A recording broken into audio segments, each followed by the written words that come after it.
Our adventure begins with our hero sitting under a tree, looking at the elves, dwarves, and beast folk as they pass by. Yup, he's been transported into another world, all right? This is actually the first time he's been out of the royal palace since he arrived. Or more accurately, since he was summoned to this world along with a whole other busload of students on their way to school just like him. As soon as they arrive, they are told they have been chosen to be the heroes of this world. No surprise there, and that they must now defeat the demon lord before they can be returned to their own world.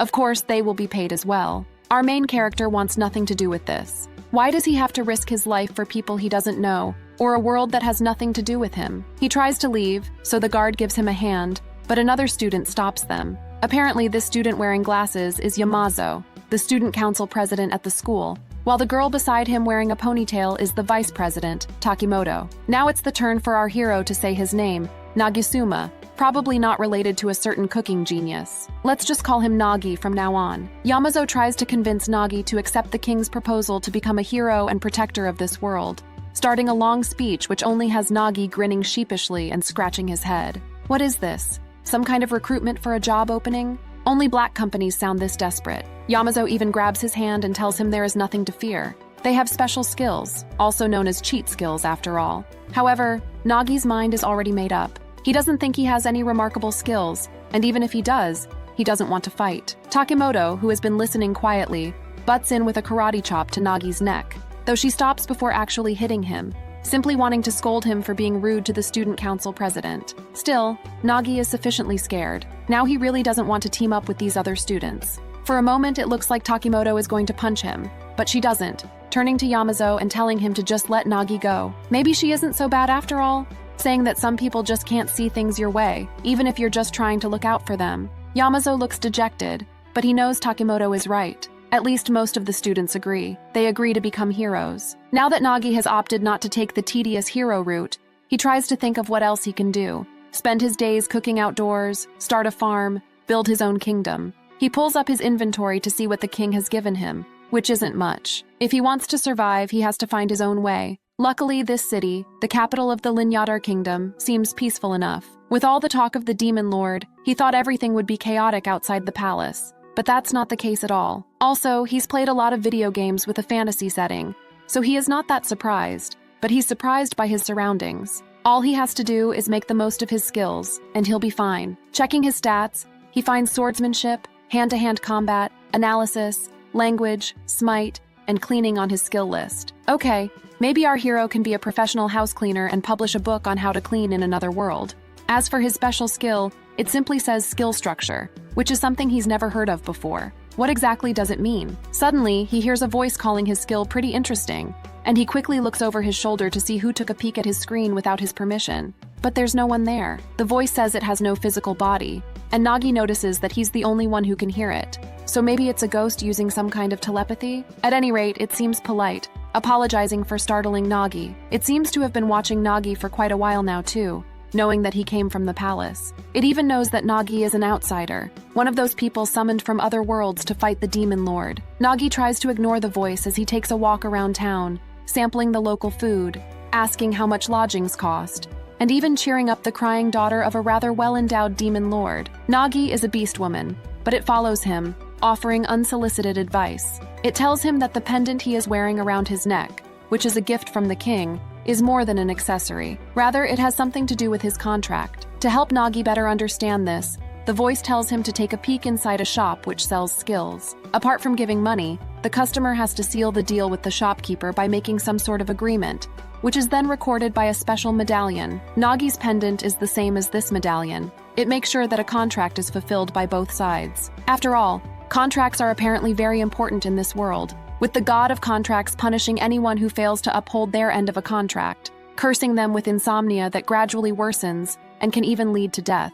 Nagi takes note of this, but he is more interested in the fact that skills can be bought just like in an RPG. The voice tells him that everything can be bought in this world, and as proof of this, he directs Nagi to another shop, which happens to sell slaves. Nagi doesn't even want to take a step closer to the shop, feeling an ominous aura coming from it that sends a shiver down his spine. If he had agreed to be a hero, he would have ended up wounded on the battlefield. Then he would have been discharged and had to scrape a living using his skills.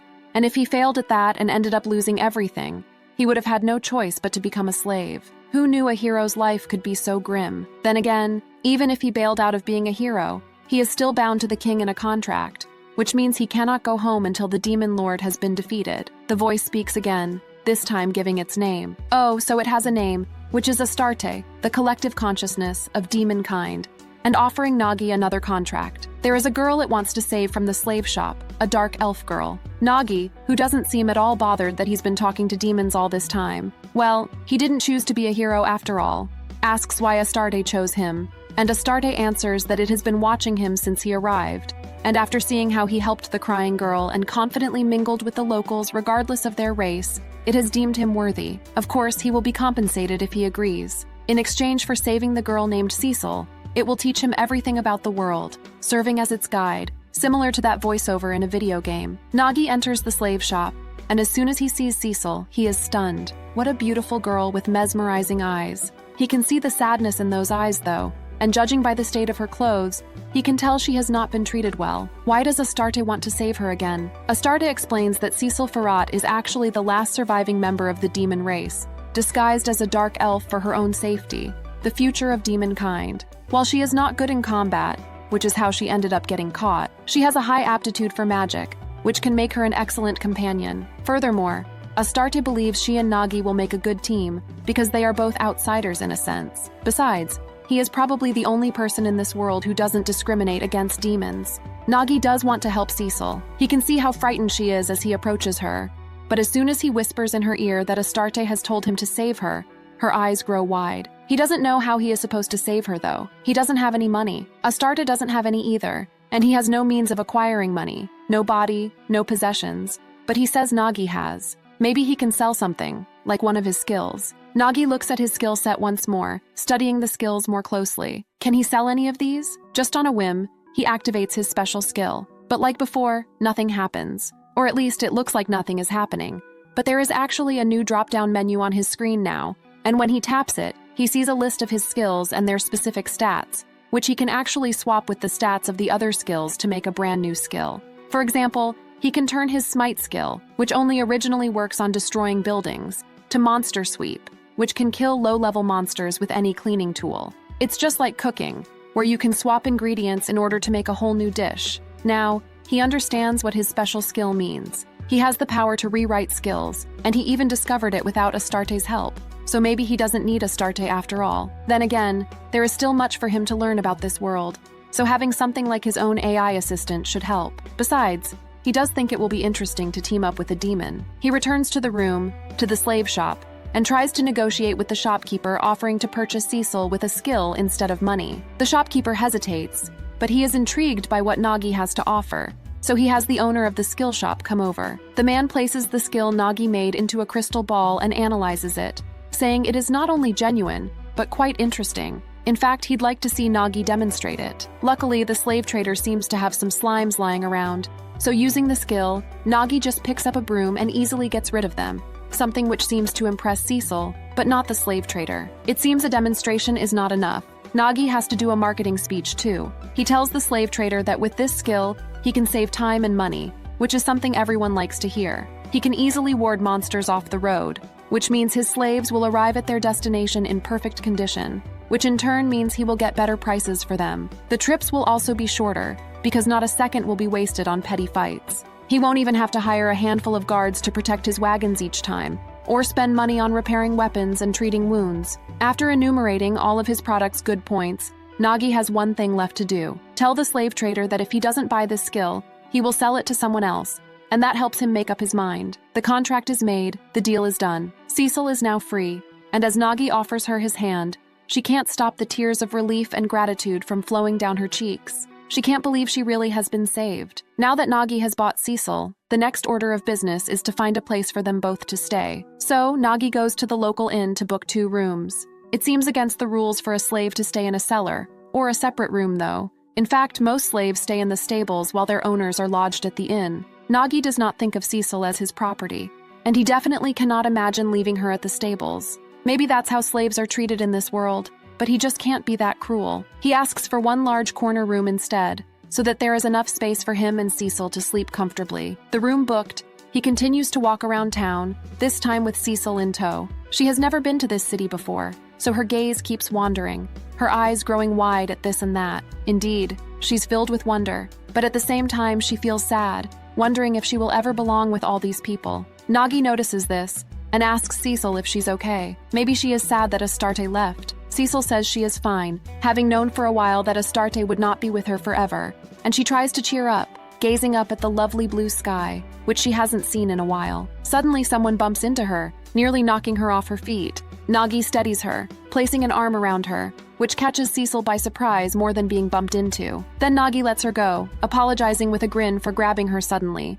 And now Cecil is even more astounded. For the first time in her life, a human is treating her like a person, not like vermin or like property. Out of nowhere, Astarte speaks, telling Cecil that Nagi is truly a kind person at heart, someone she can trust completely, and now that Cecil has him, Astarte can leave in peace. And he does, wishing the two all the happiness in the world. Wait, isn't he supposed to be Nagi's world guide? What happened to the contract? Then again, ghosts can't exactly be cursed with sleeplessness, can they? Cecil remembers how Astarte has always been by her side, ever since she was a child living in a remote village in the mountains.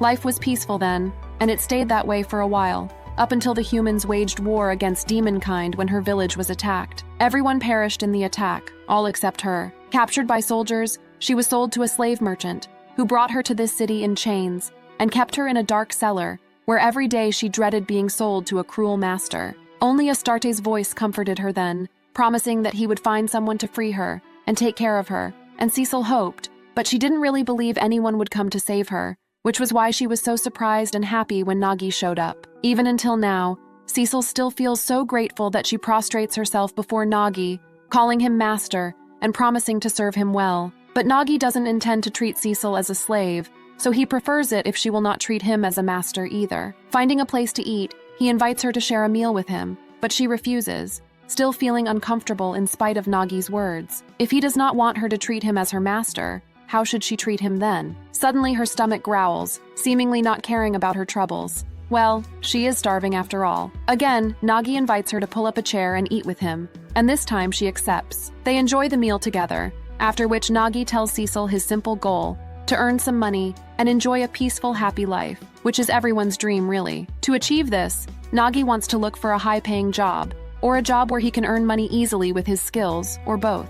After all, he would rather not push himself and spend too much energy working. Looks like we have another hero who prefers to conserve his energy and hide his true abilities. Then again, why work hard when you can work smart? Cecil doesn't understand this, though. She has always thought that if one did their best, one would get better rewards. But Nagi explains that based on his experience, one needs to be careful. Also, he believes that the harder you work, the more people expect things from you, and eventually you end up doing more work than you really can, pushing yourself to your limits and beyond, which is simply exhausting. Now Cecil understands Nagi a bit more, and she promises to help him achieve his goals as best as she can. For starters, she informs Nagi that the best place to find a job is the Adventurers Guild, so Nagi decides that they will become adventurers. They can accomplish easy jobs that pay well, to earn lots of money, while also learning about the local culture. Then when they have enough money, well, they'll cross the bridge when they get there. Cecil is impressed that Nagi already has a plan. Is he really from another world? Nagi just says that he has gone through enough hardships in his world, just as Cecil has in this world. So if possible, he doesn't want to suffer anymore. Indeed, they may be from different worlds, but they are kindred souls, which is probably why they understand and find comfort in each other. Now that they have their goals and plans, Nagi buys a map, which he studies under the shade of a tree, trying to look for a place to go. He doesn't want to stay in the capital after all, not when Cecil has bad memories of the place, and not when the king might have spies all over the city. Then there's the fact that there are at least 2 people in the capital who know he sold a rare skill, which he would rather not have anyone else know about. Remember, our hero doesn't want to stand out. Cecil recommends the city of Medicol, which is about 2 days away from the capital on foot, still fairly close, but far enough that she and Nagi can start over as complete strangers. It is also big, and governed autonomously by its own lord. Nagi thinks this is a great idea, and realizes that Cecil is truly smart to come up with it. He had noticed she was perceptive, even back when he was still negotiating with the slave trader for her release, and now, he thinks he will rely on her sharp intuition a bit more. They are a team after all. They go back to their room at the inn, where Cecil notices that Nagi is trying to keep as much distance from her as possible. She thinks it's strange. What is Nagi getting all embarrassed for when they've already eaten together and held hands? Nagi confesses that he's never spent a night with a girl, and now Cecil feels ashamed. Does this mean she is going to be her master's first? But she doesn't feel worthy, being a demon with fearsome power and dark skin and bewitching eyes. Nagi says he likes Cecil's eyes, though, which makes her worry that she might have already bewitched him without knowing it. Nagi doesn't think that's the case, and he wants to make one thing clear, that he bought Cecil because he wants a dear companion, not a slave, and he doesn't care if she's a demon either. Hearing these kind words, Cecil is moved to tears once more. She knows she isn't supposed to think of Nagi as her master anymore, but how can she not want to serve him and do everything for him after all that he's done for her? Since Cecil is being so accommodating, Nagi asks to examine her, pulling up a screen that allows him to see her skills, which he can because of their master and slave contract, thinking he needs to understand them better to see how he can make use of them. Misunderstanding, Cecil begins to take off her clothes, but Nagi stops her. As much as he wants to touch her, he is a teenage boy after all, and Cecil does have a great body. He only wants to examine her skills for now. Cecil frowns, wondering if Nagi is disappointed in her, and Nagi is confused. Did he make her think she's not beautiful because he rejected her? Cecil was referring to her skills, though. Right, let's stay on the subject, shall we? She doesn't think she can do anything special, since her parents died before being able to teach her anything. Thankfully, Nagi has just the thing to help her, his special skill, which he offers to use to modify and improve Cecil's skills. Wanting to be more useful, Cecil entrusts her skills completely to her master, and so Nagi begins, activating his special skills. As he tries to pull up the details of Cecil's skills, though, he quickly realizes that her case is not as easy as his. With her skills not yet unlocked, he will have to unlock them first. And to do this, he places his hand on Cecil's chest. As his palm grows warm, oozing with magic, Cecil flinches, so he pulls away, but she assures her she is fine, encouraging him to continue. He puts his hand back on her chest, and this time he feels the heat from his palm going through Cecil's body, swirling inside her as if searching for something. Cecil squirms and moans, feeling a strange stinging sensation, like a current of electricity under her skin that somehow drives her wild, though, thankfully, Nagi stops before she loses her senses, able to successfully draw out Cecil's skills. Now, all he has to do is rewrite them. But can Cecil still continue? She tells him she can. The sensation from earlier, weird, but not exactly painful. Besides, she wants to see this through, and Nagi does too, not wanting to let Cecil's skills go to waste. After giving them both a moment to catch their breaths, he proceeds, but this part is even harder. Whereas, with rewriting his own skills, all Nagi had to do was drag them and drop them where he wanted. Cecil's skills seem deeply embedded in her, and rewriting them feels more like pulling blocks out and then thrusting them back in. Some attributes don't even seem to want to budge, seemingly too tight, and he has to use a bit more force to pull the blocks out and push them back in. With each pull and thrust, and yes, we're still talking about rewriting Cecil's skills, Cecil's body burns hotter, her moans getting louder, and tears spilling from her eyes. Even Nagi is having a hard time concentrating, but he does his best to focus on his task, even hurrying because he isn't sure how much longer Cecil will last. In just a few more moments, she is almost begging for Nagi to release her. But at that moment, Nagi finally finishes. As soon as he reaches the climax of his task, which is the completion of the new skill, what else? He withdraws his magic and lets Cecil have her release, after which she collapses on the bed, exhausted. Nagi quickly apologizes for wearing her out, not expecting his skill to be so intense, but Cecil recovers enough strength to open her eyes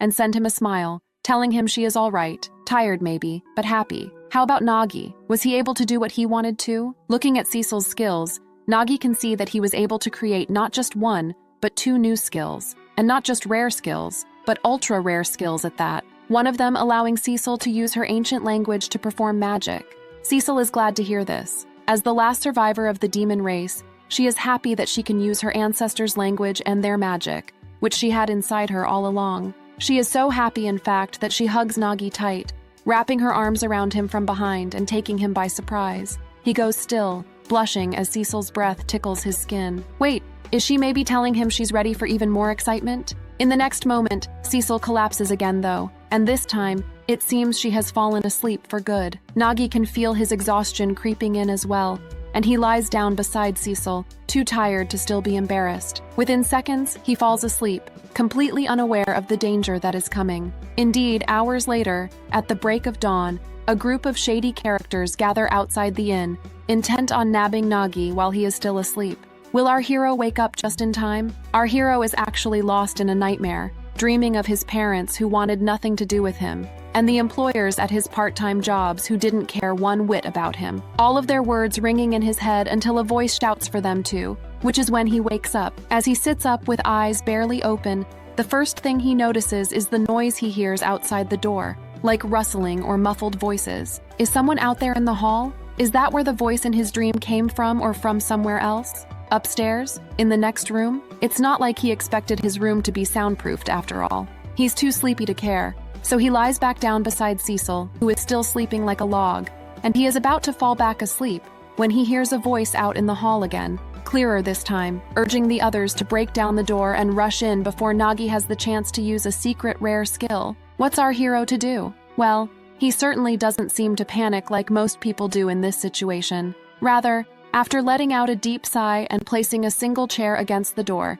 he takes his time getting dressed and waking up Cecil, who is oblivious to the danger, more concerned about the fact that she ended up sleeping on Nagi's bed. It's a miracle the door hasn't burst open yet, but it seems like it will any second now. So finally, Nagi develops a sense of urgency, telling Cecil to hurry and gather all their things so that they can leave. Cecil finally hears the voices, and she recognizes one of them as the slave traders, but she doesn't understand why there are bad guys after them. It's not like she ran away from the slave shop. Nagi suspects that the crooks are from the slave shop and the skill shop, whose owners must have realized the true value of rare skills, and they think Nagi has more, which they plan to steal from him. Of course, he can't let them do that, so he looks around the room for a way out, seeing only the small window. Maybe Cecil can escape through there? Somehow the door still hasn't been broken, the chair Nagi placed against it holding up. The crooks realize that it is being barricaded though, so they think that Nagi must be onto them. Either that, or he and his dark elf slave are getting busy in bed. Nagi cannot believe what he has just heard. How dare these guys gossip about him and Cecil? Even Cecil seems bothered, blushing now, though she tells Nagi she will gladly let him do whatever he wants with her. Nagi doesn't have the time to think about such things right now though. They have to get away and fast. Just when he finally has a plan, the door opens. The slave trader and the skill appraiser entering the room with their burly thugs. The slave trader wastes no time in stating the purpose of the rude intrusion. He and the skill appraiser want to enter into a contract with him to purchase his rare skills, but Nagi is barely listening. With a grin, he bids the intruders goodbye and smashes the wall with one of his skills, creating a hole through which he and Cecil can jump out. Setting aside her amazement, Cecil goes out first, jumping on the branch of the tree outside. Then she tells Nagi to jump as well, promising to catch him, but Nagi is scared. There's no way Cecil can catch him. Even if she does, the thin branch she's standing on, and he isn't even sure how she can keep standing on it, will surely snap beneath their weights. He jumps on another branch instead, eventually making his way down the tree to the ground. Cecil follows effortlessly, then shouts at the crooks from the ground, warning them that her master will bore a hole through their bodies if they give chase. She doesn't know that Nagi's skill only allows him to smash through walls, not skin and bones. The slave trader doesn't care. He thinks Nagi has a way to acquire rare skills, which makes him a goose with golden eggs, and he will do anything to get those eggs. So what if Nagi ends up dead after? He's just an outsider. No one will look for him. After catching his breath and calming his nerves, Nagi grabs Cecil's arm and starts running, but the thugs chase after them, and they know the layout of the city better. So Nagi worries that it will only be a matter of time before he and Cecil are caught. They cannot hope to outrun their pursuers. It is better to hide. Finding an unlocked door to an empty house, Nagi goes in, closing the door behind him. Then he pulls Cecil against his chest, telling her to stay close so that they can remain unseen. Cecil says nothing, embarrassed by how close she is to Nagi. They are so close she can feel his heartbeat. In fact, his heart drumming loudly inside his chest. Wait, does this mean he is afraid? Cecil remembers how she woke up in the middle of the night to find Nagi sleeping soundly right next to her. She was startled at first, but as she stared at his sleeping face, she started to feel more relaxed.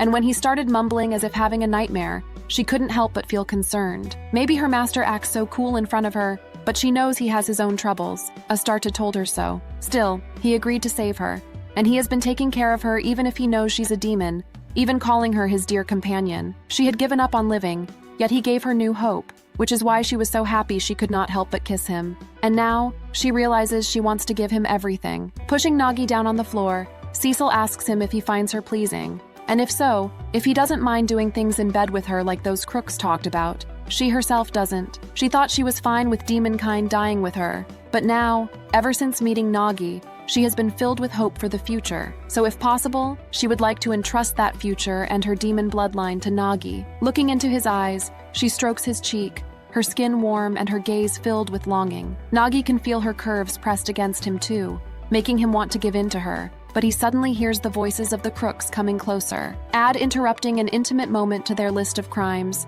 and he pushes Cecil gently off him so he can pull up his skills, using Analyze to assess the building they are in and determine the positions of their pursuers, spotting 2 of them. The moment they pass by the building, Nagi smashes a hole through the wall, the force of the blow and the rubble knocking the thugs out. With a smug grin and Cecil's hand in his, Nagi walks over their unconscious bodies. It seems his plan has worked. Cecil is even more surprised and amazed. Her master really is something, isn't he? There are still other thugs, though, and they don't plan on giving up.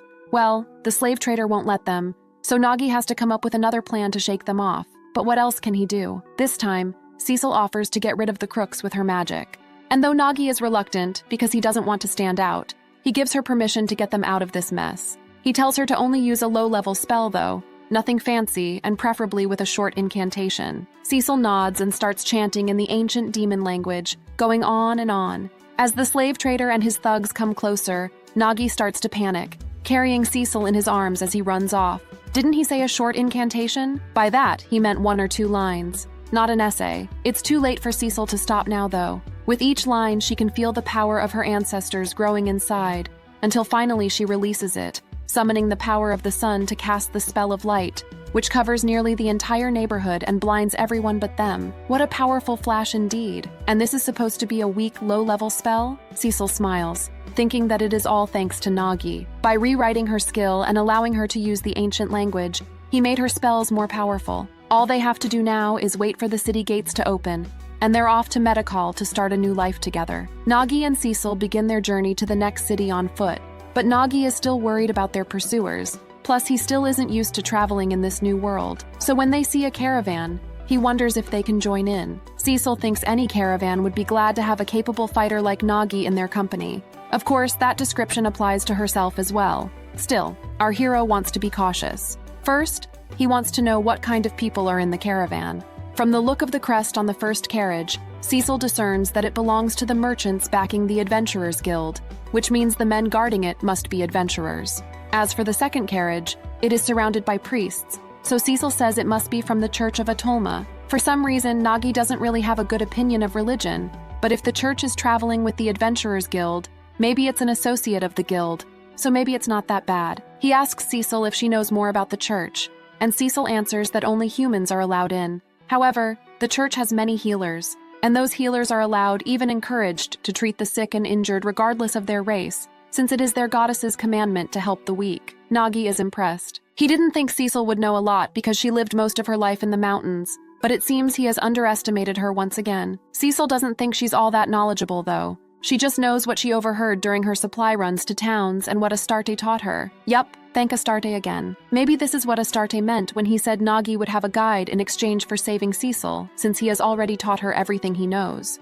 Finding it a privilege that Astarte entrusted Cecil to him, Nagi makes up his mind. He needs to protect Cecil, so for her sake, he will just have to ask the church to let them join the caravan. He starts walking towards the second carriage, but Cecil grabs his sword. He puts it on his shirt, stopping him. Is he really going to ask the second carriage and not the first? Didn't they decide on being adventurers? Surely this is a chance to introduce themselves to the existing adventurers and get more information about the guild even before they join. Nagi, however, places his hands firmly on Cecil's shoulders and reminds her of their goal, of the minimum work lifestyle that they are trying to achieve. He doesn't want to get friendly with the adventurers because there's a possibility that will lead to more work. Rather, he wants to keep his connection with the guild strictly professional. Also, if possible, he doesn't want the guild to see his and Cecil's rare skills, not wanting to go through everything that happened at the inn all over again. Cecil understands, and she feels bad for having forgotten it in the first place. She promises to keep Nagi's goal in mind at all times, using their skills to do the least amount of work required to have a comfortable life. In other words, taking it easy, no pushing oneself. Still, Cecil is worried that the church may not be the better option. She is a demon who looks like a dark elf after all, not a human, so they will surely look down on her. Worse, they might convince Nagi to treat her coldly too. Nagi would never do such a thing, and he tells Cecil not to worry. He already has a plan. Approaching the second carriage, he asks the priests walking beside it outright if he and Cecil can join their caravan en route to Medicall, and they reply just as directly. The church does not accept lowly dark elves or a human who has them for slaves. Nagi replies that Cecil is not his slave. Rather, she is his wife, a revelation which shocks not just the priests, but Cecil most of all. Turning her face bright red, it might just explode. The priests do not believe Nagi, bombarding him with questions and what sounds like an inquisition. But Nagi doesn't waver, having an explanation for everything and firmly maintaining that Cecil is his wife. Yes, she may be a dark elf, but she has given herself to him in spite of the difference in their races, and she is trying to be a better person, all in the name of love. Surely a compassionate goddess doesn't just expect him to toss her aside. At this point, Cecil, who has had enough of Nagi's shameless declarations of affection, nearly faints, and Nagi quickly attends to her. As he does, the carriage stops and the door opens, sending the priests into a flustered state. Moments later, a girl wearing elaborate clothes comes out, who a priest introduces as Rita Malpheus, the head priestess of the Church of Etolna. With an air of authority, she declares that she will grant Cecil permission to share a carriage with her, and of course her husband too, who she plans to reform spiritually. And so the three sit in the carriage as the journey continues, Nagi sitting on one end, and Rita with her flowing golden hair and her sakura-colored eyes, peeking beneath thick lashes, on the other, Cecil by her side. She's coddling Cecil, actually, hugging her and stroking her head and speaking to her like Cecil is her child whose happiness is her only concern. Not exactly the image Nagi had in mind. Is this really the head priestess of the church who looks down on dark elves and believes in human supremacy? If anything, she seems to be looking down on Nagi, eyeing him like a bug that needs to be squished while showering all her affection on Cecil, who she even gives permission to call her big sister Rita. Rita explains that she only pretends to share their view. In truth, she thinks it is stupid to look down on other races when there are more of them than there are humans. Of course, demons and dark elves are a different matter since they're supposed to be evil. Then again, Cecil is too cute to be evil. Too cute, in fact, to be taken advantage of by a human like Nagi. Cecil speaks up, trying to defend her master, but this only makes Rita think that Nagi has done things to put Cecil completely under his spell, though she won't name such things. She is a priestess after all. With tears in her eyes, she wishes she had enough money to buy Cecil, then she could save her from Nagi. Cecil, however, says she is far too expensive for Rita to afford. In fact, she is even more expensive now than when Nagi bought her, because Nagi turned her into someone better, introducing the new and improved Cecil 2.0. Rita is sure she can't buy Cecil now. All she can do is give her a healing orb to help soothe her suffering, and she gives Nagi a meditation orb too, so he can reflect on his actions, which Nagi reluctantly accepts. Back to serious matters. She tells them she is headed to Medicall to recruit some new church members. Humans, of course, that they can teach the healing arts to. The sacred skills reserved only for the race anointed by the goddess, or at least, that's what the church believes. Anyway, since she is new, Rita is hoping to do well. Nagi doesn't think she looks excited though, and wonders why she joined the church when she has no prejudices against other races. Rita explains that she had no choice. The church took her in. She was an orphan, and she happened to have a high aptitude for the sacred skills, so she was raised as a member of the church. If not, she would have had to live as a slave. At any rate, she has come a long way. She is now the third highest official of the church, and she intends to keep climbing to the top, so that when she is pope, she can get rid of the discrimination against the other races, which means she will finally be able to hug Cecil in public. Yup, our noble head priestess has grown attached to Cecil all right. She says it is not just for Cecil's sake though, but all other races, since all adorable young boys and girls should be pampered and treasured regardless of their race. In the meantime, she is counting on Nagi to keep Cecil safe. As for her, Nagi and Cecil need not worry about her, because the church isn't all that bad. There are fun things to do too, like the singing, which Rita enjoys. Normally, only members of the church get to hear it, but Rita is willing to make a special exception for Cecil and sing for her. She gets ready to sing, opening her mouth, but suddenly the carriage stops, and Nagi is thrown across the carriage right on Rita's lap, bringing them closer than ever before. Seeing Rita's blushing face, Nagi tries to apologize, but as he averts his gaze, he just ends up being distracted by the other parts of Rita's body. Embarrassed, he tries to pull away only to hit his head and nearly lose his balance, though thankfully he manages not to fall on top of Rita. Well, he manages that, but he realizes too late that it's because he put his hand on Rita's chest, which is why she is now fuming in anger. Nagi braces himself for a punch, but to his surprise, Rita just pushes him away, back in head priestess mode as she goes outside the carriage to check the commotion. Apparently, a dark elf woman suddenly jumped in front of the carriage, holding her child in her arms. Rita immediately sees that the child is ill, and in spite of the priest's protests, she expresses her intention to help, telling the priests that it is the goddess's commandment to help wherever their help is needed. Biting their lips and gritting their teeth, the priests go silent, having no choice but to step aside. Rita asks the woman to come forward with her child, then places her hands on him, healing him within minutes. The child's mother is thrilled and overcome with gratitude, and Nagi too is impressed. Maybe, just maybe, Rita can change the church like she said. Of course it won't be easy. Already the priests are grumbling, saying that Rita should learn to behave since she is just new, and that she was just chosen for her pretty face. Still, Nagi has hope, and he certainly will keep tabs on Rita in the future to see how she progresses towards her goal. Shortly before midnight, Rita drops Nagi and Cecil off at a village, where the two decide to get a meal to fill their empty stomachs and rest at an inn. They would have wanted to spend more time with Rita, having learned what a good person she really is, but they suppose she has her own business to attend to, which they mustn't get in the way of.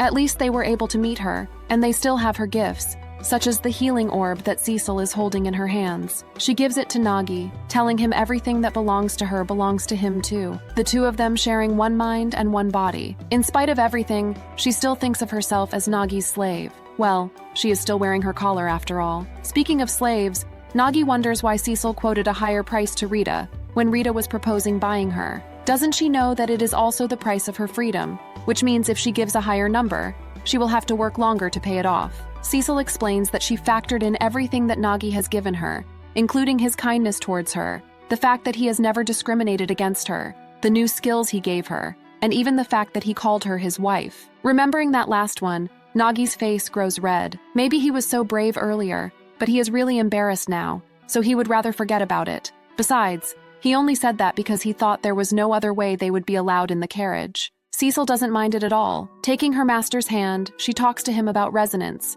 which is an important part of being a demon. Demons were born as part of nature, and as such, they can resonate with nature and borrow magic and power from all around them. Because of this, though, they spent more time with nature and failed to connect with humans, which probably led to their extinction. Still, there are demons who have been able to resonate with humans, and to be honest, Cecil thinks she is one of them, having been able to resonate with Nagi ever since they were bound by a contract. For this reason, she doesn't mind being Nagi's wife, and even if she isn't, she plans to stay by his side forever. Pledging herself to him as she kisses his hand, Nagi is speechless. What is he supposed to say? He was planning on releasing Cecil once her contract has been fulfilled, but now she is saying she wants to stay with him forever. Honestly, he would rather not take advantage of her, but he is just a young man, and Cecil is adorable and unguarded. What if he loses his grip on himself? Sensing that her master is troubled, Cecil backs off a little, telling Nagi that if one day he decides he no longer needs her, she will understand. She doesn't want to be a nuisance and an obstacle to him after all, so she says,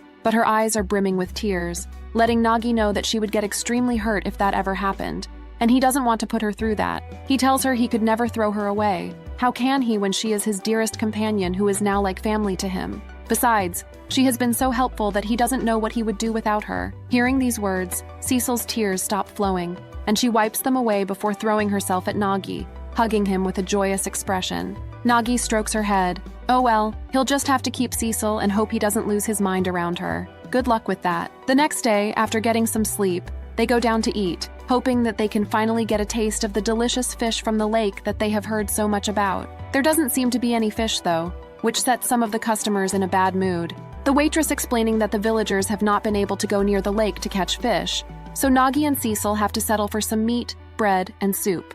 After the waitress leaves, Nagi expresses his curiosity about the lake. What did the waitress mean by not being able to get near the lake? Cecil hasn't heard anything, and before Nagi can come up with any ideas, his thoughts are interrupted by the loud conversation from the next table. Apparently, the dwarf and his elf companions, who seem to get along perfectly well, offered to guide the priests from the church of Atulna around the village, but they were insulted instead for being demi-humans. So now they are furious, and wish the master of the lake would eat the whole group from the church up. Nagi's eyebrows arch. What is this master of the lake that they are talking about? He doesn't get to ask, because the dwarf looks scary and drunk, losing his balance and crashing into Nagi, who ends up ripping his sleeve trying not to eat, and trying not to get crushed. The dwarf apologizes, At least he's not drunk enough to have lost all his manners. But Nagi doesn't want to draw any more attention, so he insists he is fine. Still, he has drawn someone else's attention. After the noisy group has left, a dark elf boy approaches Nagi, offering to fix his ripped sleeve. Nagi recognizes him as the boy who Rita healed, so he gladly accepts the offer. The boy then runs off to fetch his mother, who Nagi also remembers. And after taking one look at Nagi's sleeve, she says she can fix it, so she begins. To Nagi and Cecil's amazement, the woman whips up a needle and thread and is done stitching the tear up within seconds, making Nagi's coat look as good as new. Apparently, she has a sewing skill. Nagi thanks the woman and asks her if she's headed to Medical too, which she confirms, hoping to earn more in the city with her skills to provide for her son. Then she asks if Nagi and Cecil are siblings. Let's see. Same hair color? No. Same skin color? No. Same ears? Nope, not siblings. Nagi says there's something like siblings though. Well, he did say they are family, and now the woman feels awkward for asking, which she covers up by talking about her son. After all, who can resist a mother's love? The food arrives, and so the subject switches to food. The dark elf woman wondering why Nagi and Cecil didn't order fish, which brings Nagi back to the mystery he was trying to solve earlier. He asks the waitress what happened, promising not to tell anyone she told him, and she explains that the master of the lake has returned, a giant fish called the Leviathan. Because of it, the villagers can't go fishing, and they're also worried about the safety of the village, so they don't want to provoke it by lingering around the lake, or building fires nearby, or making any loud noises. Basically, they're leaving it alone, so they want it to leave them alone too. The explanation given, the waitress leaves to do her job, and the dark elf woman and her son leave as well. Nagi and Cecil eat in silence, but it is clear the wheels in our hero's head are turning. Finally, at the end of meal, he voices his concerns about Rita, thinking that the group probably headed close to the lake so as to stay away from the demi-humans in the village. They will probably build a fire too, and they may even start singing, which will surely awaken the Leviathan, and any monster roused from its nap is likely to be in a very bad mood. The question is, does Rita know this? Probably not. Probably it was the priests accompanying her who chose to camp by the lake, since Rita would have had no problem staying with demi-humans, which means she could be in trouble. Nagi has a proposal for Cecil. What if she practices her magic right now,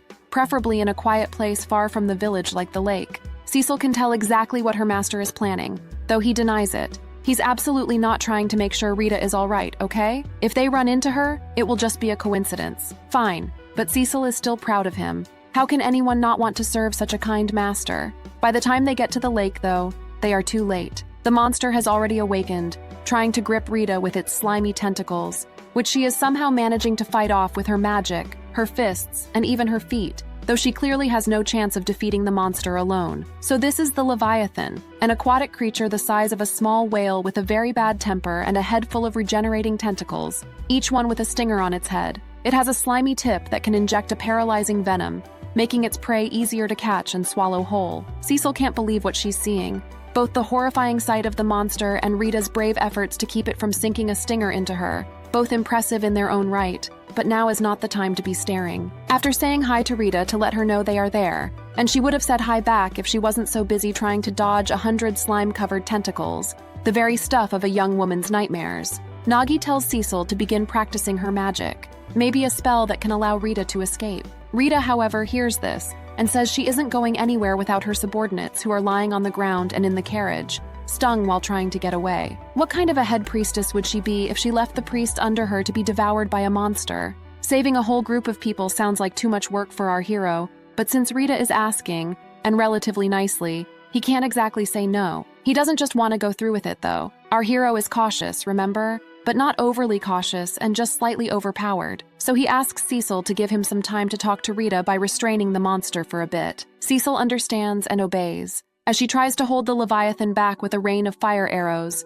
Nagi leisurely walks to Rita, who immediately gives him a scolding for leaving her alone. But he reminds her that she is the one who left him and Cecil alone at the inn. Why didn't she just stay there? And why didn't she pay a courtesy call to the village chief? Then she would have known about the Leviathan. Rita says one of the priests told her he would talk to the chief, so she didn't have to.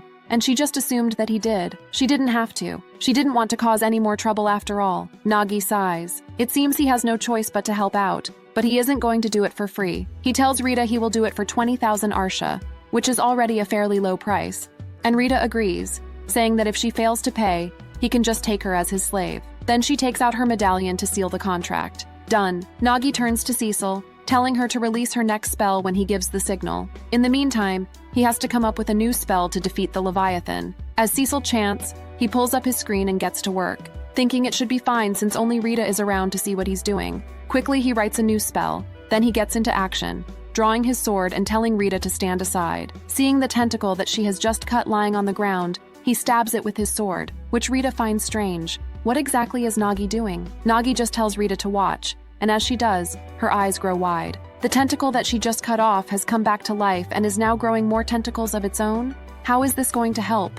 As the tentacle with tiny tentacles reattaches itself to the main body, Nagi explains what he just did, which is to make the Leviathan's regeneration ability go out of control. Then he goes into a detailed explanation of how he applied what he learned from a game he made. Yes, made, not just played, to create 2 new skills, none of which Rita can understand. She has only one question. Will the tentacles that get cut keep growing new tentacles? Nagi answers yes, and that's all Rita needs to know, proceeding to break and crush more tentacles into pieces with her hands and feet. Then Nagi stabs the pieces, making them grow more tentacles, which basically makes them go into overload so they can't move. Rita wonders why Nagi just doesn't cut them all off himself to speed up the process. But Nagi confesses that he isn't good with the sword. He never said he was. Now Rita is confused. Is Nagi strong or weak? Then again, she can't deny that his plan is working.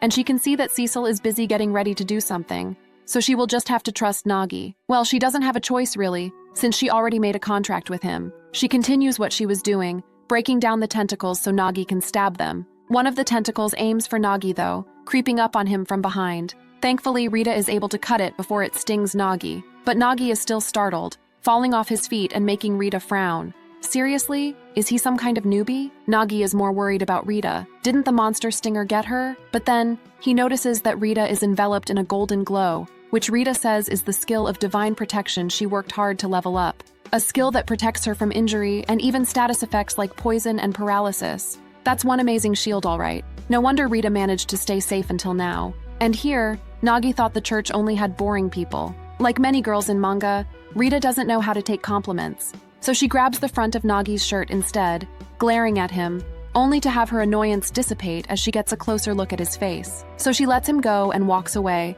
deciding to forget the whole thing. Besides, they still have work to do. After a while, the monster has spent too much energy regenerating its multiple tentacles that it stops moving, which means now is the chance to bring all the paralyzed priests to safety. But how? Rita says they have no choice but to carry them one by one. But of course, that's too much work for our hero, so he thinks of another option. Seeing the carriage, he gets an idea. Maybe they can just put all of the priests inside the carriage. Then he can move the carriage using his skill. After all, a carriage looks like a room, right? Well, it does have walls and a roof. After loading all the priests in, Nagi gives his architecture smash skill a try and fails, which is probably a good thing, or the carriage and the priests would be in tatters by now. The force from the smash attempt is enough to move the carriage a mile away though, which Nagi thinks should be far away enough. Now, he just has to lead Rita to safety. As soon as he has done that, he tells Cecil to cast her spell, and after chanting a few more lines, Cecil summons a large ball of fire, sending it into the lake to obliterate the Leviathan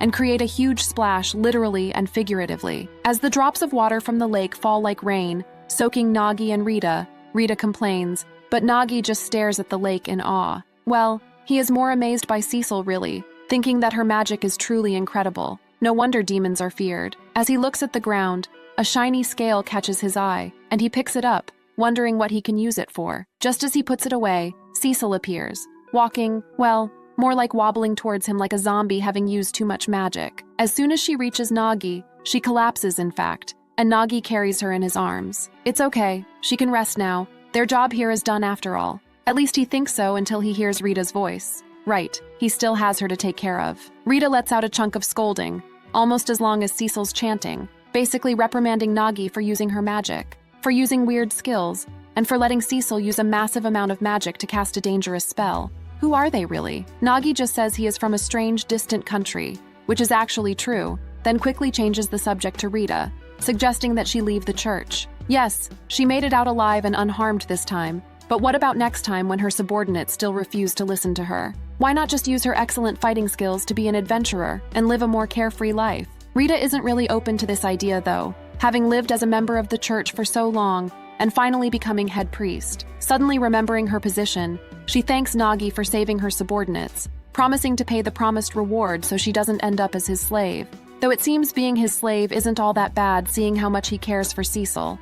Why he looked so worried when she fainted just now. Nagi coyly denies this, saying Rita must just be imagining things. But by now, Rita has our hero figured out too. He can put himself down as much as he wants, but Rita knows he's a nice guy who cares a lot about others. He even saved her and her subordinates. Nagi brushes that off as just him fulfilling his end of the contract.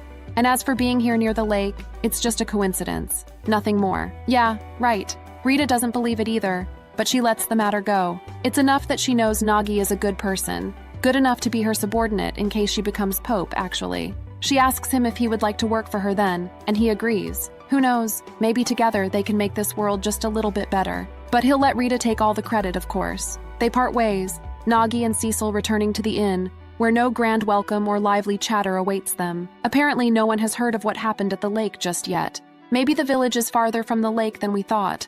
Only the next day do the villagers find out that the Leviathan has disappeared, which is something for the adventurers to investigate, and which, more importantly, means fish can once again be caught from the lake. In fact, Nagi and Cecil are served fish at the inn, which they share with the dark elf woman and her child, all of them finally enjoying the special treat. Afterwards, Nagi and Cecil continue their journey to Medikal, leaving Rita and her priests behind to recover and repair their carriage. Soon they arrive at the city center, and they find themselves safely, and the first thing they do, book a room at an inn and sleep all day, of course. Then the next day, when they've regained their energy, they explore the city, shopping for their needs, and stopping by the church to leave a message for Rita to let her know where they are staying. They still need her to pay them after all. Nagi thinks the payment may take a while, maybe there's some red tape involved. So in the meantime, they should register at the Adventurers Guild and start looking into jobs. As he and Cecil are discussing their plans in their room at the inn, they suddenly hear a knock on the door. Are there intruders again? Well,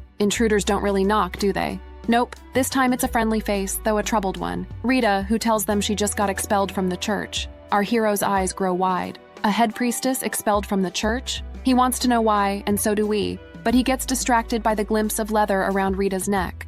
A collar? He's pretty sure Rita did not have that before. Is she just copying Cecil? Or is this a new fashion trend? Suddenly, Rita kneels in front of Nagi and kisses his hand, pledging herself to him and swearing to serve him as his slave, in accordance with the contract she agreed to. Now Nagi is even more confused, but we all saw this coming, didn't we? Rita explains that the collar around her neck is proof of the slave contract she now has with Nagi, same as the ring Nagi now has on his finger, which he didn't even notice he was wearing. Remember that contract she made with Nagi, asking him to save her subordinates for the price of 20,000 arsha, which she promised to pay on pain of slavery? Well, the moment she got expelled from the church, the god of contracts deemed her unqualified to pay the promised reward, hence putting the slave contract in place. Nagi is aware of the terms of the contract, but he never thought it would end this way. Can't Rita just pay him the reward out of her own savings? She confesses she has none, though, breaking into tears as she feels the weight of her troubles. Does Nagi think she wants this? She never asked for any of this to happen.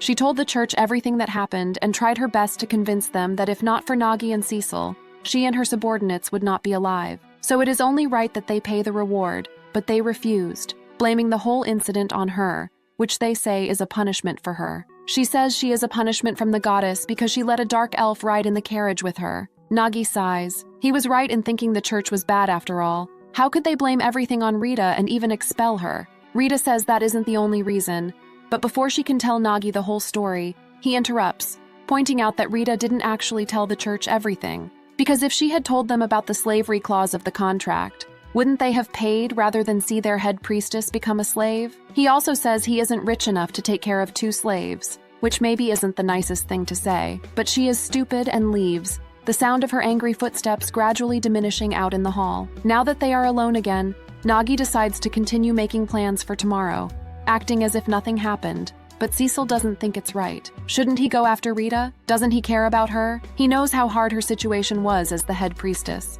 In fact, didn't he ask her to quit himself? And Cecil knows Rita would never try to cause trouble or want to be a slave if she can help it. If she accepted her fate as Nagi's slave, there must be a reason. Prostrating herself on the ground, Cecil begs Nagi to talk to Rita and find out the whole story. And finally, our hero comes to his senses and decides to go after her. He's just a little slow at times, that's all. Rita has already gone far, running non-stop until she is out of breath.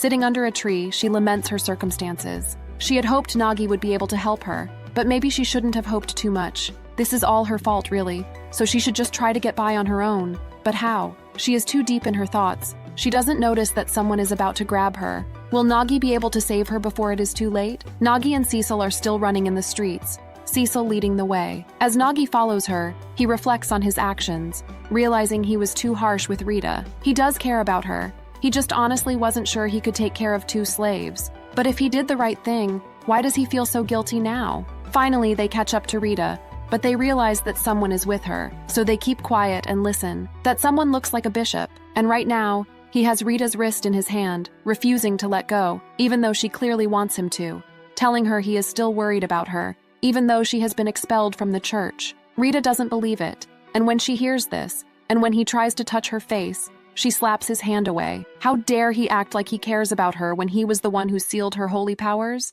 And how dare he put his hands on a woman when he is a bishop? The man says he only did it to punish Rita for the poorly chosen words she heaped on the archbishop. And Rita argues that she only became forceful with her words because they wouldn't listen to her. Wouldn't the goddess want them to pay back their debts and show some gratitude to the people who saved the lives of the members of the church? This time, it is the bishop who slaps Rita, and as he does, he notices her collar, and he scoffs. If he had known she would end up as some adventurer's slave, he would have found a way to cough up the money on his own and made her his instead. Well, maybe there is still a way he can have her. He just has to buy her, right? Rita refuses. She doesn't want to be anyone's slave but Nagi's. After hearing this, Nagi has had enough. He steps forward, calling the bishop the scum that he is, and ordering him to let his precious slave go. He is the only one allowed to touch her, since he is her master after all. The bishop lets Rita go, but grins. He was actually hoping to talk to Rita's master. Inviting him to a nearby tavern, the bishop offers to buy Rita for 10 times the price she owes him. But before hearing him out first, Nagi wants to learn his name. Right. Why bring someone to a tavern if you're just going straight to business as soon as you sit down? The bishop introduces himself as Vice Bishop Algis, Rita's direct superior. Well, former direct superior, since Rita has already been expelled from the church. So why can't he let go of Rita exactly? Algis says he was the one who brought Rita into the church, taught her, and practically raised her, which makes him something like her father, right? And that he feels bad for Rita's expulsion, which the higher-ups decided on. For this reason, he asks them to allow him to buy Rita as his slave and let her stay in the church, and they have agreed. He didn't know then, though, that Rita was already promised to someone else, and now he can see that she is Nagi's slave, which brings them to the current predicament. Would Nagi be willing to sell Rita? Just out of curiosity, Nagi asks Algis what he intends to do with Rita as his slave, and he shamelessly answers that he would enjoy her and her beautiful body to his heart's content. A scum's answer indeed. There's no way Nagi would hand over Rita to such a despicable man, so he tells Algis to dream on, refusing to sell Rita unless it's for 20 billion arsha. Of course, this is too much for the bishop. He's not the founder of several tech companies after all. In fact, his small irises nearly disappear at the sound of the ridiculous amount, and he raises his voice. 20 billion? Surely Nagi is joking.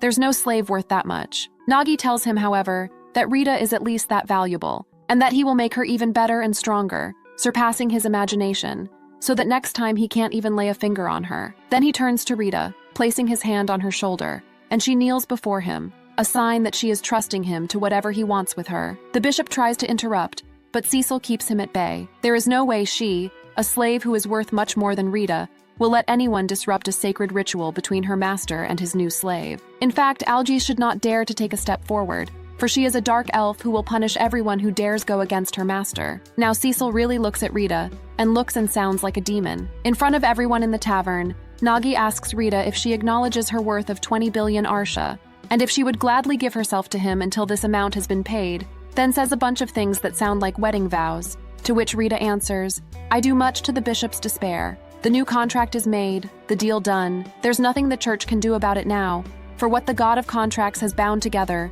no man, not even a bishop, can put asunder." The three head back to the inn, bearing gifts from the tavern owner who wishes Nagi and Rita well, and only after they get back to the room do Nagi and Rita realize what they have just done. Rita belongs to Nagi now and forever, and Nagi, well, he got carried away again and ended up biting off more than he can chew. How is he supposed to take care of one more slave? Lost in their thoughts, the two are silent for a while, but they finally realize they have to talk to each other and speak almost at the same time. They look at each other, blushing like newlyweds on their wedding night. then mumble their apologies. Watching them, Cecil can't help but feel jealous. They are not going to leave her out, are they? Looks like our hero won't be able to get much sleep tonight. Or not. It seems like he slept plenty, yawning and stretching his arms after he wakes up, while Rita and Cecil are still soundly asleep on the bed beside him, fully clothed. Yes, both of them, which surprises Nagi. Didn't Rita say she was going to sleep on the couch? Later, Rita explains that she just couldn't help but want to join Cecil and Nagi on the bed after seeing their sleeping faces, which makes Nagi think he'll have to sleep in a big bed from now on. He still can't believe that Rita is his slave, actually. It seemed like only yesterday that he met the high priestess of the temple, the Church of Atulna, and he still doesn't know if he can take care of 2 slaves, especially without a job and a house. But the important thing is that the 3 of them get along well, so they'll just have to do their best moving forward. In order to do this, Nagi wants to know something. Is Rita sure she has no regrets about leaving the church? She worked hard to be the head priestess after all, and she had dreams about changing it. Rita says she is sure. She was naive to think she could ever change it, which she probably would have realized was impossible after 5 or 10 years. Then she would have fallen into despair. In that sense, Nagi truly saved her, and she is grateful. She promises she will do her best to be useful to him. She can fight so she can be at the front of the party, and she can also earn money from singing. Also, she has holy power, or so she thinks until Nagi reminds her it was sealed by that bishop. So, Nagi and Cecil heard that conversation. Now Rita feels embarrassed, and she promises she will be more careful with her words in the future. It seems like she isn't the only one who can't control her temper, though, since they suddenly hear someone shouting down the street. It's the tavern owner from yesterday, who also happens to be a female centaur, and who at this moment is trying to crush a few men with her hooves, while yelling at them for trying to run away without paying the bill. If they don't have money, they shouldn't have drunk and dined in the first place. But since they already have, they should pay with their bodies. And by that, she means by working for her, of course. She tosses them some balls, after which they scurry back to the tavern, trembling in fear. Once they are out of sight, she finally notices Nagi, who she recognizes from yesterday, and she invites him and his companions to her tavern, where she offers them drinks, and Nagi apologizes once more for all the trouble he caused yesterday. The owner seriously doesn't mind it, though, having enjoyed the show. Besides, she understands why any man would want to express his commitment to such a beautiful girl in public. Referring to Rita, of course, Rita freezes suddenly, reminded of all the things Al just said yesterday, and Nagi remembers them too, repeating them and then saying his own version, which sounds more like poetry, painting Rita as some kind of warrior goddess, making her blush and her heart pound. She even starts screaming from the embarrassment, in fact. Cecil wants to hear Nagi praise her too, so he indulges her, spouting a few more flowery lines that portray Cecil as an enchanting witch with the irresistible charm of a little sister, which also turns Cecil's face red. Who knew our hero had such a way with words? While the 2 girls try to recover from Nagi's attacks, our hero has a chat with the tavern owner. In particular, he is curious about the balls that she gave the men she was chastising earlier. She explains that they are skill balls, just like the ones Rita gave him and Cecil, which she gave to the men so that they can do their chores well. After all, if they broke a dish they were washing or failed to sweep the place properly, they would just cause her more trouble. Nagi understands, and now he realizes just how important skills are in this world. No, not just important, necessary. That means Rita needs hers. Calling her name, he asks her a question. How would she feel about trying to get her holy power back? Rita wants to try, of course, so they go back to the inn. After getting into comfortable clothes, Nagi makes Rita sit on the bed, then pulls up her skills list. Sure enough, it says her holy power is locked, and Rita believes that only the bishop can unlock it. But Nagi doesn't think so. He tells Rita the truth about his special skill. No point hiding it now, which allows him to rewrite anyone's skills, meaning he can take her locked skill and make it into something new, something that she can use. In doing this, he can make her stronger, just as he made Cecil stronger. Rita still remembers how strong Cecil's magic spell was, and if it was Nagi's skill that made that possible, then she wants Nagi to use it on her too. She belongs to him after all, so if he wants to make her brand new, so be it. She trusts Nagi completely, so when he asks her to remove her outer garments, she complies.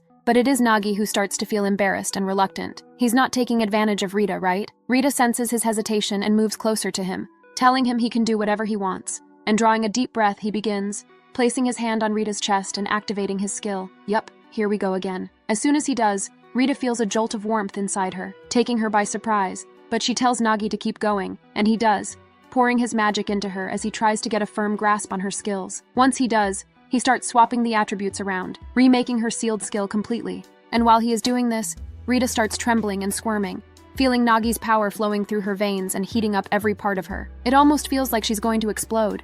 so she asks Nagi to slow down, but he doesn't, knowing that if he prolongs the process, Rita will suffer. He has to make this as quick as possible. And yes, we are still talking about modifying skills. He keeps going, knowing, rearranging the skill components, and Rita cries out, tears brimming in her eyes as her starts to lose control. She doesn't like this strange feeling that she can't even describe, something she has never felt before, or even imagined she could feel. So she resists, getting mad at Nagi, and telling him she won't forgive him for doing whatever he is doing to her. But as he keeps going, she loses the will to resist as well, giving herself up to the process, and letting Nagi deep inside her. She is still embarrassed, of course, now that she feels he can see all of her, but that embarrassment just blends in with all the other emotions swirling inside her, all of which are getting more and more intense by the second. How much longer before Nagi finishes? Finally, he does after one final push of one of the skill components, and Rita is so overwhelmed by the release of all her emotions that she bites down on Nagi's thumb, sucking on it until the storm inside her passes. Afterwards,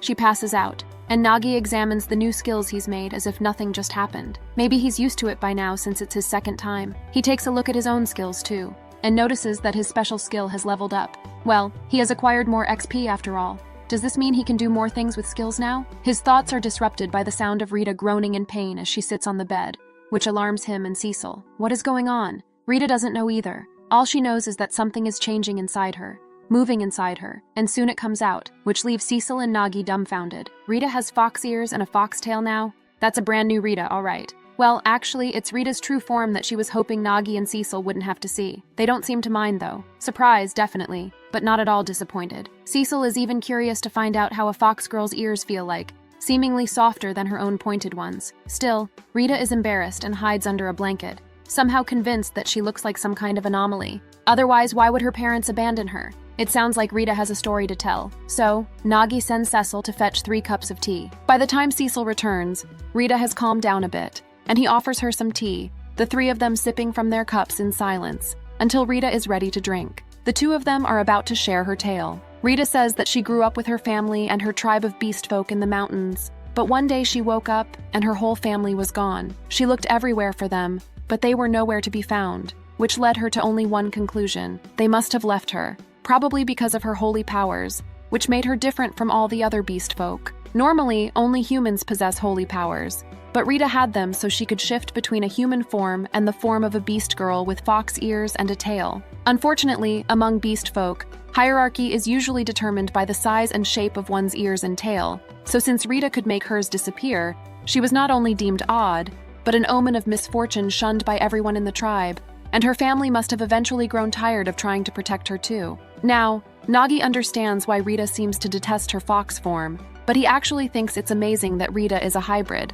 someone who can be both human and a beast girl, which must be some kind of cheat. Rita has never heard the term hybrid, and she has never had anyone call her amazing before. In fact, she had never met a human who doesn't discriminate against other races until she met Nagi. Rita doesn't know either. Seeing the bond between him and Cecil, her heart was filled with hope for the first time. Maybe she can be happy after all. This is why she didn't tell Algis about her slave contract. Well, apart from the fact that he was a creep, just as she told Nagi, her dream was to become the Pope and end racial discrimination. But she realized after being scolded and punished that it would never come true. So if she can't have that, then all she wants is to be with someone who doesn't discriminate against her, to have that one person she can call friend, and to live with that person so that she will never have to be alone again. This is why she wanted to become Nagi's slave. Seeing the tears in Rita's eyes, Nagi knows he can never abandon her. Besides, who can resist those soft ears and that furry tail? Apparently our hero likes his girls fluffy. And no, the size of Rita's chest, which is more apparent now than ever,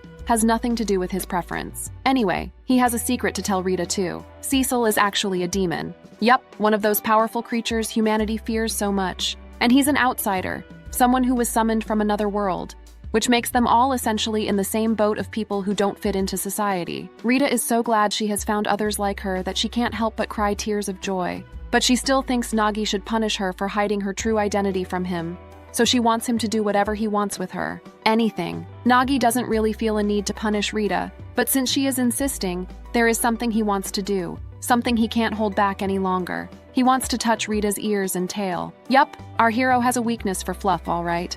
And now that Nagi has revealed his true nature, Cecil and Rita don't know what to do. Is their master a rascal after all? The next day, Nagi sends his girl shopping, staying in the room to rest and enjoy some quiet time. It gets noisy outside, though, and when he looks out the window, he sees that there are stalls on the street. And he even sees something like a bull in chains. Is there something going on? After a short while, Rita and Cecil return, their arms loaded with all kinds of goods, and their faces glowing with smiles. Nagi smiles as well, almost feeling like a husband welcoming his family home. As they put down their shopping bags, Cecil excitedly tells Nagi about all the good shops they discovered, all thanks to them getting lost. Rita quickly scolds Cecil for spilling the secret they agreed to keep, but it is too late. Nagi has already heard that they got lost, and he blames Rita for it.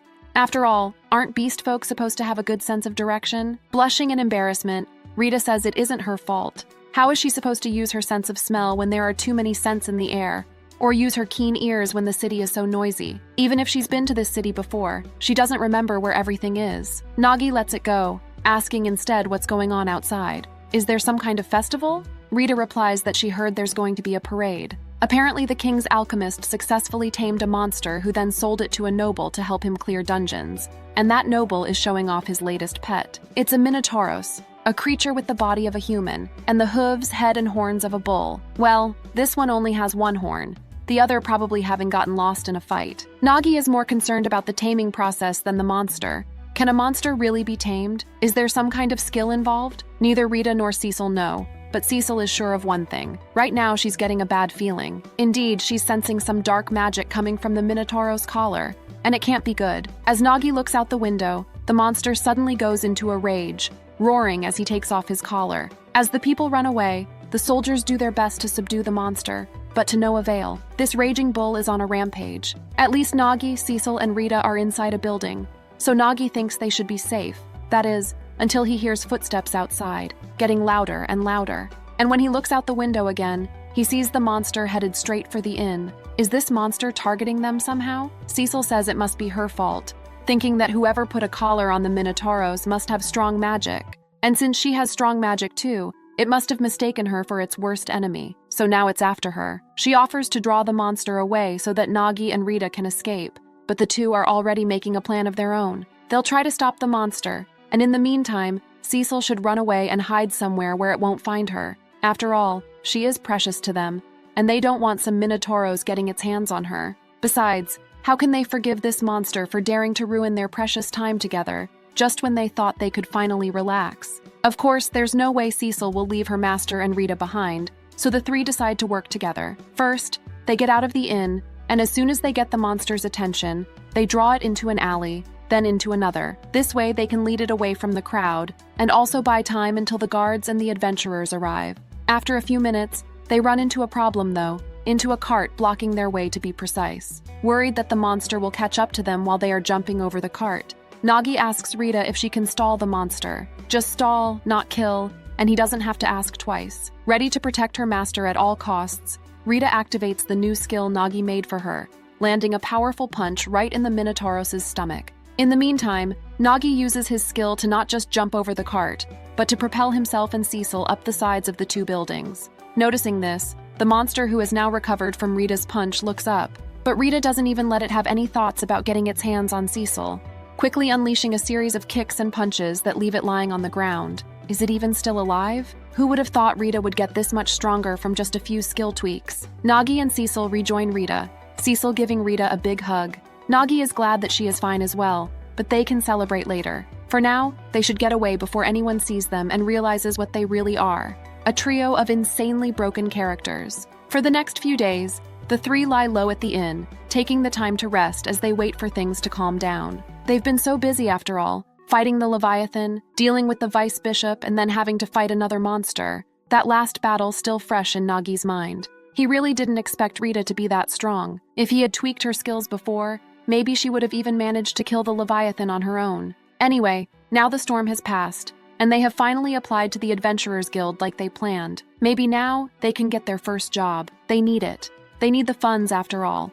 Actually, it's a surprise they can still afford a staycation after everything, considering our hero hasn't earned a single cent. After doing his usual stretches and yawns after waking up, he finds a note on the table in a language he has never seen before. He doesn't understand it at first, of course, but surprise, he happens to have a skill just for this task. So after activating it, he can finally read the note, which is from Rita, saying that she and Cecil left to buy breakfast, so that's why they're not around. He was sleeping so soundly he didn't even notice when they left. Thinking of Cecil and Rita, our hero smiles, even more motivated now to earn a living as an adventurer. Before that, he recalls his trip to the Adventurers Guild yesterday though, when he, Cecil, and Rita registered as new members. As is usually the case, a beautiful woman, and a real one at that, who serves as the receptionist/secretary of the Adventurers Guild, warmly gave them her welcome spiel, and proceeded to tell them all about being an adventurer. First, accomplishing a registration form to become an adventurer is more of an acknowledgement of the Adventurer Guild's rules,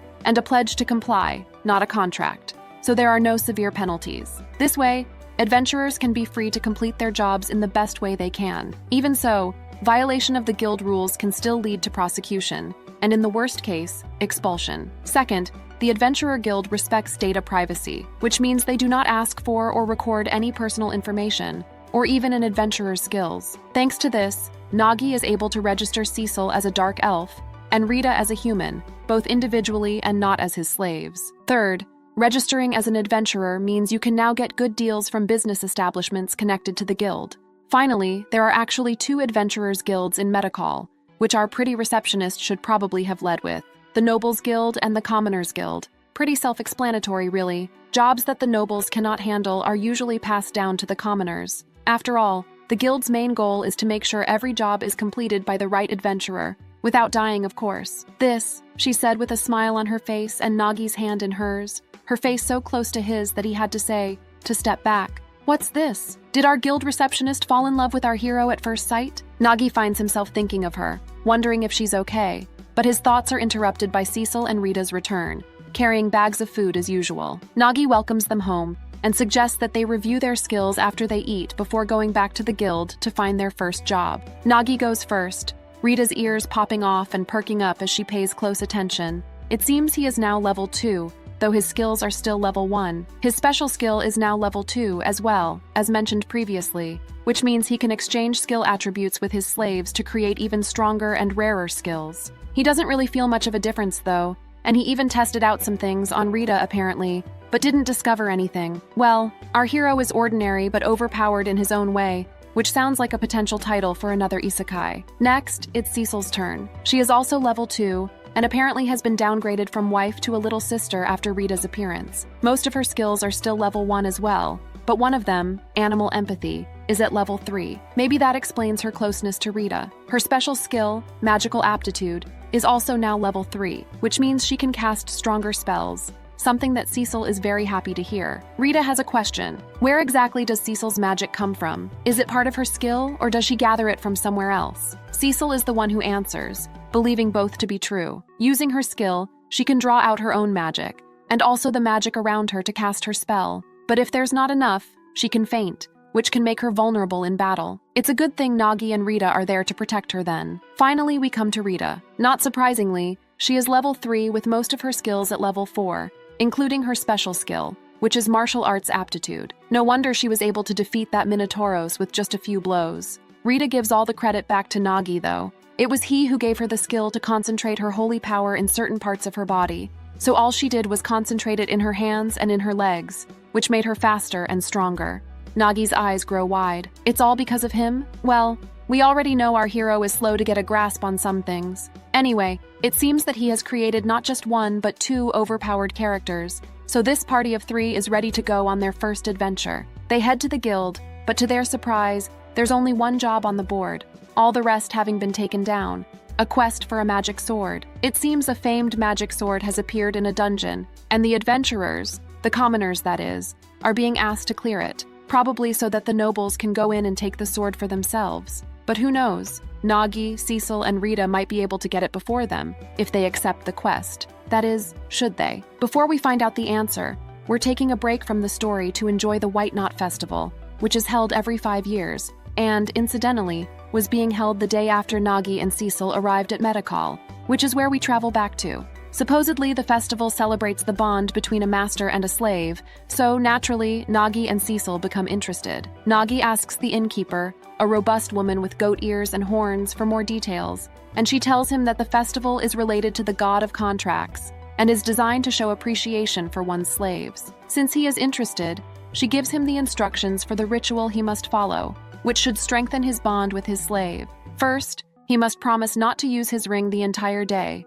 which means he cannot force Cecil to do anything against her will. Done. In fact, he has already made up his mind not to use his ring. Second, the master must wipe his slave's back, which is why the innkeeper gave Nagi a basin of water and a towel, and he thought he could do it. But the most important thing, the moment he sees Nagi's bare back, he starts having second thoughts. Surely it isn't right for a young man to be washing a young woman's back. He proposes to Cecil that they skip the step for the sake of her own comfort, but she insists on him doing it. After all, he always says how he finds her dark skin beautiful, which has somehow convinced her that it is, even though she has hated it for a long time, because of how people discriminated against her. Hearing this, Nagi summons his courage and begins to wipe Cecil's back, trying not to have any wayward thoughts as he stares at her bare, wet skin. Well, he survived their skill rewriting session, so this should be a piece of cake, right? Still, he must be nervous because his hand slips and the towel slides all the way down, sending a shiver down Cecil's spine. Well, at least he's done wiping her back now. The next part of the ritual is for Nagi to feed Cecil some of his own food, and since they don't have any, they go outside to buy something to eat. They buy what they usually do, kirpana, the city's premier delicacy, which looks something like shawarma. Nagi sits and eats half of the kirpanya, while Cecil sits in front of him on the ground, waiting patiently like a dog. Then he proceeds to put the remaining half in her mouth, telling himself that there is nothing wrong with feeding a girl with his fingers. At least he tries to feed her. But a passerby, one of the priests who was with Rita, rudely interrupts, wondering why he hasn't ditched his dark elf slave yet. They can't be trusted after all. Nagi frowns, not really in the mood to listen to any preaching. Why can't the church just mind its own business? He ignores the rambling priest, going on to feed Cecil, who is still patiently waiting for her treat. She opens her small mouth and starts to eat off Nagi's fingers, slowly, as if savoring every bite. Then when she has finished the food, she licks his fingers clean, gathering every drop of the sauce with the tip of her tongue, and looking like she's thoroughly enjoying doing it too. The priest is shocked and rambles some more, though it seems his tone has changed. Having had enough, Nagi asks him to just say what he means outright, and after struggling to put words together, the priest runs off, blushing and screaming that he isn't envious of Nagi's slave wife. He clearly is, though. With the priest gone, Nagi makes sure Cecil is all right, and she seems to be, apart from the fact that her face is red as a beet now that she realizes what she has just done. She was just trying to make the priest leave, and she did. So all's well that ends well, right? For their next task, Nagi and Cecil visit the temple of the god of contracts, who is actually a goddess. There, Cecil prays earnestly to be with Nagi forever, while Nagi prays just as earnestly to be able to survive without having to work. Oh, if only everyone can. An old man who seems to be a priest at the temple is surprised when he learns that Nagi and Cecil are taking part in the festival. In all his years, he has never heard of anyone following the ritual to the very end, but Cecil is determined, and Nagi decides to see it through with her. They might as well finish what they started. As they leave the temple, Nagi notices some glowing orbs of light floating around him and Cecil. Is it just his imagination, or are these orbs following them? Finally, they get to the last step, which seems simple enough. Nagi just has to kneel in front of Cecil so she can kiss his forehead. Before she does this, she gives a speech though, thanking Nagi for the most fun day she has ever had, and for everything he has given her. As she does, the orbs of light around them glow more brightly, soon having voices of their own, asking Nagi if he is prepared to accept Cecil as his slave for all eternity. So this is what the ritual is all about, sealing the bond between Nagi and Cecil as master and slave, so that even when they are reborn, they will still be master and slave. Nagi doesn't think this is right, so when Cecil tries to kiss his forehead to finalize the ritual and the contract, he stands up, Cecil's lips landing on his forehead, and his chin instead, just a little lower, and they would have kissed. Then maybe Cecil wouldn't feel so dejected. She feels as if Nagi has just rejected her, since he doesn't want to be her master for all eternity. But Nagi kindly explains that they can be together even if they're not master and slave, and that there are other ways to deepen their bond. Cecil doesn't know how they can do this, though. Since Nagi doesn't even seem to want her body, how can she repay him for all his kindness? Offering her his hand, Nagi assures her that just having her by his side is enough, and Cecil takes it, cheering up a little. Well, she'll just have to stay by her master's side forever and ever. And now we go back to the Adventurers Guild, where we finally learn the receptionist's name, Aina, who also happens to be the guildmaster in training, trying to follow in the footsteps of her late grandfather. For a long time, she was happy with her work, but lately she's been getting the feeling that the guild is going nowhere in spite of all her best efforts, making her question if she's fit to be guildmaster. Her friend Letitia tells her she should just accept the offer of the Merchants Guild to co-manage the Adventurers Guild. Then she wouldn't have to work too hard. After all, no matter how hard she works, she cannot bring her grandpa or her little brother back. In spite of all her troubles, Ina doesn't want to hand over the Adventurers Guild to anyone else, though. Besides, who knows? Maybe an adventurer will come along and bring the guild back to life. As she says this, she looks at Nagi, the adventurer she briefed yesterday who has just arrived. Maybe, just maybe, he is the kind of hero she has been waiting for. Nagi reads the job post about the magic sword over and over, and the more that he reads it, the more he gets reluctant to accept the job. How is doing the dirty work for the nobles different from how he used to slave away for his employers? Besides, isn't this job too dangerous? Still, since he and his party are new adventurers, he decides to get more information about the job first before making a decision. He learns that the magic sword is called Reginabilis, and that it appears in a dungeon every few decades. It has a will of its own, capable of choosing its own master, and many of those it has chosen have ended up as heroes and kings. Though if the chosen owner does not have the heart of a hero, he could also easily follow the path to ruin. With this information, Nagi asks Cecil and Rita for their opinions. Cecil replies that the quest sounds too dangerous for their first job, and Rita agrees. It is better to go to another city and look for jobs at another guild. Nagi understands and agrees as well. But what if they just provide support for another party? Would Cecil and Rita agree to that? They need the money after all. They both say it's okay, but there's a problem. Even if they are only supposed to provide support, if their lives are endangered, they will have to fight to the fullest of their abilities, which means other adventurers will see just how strong they are, and they'll end up standing out. Is that okay with Nagi? Of course not. Somehow he still wants to be a part of the quest, though. So he tells Cecil and Rita he will get more information that will allow them to make a better decision.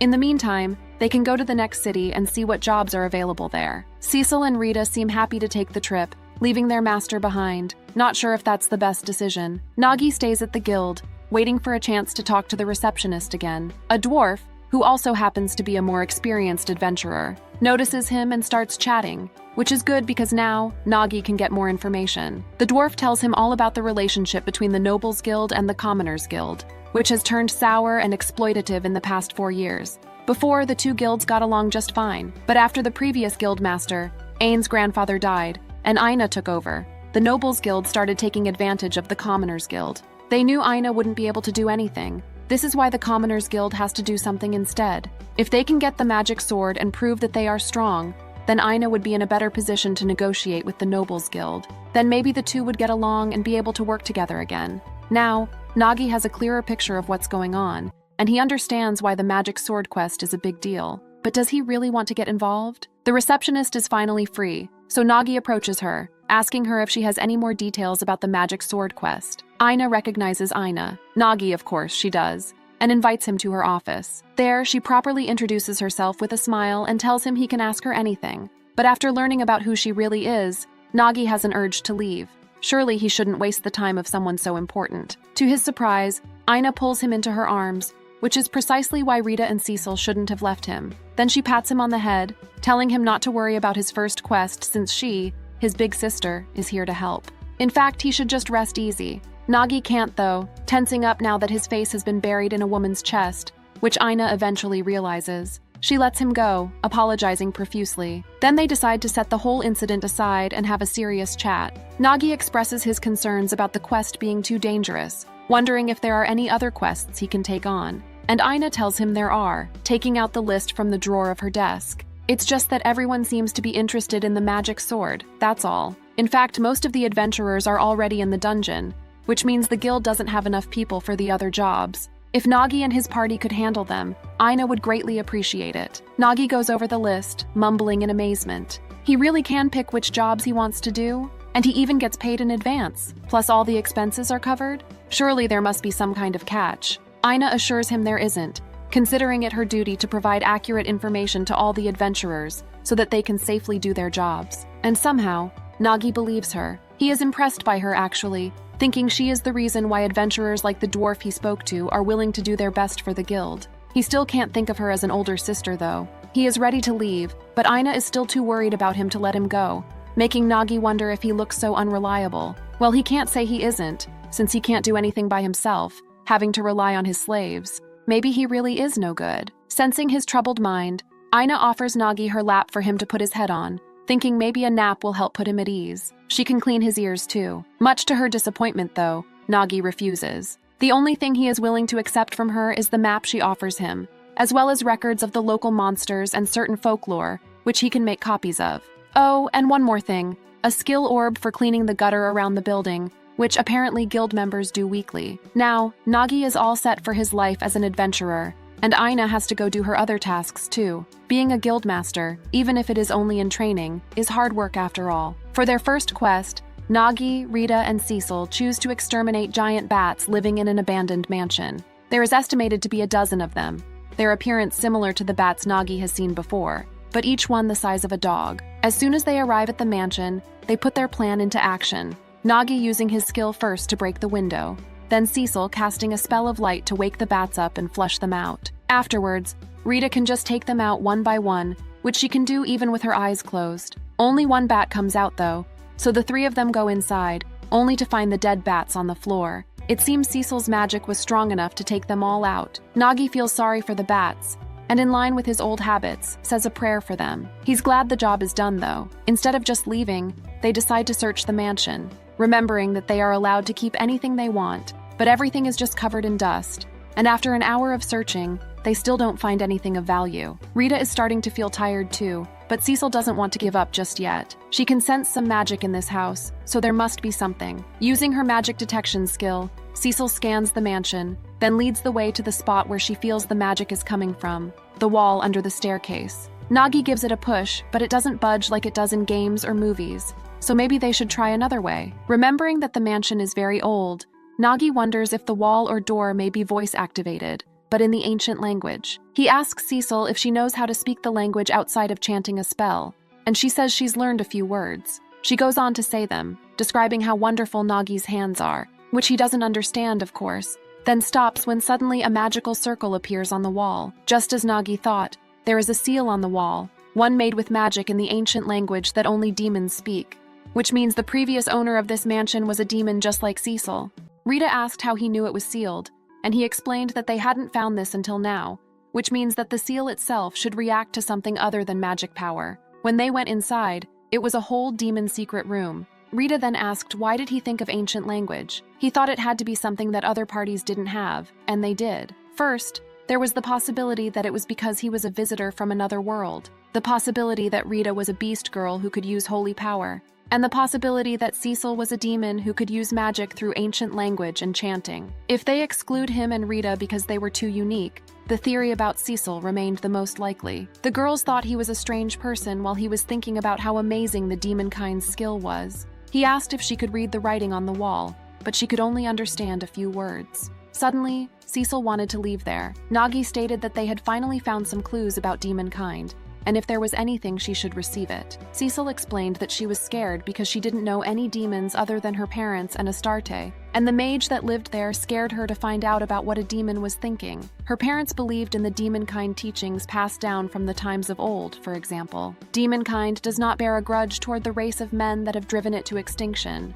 However, there were those among the demonkind who did not believe in that. She was scared that the place they were in was created for that purpose, and didn't know what she should do. Nagi called Rita and told her that they were going home, which surprised Cecil because they hadn't found anything interesting. Nagi assumed that they didn't see anything and didn't even find the room. He reminded her of their motto and told her to not feel bad about anything. Cecil hugged her tightly and explained that because of his kindness, she always ended up wanting to do anything at all for him. Before they left, Rita showed the ancient language translation skill, and they decided to install it in Cecil and have her read the inscription on the wall. After they installed it, Cecil's read the writing and apologized for what she was about to do. Nagi and Rita were confused by her words. She then started to use her fireballs, and Nagi requested Rita to stop her even if she had to hit her. Rita didn't accept to do that, but Nagi informed her that Cecil was using her fireballs, and if they didn't stop her, this whole place would be blown away just like Leviathan was. In the next scene, they were outside,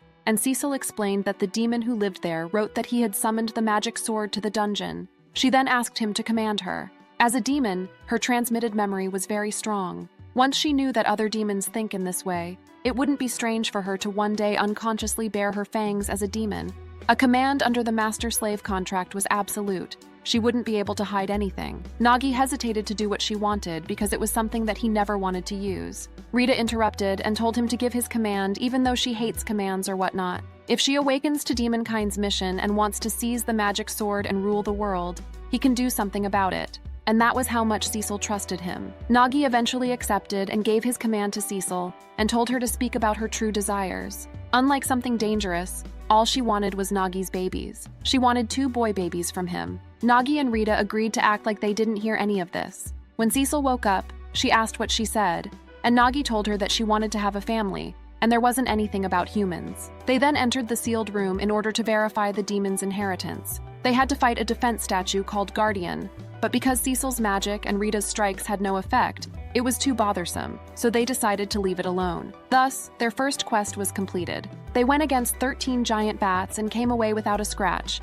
and it took less than an hour. Rita was quiet and felt embarrassed since it was her first time. Thanks for your work. After doing a job together with the people she loves, and once she realized that from now on the 3 of them would keep doing this, she somehow got embarrassed. Rita and Cecil waited outside while Nagi went to turn the giant bat horns into money. When he went inside, he realized that the place wasn't as lively as usual, and Ina didn't look great. Letitia asked if he was a member of the Commoners Guild, and he approved her. He then mentioned that since he finished his quest, he would like to turn in giant bat horns for money. He asked what was wrong with Ina, and she explained that Ina was completely exhausted and was resting. Until now, no one was worried about her. So she asked his name. When she heard that his name was Nagi, she immediately recognized him and started to explain how Ina kept gushing about him. Apparently, she mentioned that Nagi was a boy who could do anything if he tried, so she wanted to keep a close watch on him and let him develop his talents. Nagi stated that she was a pretty rude person and asked who she was. She introduced herself as Ina's childhood friend, Letitia Millefew, and mentioned that she was pleased to make his acquaintance. She then asked if he came to get the reward for a quest, and since he wanted to report directly to Ina, he would like to come back another time. Letitia gave him 2 common skills in place of his reward. Nagi didn't understand why he would get paid by her because the quest was from the guild. She then explained that the guild doesn't have the ability to pay his reward anymore, because the Commoners Guild has been shut down as of today, and it will never open again. Nagi couldn't process what she just said and asked about what happened. Letitia didn't see any reason to explain any of that to a newbie and a beginner adventurer, so she wanted him to leave. He didn't insist on anything, and looked at his common skills. At that moment, a man appeared behind Letitia and started to yell some nonsense about the people of the Commoners Guild. Letitia explained that that man was Tanaka Kuga, which was a hireling of the nobles. He practically wiped out the whole Commoners Guild single-handedly. She then asked what he wanted more, as if he hadn't done enough there. Letitia looked so mad. He said that he wiped them out, but there might still be silly adventurers who would lend a hand to the former guildmaster, and his job wasn't done until he had destroyed everything. Nagi interrupted him and asked a few questions about him, and learned that he made lots of contracts for the king. Letitia wondered what was this all about, and asked if he knew something about Tanaka Kuga, but Nagi was just concerned about the number of people the king called from the other world. While they were talking, a dark-skinned demon girl showed up and told Tanaka to finish this already. Letitia got angry at the fact that they even hired someone from the mercenary Kijin tribe. At that moment, Tanaka swung his sword to kill them, but suddenly, Ina appeared with a rainbow barrier skill. They were all in shock, but Letitia told her to not do it since it was too dangerous. Ina was determined to punish Tanaka for bullying Nagi. Tanaka mentioned that even if her all-element defense magic is amazing, it wouldn't work on him since he got magic resistance. Letitia asked him to quit it, but he interrupted her and told her to stop giving him orders. Suddenly, Rita appeared and kicked him on his back. She got worried and came looking when Nagi didn't return. While Tanaka was trying to understand who she was, they were talking about Rita's ponytail. Nagi activated his transcendent perception skill, and it was pitch black. There wasn't any light, sound, smell, taste, or touch, and it was like he was floating in weightlessness. While he bent his neck side to side and raised up his arms, the body swayed and swung the arms. He was about to reach his limits. Rita was also dealing with the demon girl. They managed to finish them right before the magic disappeared. Rita ran to him and asked if he was okay while Letitia was trying to process what he just did. She heard from Ina that he was starting out as an adventurer, so there was no way he could dodge Tanaka's successful attacks by a hair, caught his arms, and then sent him flying. Apparently, transcendent perception was a way to surpass all of own 5 senses at one, while in sensory deprivation, the 6th sense sharpens once the body moves on its own in reaction to danger. Even if he has the skill, in the end, people can't surpass their physical limits. They can't move faster than humanly possible, can't lift heavy weights and break them. He asked Letitia if she had any special skills, and she said that she doesn't, and people with special skills are very rare. The skill orbs he has seen in this world were all mostly daily life skills, and he didn't realize that because Rita, Cecil, and he have all special skills. Tanaka didn't seem to learn his lesson, but then Cecil appeared and used her activated her ancient language enchanting. Tanaka underestimated her, and didn't think there would be a way an ordinary character from that world could win against him. She made flame arrows to destroy him, but he mentioned that low-level flame magic wouldn't work on him since his armor has a magic reduction effect. Nagi noticed that Cecil's hair was also different, and Rita explained that they had nothing to do while waiting for him, so they just did each other's hair. Meanwhile, Tanaka realized that he was wrong for thinking the flame arrows wouldn't work on him because he was in pain. On the other hand, the dark-skinned demon girl woke up, and she saw the place was a mess. Nagi tried to hold Cecil to stop her from running out of her magic power, but she was so angry at Tanaka. Demon Girl explained that her job was to watch and guard Tanaka Kuga, and she was not willing to fight against weird people like him on her own, and offered to pay an appropriate amount of money to just return Tanaka himself. Nagi was interested in this offer, but Letitia told him to not trust her. She swears by her name as a Cajun, which means demon, and she states that she won't go back on her word while swinging up Tanaka. They went on their ways, and Nagi asked Letitia if she knew about the quest for the magic sword. She approved him, and then he wanted to make sure that originally the Nobles Guild dispatched the Commoners Guild to go and get the magic sword in order to present it to the king. She said that after all, everyone in the Commoners Guild went into a rage, and they proposed to the Nobles Guild that they would be the ones to present the magic sword, and that they would gain with their own efforts directly to the king. But in return, they were told commoners will never be allowed to compete with nobles equally. Then the nobles secretly hired various rogues and attacked the Commoners Guild as they were attempting to conquer the dungeon. Most of the guild's adventurers were taken down, while others fled, and it was Tanaka Kuga who attacked them. She also explained that when Ina heard about what happened, she went to protest the one in charge of the Nobles Guild, Count Rigida, but didn't return with anything worthy. Nagi interrupted her and asked if she could tell Ina to leave him alone since she was hugging tightly on his neck. Letitia explained that the reason why she was acting so close to him was because he was giving the same vibe as her brother Naiz, who died when they were little. Apparently, Ina lost a few years' worth of memory, and she doesn't even understand the current situation. To hand over the rights to the Commoners Guild to the Count, Ina forfeited her assets and took all responsibility for the current state of the Commoners Guild. And then the memory loss was punishment for Ina. Nagi stated that what was done, and there was no going back. Letitia knew that, but she still asked him to help her to bring Ina's memory back. He said he would give the answer later, and went back to the inn. Cecil and Rita went to the bathhouse, and he laid down to rest. The door knocked, and he thought the girls had returned, but it wasn't the girls, it was the demon girl. She brought the money she promised, and while being on top of him, she mentioned that she had grown very interested in him. Nagi was in shock while she was telling him that she would take him to the apex of pleasure. While she was trying to take his pants off, she mentioned that they needed to hurry to get Ina's memory, because it would be gone completely after 2 days. At that moment, Rita and Cecil were back from their bath and asked what she was doing to Nagi. The demon girl went out from the window and said that she would come to get it another time. When the demon girl left, Nagi told Letitia what she said about Ina's memory loss. He then gave her what he circulated from the town. Letitia was furious and told him that if she could, she would have made a move a long time ago. But unfortunately, she doesn't have any idea of the strength of the guard anywhere but at the tower. Nagi told him to calm down first and asked how was Ina doing. Letitia used connections to shelter her with trustworthy people. While she was talking, someone interrupted her saying she should calm down, and it was the demon girl again. Letitia asked what she came there for, and she said that she happened to have accurate information on that tower. Depending on her sincerity, she agreed to share with her. But there was no way Letitia could trust enemy information. Nagi convinced her by saying they needed any kind of information, and they needed to hurry and return Ina to her normal state. It may be a trap, but in that case, they just need to plan under that assumption. The demon girl explained that the tower was deep in the forest and pointed at the map. Apparently, they were using steel gargoyle, which was a monster whose body was all covered in steel and moves with magic. Nagi wanted to approve if they were the ones that had wings on their backs and carried a sword and a shield. Letitia approved him and mentioned that they were the high-level angel guardians. All they needed to do was get their crystal, and there was no need to kill them. But if they were going against steel gargoyles, they would want at least level 10. Nagi promised to think of something that would work out somehow, or come up with something. Letitia couldn't believe that he would work with her, and thought he totally turned her down. Right now in that town, defying the Nobles Guild was a real danger, and many adventurers left the Commoners Guild while saying that no one would blame a beginner adventurer for refusing to help. But Letitia was helping Ina because she was her childhood friend. She continued to explain it, and they made a plan. In order for them to prepare to go return Ina's memory crystal, Nagi, Cecil, and Rita went back to the secret room in the mansion. Nagi didn't want to decide this on his own, but he expressed that he couldn't leave it alone. The girls were fine with anything that came from him and told him to just go about it boldly. Nagi apologized again. Then Rita also apologized for making him apologize. Cecil asked them to calm down. Besides, the original cause was because a demon the same as her summoned the magic sword. If they can save someone who met with misfortune due to that, she was the one who must feel grateful. Nagi thanked Cecil for her words.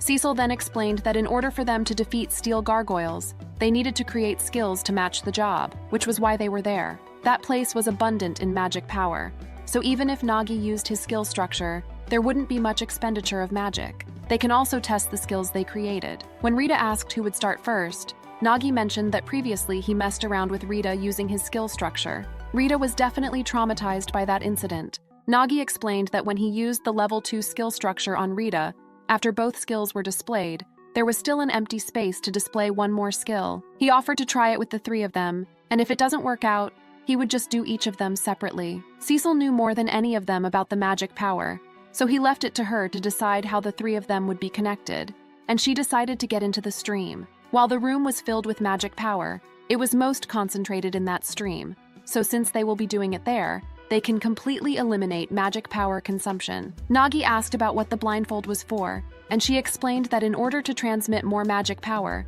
they should give as much bare skin touching as possible, so the girls were completely. They hugged him tightly, and then he started the skill structure. First, his skill, second Cecil's, and last one was Rita's. Nagi told Rita to not move, but it was hard for her to do that since she got tingly when they reconnected. Rita informed Nagi that this was different from before. Nagi managed to rewrite their skills and took off the blindfold. Rita and Cecil fell and fainted in his arms. They would find out the effect after the girls woke up. Meanwhile, the demon girl was talking with Lord Count, and she mentioned that Lord Count should put the destroyed guild out of his mind. He asked if the information she gave to him was all accurate, and she approved. Letitia Malafeu and the party would certainly come.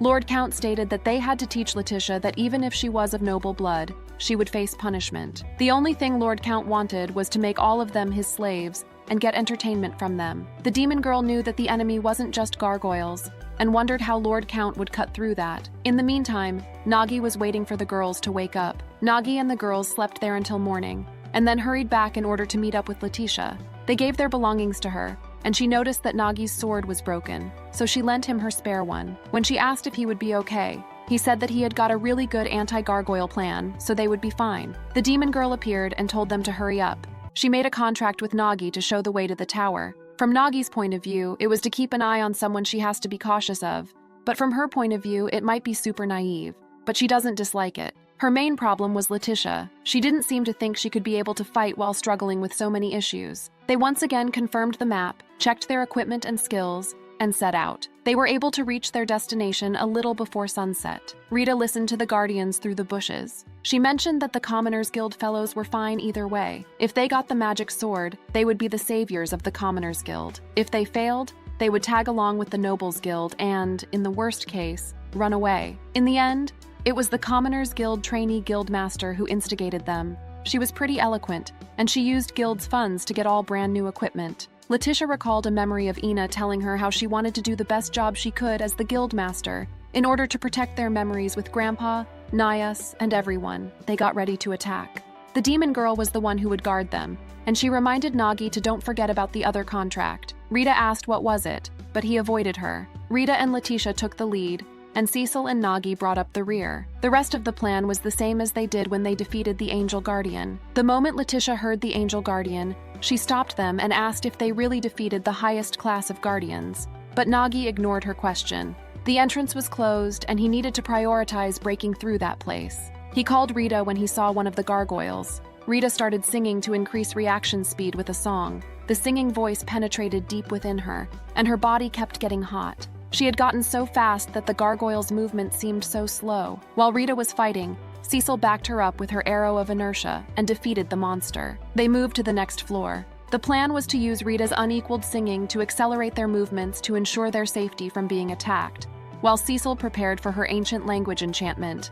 And then Cecil would drain magic power with the arrow of inertia and render them motionless. It was quicker and safer to just rob them of their fuel, which was magic power, rather than reduce their endurance to 0. With this plan, they could reach their goal quicker and safer. On the next floor, they followed the same plan. Rita fought with the gargoyle while Cecil was preparing, but then the monster made an unexpected attack. So Nagi used the release delay art skill and saved Cecil. Then Cecil used her arrow of inertia and took down the monster. Letitia was speechless about the extraordinary miracle she was witnessing. While Nagi was explaining why the sword Letitia gave him broke, she couldn't stand straight and collapsed to the ground. Nagi got confused. She realized that she was the same as the nobles from the Nobles Guild, because seeing their power with her own eyes, she could only think of her own advantage. Using someone else's strength while staying back and protecting oneself was the same as all the other nobles. She was sure she was doing something because she couldn't accept how her father was currying favor with Count Regilta. Apparently,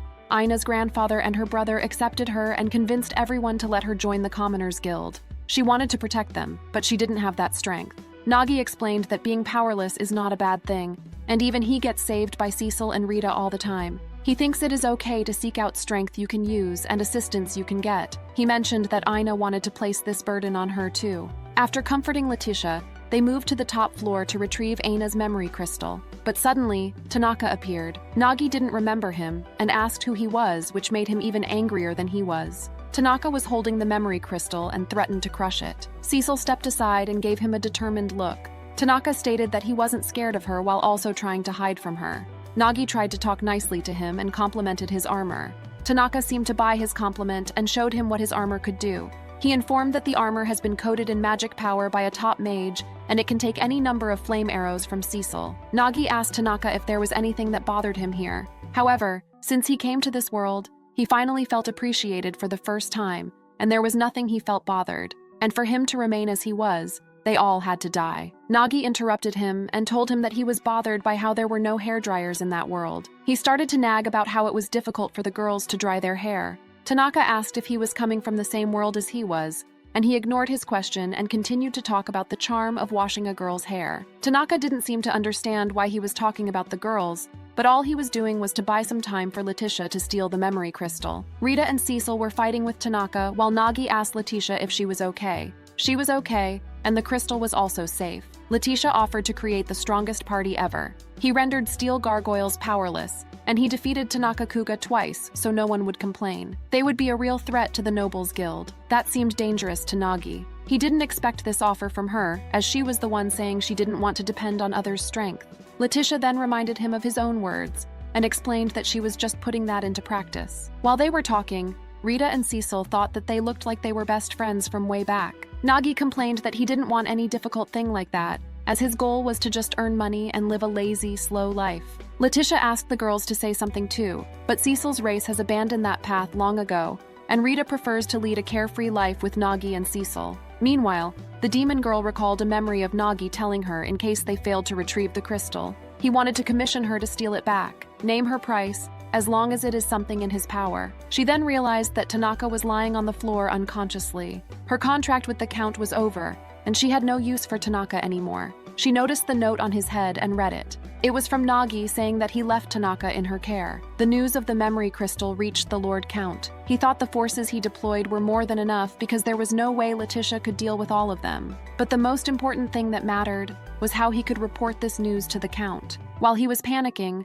a guardian came and told him that the church was mistaken in investing him with power. He was incompetent, and when he failed, he always blamed others. Before power, he even bent the church doctrine. These words made him furious, and he tried to attack the guardian but got knocked down. Lord Count didn't understand how he got the audacity to do this to him. The guardian approached him and whispered that they were witnessing all of his heinous actions. The guardian removed the armor, and it was Rita who stated that they are the mystery portion of the 9 apocalypses. After finishing her business, she came back to meet Letitia. Rita asked if she also finished her business, and she explained that she thought she would get summoned by the Count, so she managed to feign innocence about everything. Rita mentioned that since she discovered a relic from the Church of Etulna that was used to steal Ina's memory, She came there to destroy it. She suspected something when she heard about the crystallization of memory. It was a shame that she used to belong to that church. Letitia heard rumors about the Church of Atulna that an outstanding head priestess who was supposed to come to Medicall was dismissed several days ago,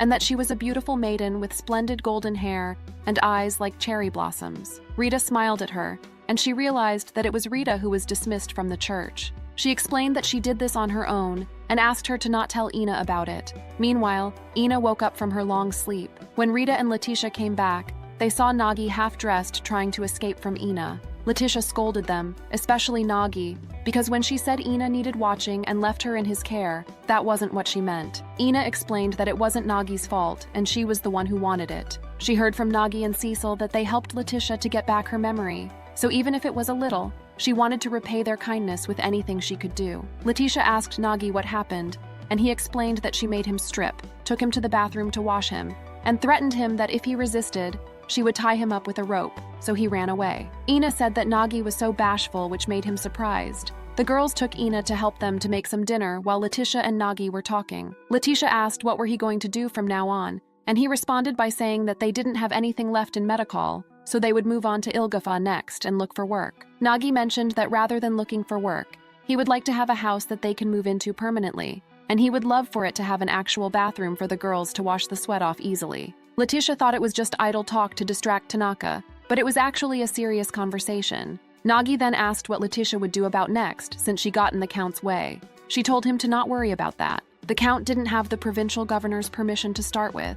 He wouldn't want to raise a fuss and blow things up because it would only make their embarrassment public. The real problem was Ina's future. Nagi wondered what she would do after being robbed of the guildmaster's rights. The door knocked and a man came. Apparently it was the item shop owner who lent them that house. He wanted to thank Ina for taking care of the shop. Letitia arranged a job for her, and she was taking care of paperwork and reviewing accounts, also working the reception. Ina was so happy because normally she doesn't get thanked for her work. She mentioned that it was her first time sleeping so well after she started her job at the guild because her head was so clear and the work went smoothly. Nagi asked about her daily schedule at the guild. When she showed him her schedule, Nagi was frustrated. He couldn't believe she could do this much work and asked if she had any other staff, but they didn't have the money for it because they had to pay kickbacks to the Nobles Guild. Nagi told her that if she kept that up, she would have passed out soon. He asked Letitia why she didn't stop her, and she explained that she did try to stop her, but Ina kept insisting she wanted to continue the Commoners Guild no matter what, so she wanted to make her dream come true.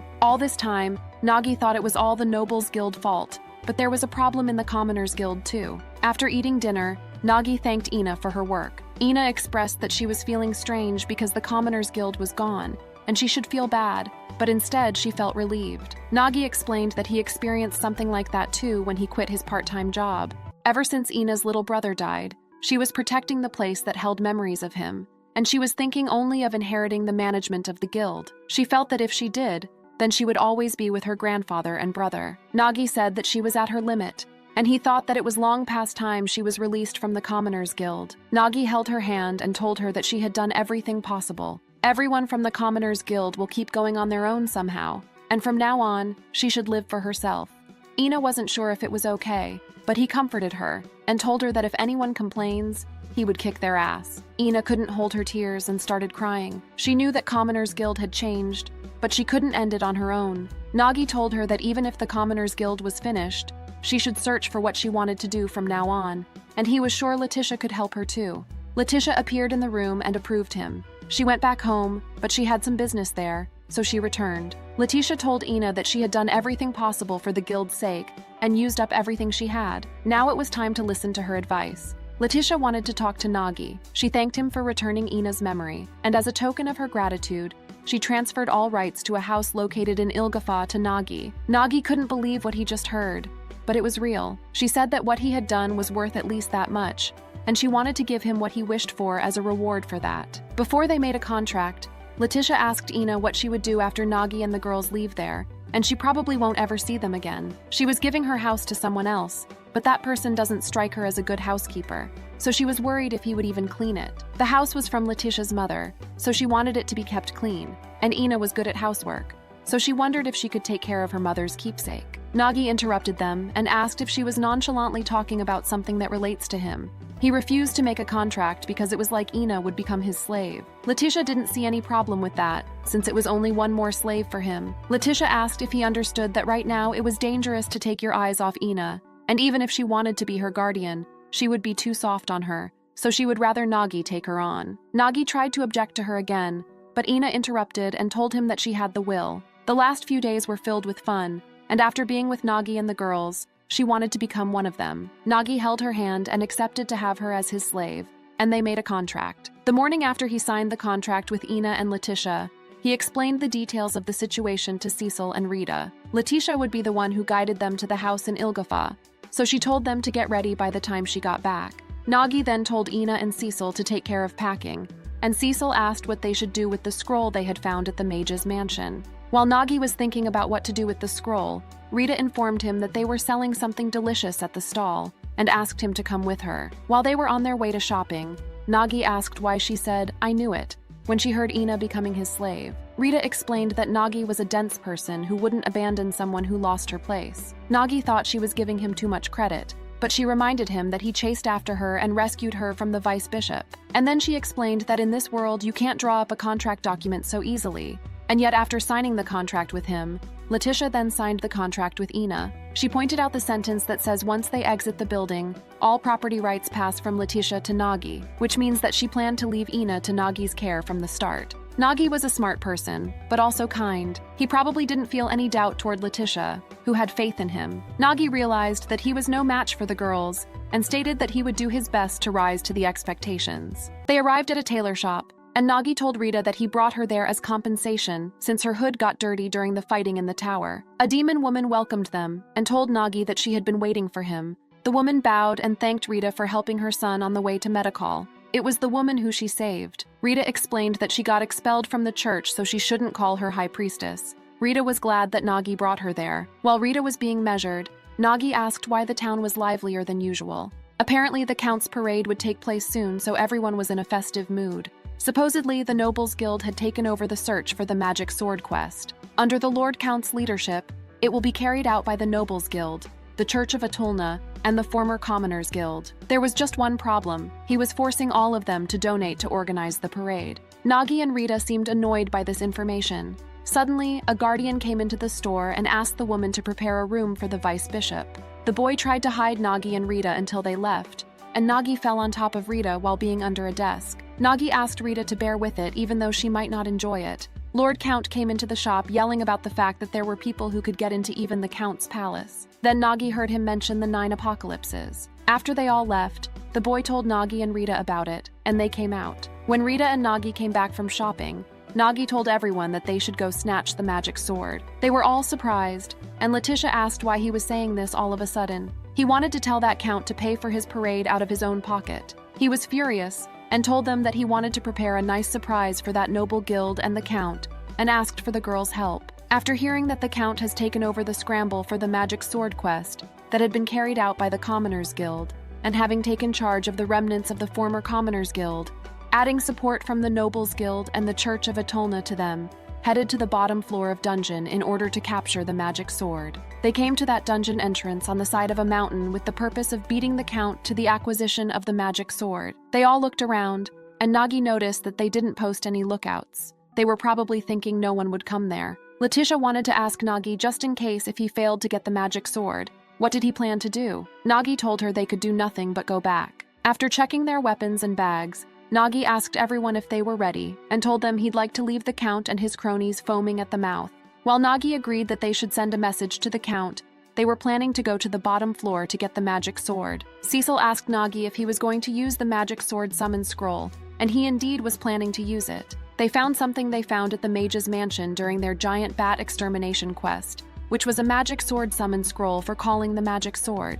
The mage that lived there conducted research on the magic sword, and that was the result of that research. That was what the angel guardian was defending in the secret room. Letitia wanted Cecil to explain the plan. First, the place of summoning must be as close as possible to the magic sword. Cecil told them the magic sword scroll opens a gate and calls the magic sword nearby, but the conditions for it were pretty strict. Second, the place of summoning must be overflowing with plenty of magic power. Third, the scroll reader's magic power capacity must be sufficient. Nagi thought that was why it was unlikely there'd be anyone who could misuse that scroll since such enormous magic power is required.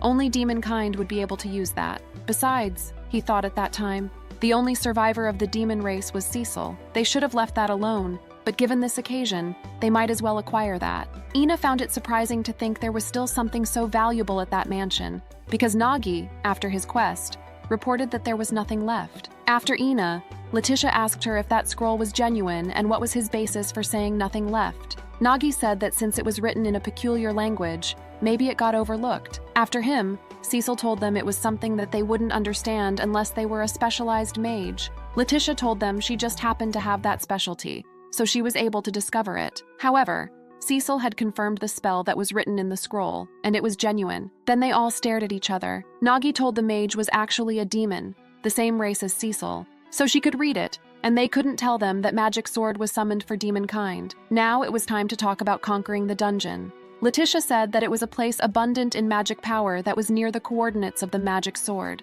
There was a spring with magic power welling up in several places on the dungeon's 3rd floor. During a prior investigation, Letitia learned through magic detection that one of them was nearly right above the location of the magic sword. Ania said that the magic sword response came from the bottom floor, around the southeast. Nagi said that the 3rd floor spring was found in 3 places. In that case, the one that was closest to the sword's coordinates was the inside-most one. Letitia learned it back when she looked through the reference materials at the Commoners Guild. Nagi said that if it was only the 3rd floor, they could get there before the company made their move, and told Letitia the most important thing for him was for everyone to get to the next town safely. He was thinking if it got dangerous, they were retreating, and if it got to be a pain in the ass, they were leaving. Letitia understood and told him that he was one of those rather than a crusader for justice. He was just a simple soul who liked to help people. Rita said that just today's trip was due to her own whim, so she had an idea to leave Letitia out.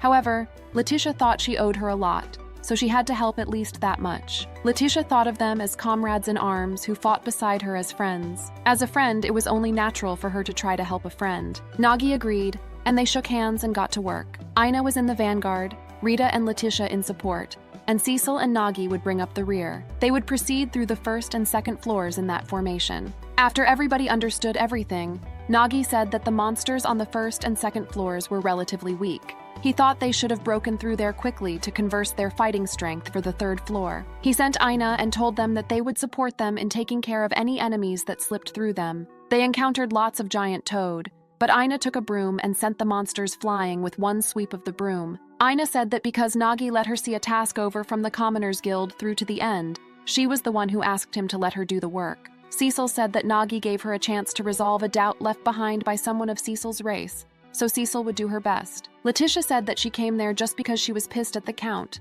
and the Church of Atulna, and the nobles. She said that it wasn't for Aina or Cecil. Nagi told her it was too late for her to be acting unconcerned. For Nagi, that wasn't true. Letitia knew the danger, and yet she helped to get Aina's memory back. She was concerned for Aina and supported her, and she basically enjoyed that. Letitia had never seen Aina like this before. She cleaned up all the monsters with that broom. This ability was installed in Aina. For Letitia, Nagi was using strange skills as usual. In order to speed up the advance through the dungeon, he made a skill to drive the enemies off rather than attack them. Rita said that even monsters didn't want to fight anyone with such a bizarre skill. Letitia thought the whole concept of conquering a dungeon was getting thrown out the window. Aina told Nagi she was fulfilled now, and told him that up till then, she had only accepted as a backup for the adventurers. It made her feel so good to use herself for the sake of someone important to her. She told Nagi to use her body and soul, and let her serve him, and she said all of her belonged to Nagi. She whispered in his ear whatever he did to her. Without exception,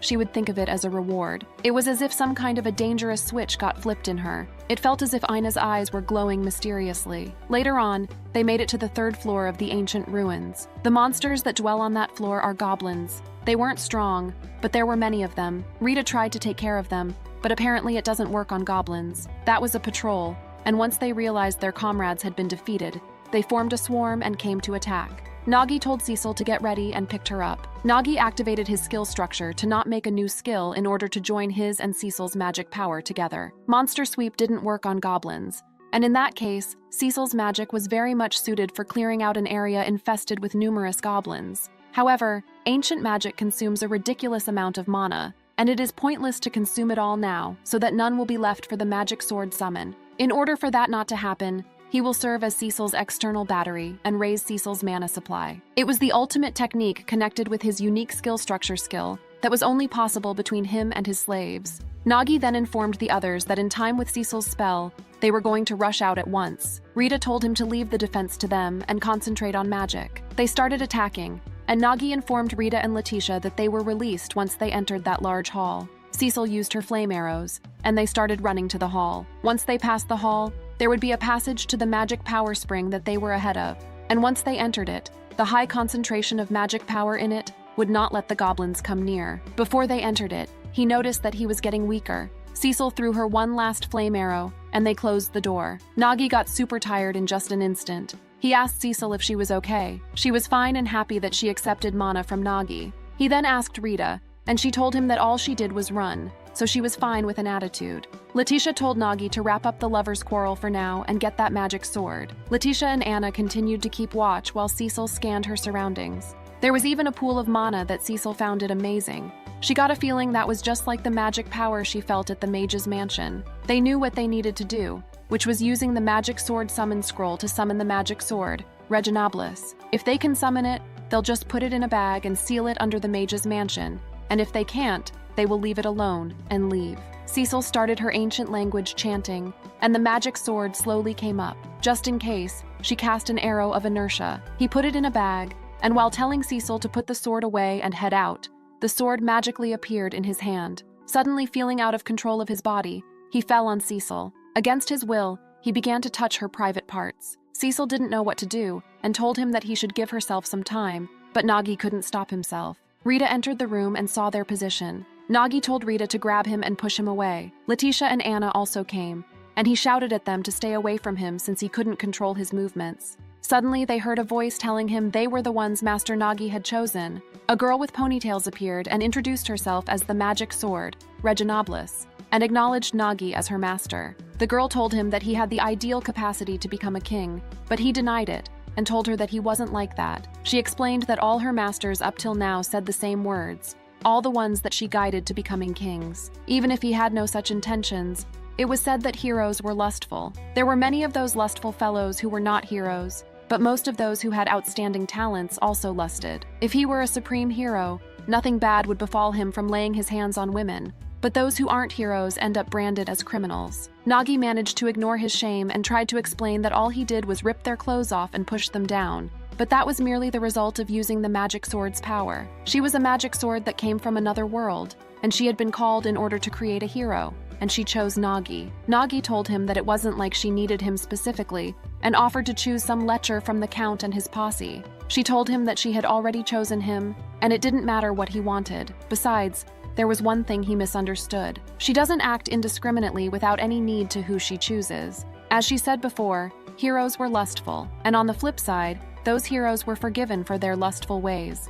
And indeed, no one judged them even if they impregnated numerous women. On the contrary, they were urged to become kings. She mentioned that he has more potential than even the heroes, and he already built up a quiet harem even without her power. Once he makes a contract with her and wields that magic sword, her power to control people's minds will be liberated completely. Nagi was thinking the controlling people's minds part. She told him that in her current state, all she could do was sneak into a crack in the mind and take control of the body. She mentioned that the daily lives of people would be entirely at his whim, and all the previous conventions and promises were nothing but scrap paper to him, which made him recall a memory of his mother promising to come get him. He told her that he won't rule over anyone, and he decided to live a free, easy life.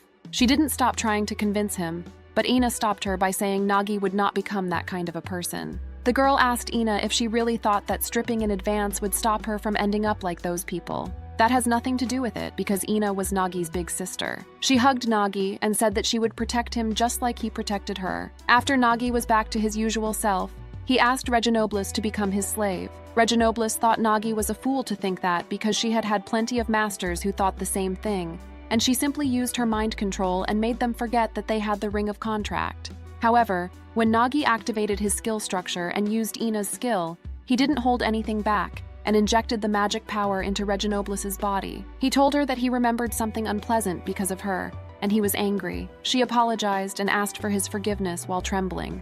Aina warned Nagi that she shouldn't be mean to girls, and as his older sister, she can't approve. Aina then embraced Reginopolis and told her that if she felt bad, she should come to hug her. Reginopolis told her that she was a magic sword and shouldn't be on the same level as humans, but Aina didn't listen to her and told her that with a collar she received from Nagi, she was one of them. Nagi executed the skill structure while Aina and Reginopolis were trembling and sweating, and the process was done. He can now mix and match his skills and those of his slaves to create new skills. He noticed Letitia's face was so red and asked the reason, and she scolded him. Nagi wondered what the connection was between Reginopolis's mind domination skill and causing all those nasty things. Reginopolis explained that she loves to cherish those who love each other and live in harmony, especially heroes. If someone isn't fit to be her master, she leads them into destruction, but only the ones who don't treat women well. Nagi thought he should seal her in the mage's mansion. He then noticed that Cecil had been looking like she was in a good mood, and she approved him. Apparently, she had figured out some things about that mage who had the scroll. At least she knew that he loved humans, and in the end, Macon didn't hurt her or Rita. Nagi thought it was worth coming there since Cecil finally accepted herself. When they were about to go home, Rita informed Nagi that she could smell people other than them. Nagi also noticed the lookouts, and Rita threw a rock at them and asked who they were. The demon girl who helped them to get Ina's memory crystal was there, and she greeted Nagi. Nagi asked if she needed something from them. Since it probably wasn't anything good, Cecil started using her flame arrows and attacked them. Rita also prepared to punch them, but one of them held her leg and threw her. Reginopolis told Nagi to use her, but he couldn't trust her. The enemies seemed very strong, and Nagi did not want his minions to be harmed. He swung the sword without taking it out of its sheath and tried to attack, but it was insufficient because the demon girl's squad consisted of 5 humans and 24 creatures. At that moment, slime surrounded them. Reginopolis insisted on using her, stating that slimes were creatures to be taken seriously. Nagi left them to her, and after the only one who left was the demon girl. He offered to let her go if she returned to the Count and said she hadn't seen anything there. She refused his offer because the Count had nothing to do with them. To begin with, they didn't have a contract anymore. Nagi asked why she came here, and those soldiers who were with her were the Count's flunkies. She said that they were indeed on the lookout there, but it was for Letitia. Apparently they had been following her ever since she left the town, and she incapacitated them for Letitia, so she would like some gratitude in return. For Nagi, that didn't prove that she wasn't with them, and she was still dangerous to them. She took out the note Nagi left her, and said that as was written there, Tanaka Kuga was in her custody, and she also broke all contracts. She wanted him to make a contract with her. She won't tell the Count what he did in that town for the sake of woman, including the matter with Kuga. In exchange, she asked him to let them pass from here and swear it in the name of the god of contract. It was only natural if he opposed the nobles in that town. Nagi still didn't seem to understand what she wanted, so she licked his face to say that she hadn't given up on him, and they would continue at the next opportunity. From what the Kijin girl said, it appeared that they didn't need to worry about any pursuit from the Count. In order to head to the next town, they decided to proceed slowly while resting. Nagi wanted to check their skills while they had the chance. Nagi, Cecil, Rita, Aina, and even just in case, Reginopolis got their skills checked. Nagi asked Regina if would she be detected by search magic. She replied by saying that since she lost her previous skills, even the surges of her magic power have changed, so she will most likely not be detected. Nagi once again stated that he was pleased to meet her and thanked her for her help. She asked if he would take her along too, and he explained that she was his slave so he can't just leave her behind. Besides, he actually wanted a pretty sturdy sword. Letitia and Aina were watching them, and Letitia stated that Nagi was not honest with his feelings. Aina teased her by saying she was no better than him. For now, Nagi asked her to tell them about what was on the way to the harbor town of Ilgafa. Meanwhile, the demon girl's commoners asked if she was sane making a contract with Nagi, because she could find a boy like that anywhere. Kijin girl explained that he might seem like someone commonplace, but he may turn out to be a hero or something like that. In the next scene, they were on their way to the Ilgafa, and Nagi found a skill crystal. Rita told him that he should wash it off with clean water, and that once it was purified, it would be his. Nagi then asked Reggie if she was okay. Reggie didn't seem pleasant, and he explained that it was because she was making sexually harassing remarks to Rita over and over on that journey. She explained that she liked cute girls, so she couldn't help it. Nagi had her change her former shape to a simple katana since she would stand out too much looking like a real magic sword. Nagi then apologized to Rita for not being able to stop her, and she stuttered some things about being ready to receive affection and what they could play. Reggie defended herself by saying that it was because she also wanted to be intimate with Nagi. There was a reason why Rita, Reggie, and Nagi were walking along a road. After they checked everyone's skills, it was night already. Letitia and Nagi talked about what would happen from now on. The harbor town of Ilgafa that they were headed to was a really special town. The harbor town of Ilgafa was ruled by the noble Hafumea family. It was a port for most of sea transportation and trade, and played a role as an essential location. The town was under the protection of Sea Dragon Kirkadil, which was the only difference from other cities that conducted trade. The Sea Dragon Kirkadil was one type of dragon that lived in the sea, and it made a contract with the people of Ilgafa. While shrine maidens held a proper festival, the Sea Dragon would protect their ships, and because of that, there were few attacks on Ilgafa's boats by monsters. Nagi asked why did the Sea Dragon made a contract with the people of Ilgafa, and before Letitia explained the reason, Aina called for Nagi to say that Cecil had a terrible fever. Letitia and Aina took Cecil to Ricerda, and the rest would follow them later. They found a graveyard, and Nagi asked if it was possible that corpses could become undead. Rita didn't think it was possible for those who were properly buried. Even those that weren't don't become undead easily. She was sure they were protected by the statue of the goddess of Saul's repose and monster warding. But if the statue is broken, then it is a problem. Although it does look broken, she said it was okay as long as there isn't a necromancer about.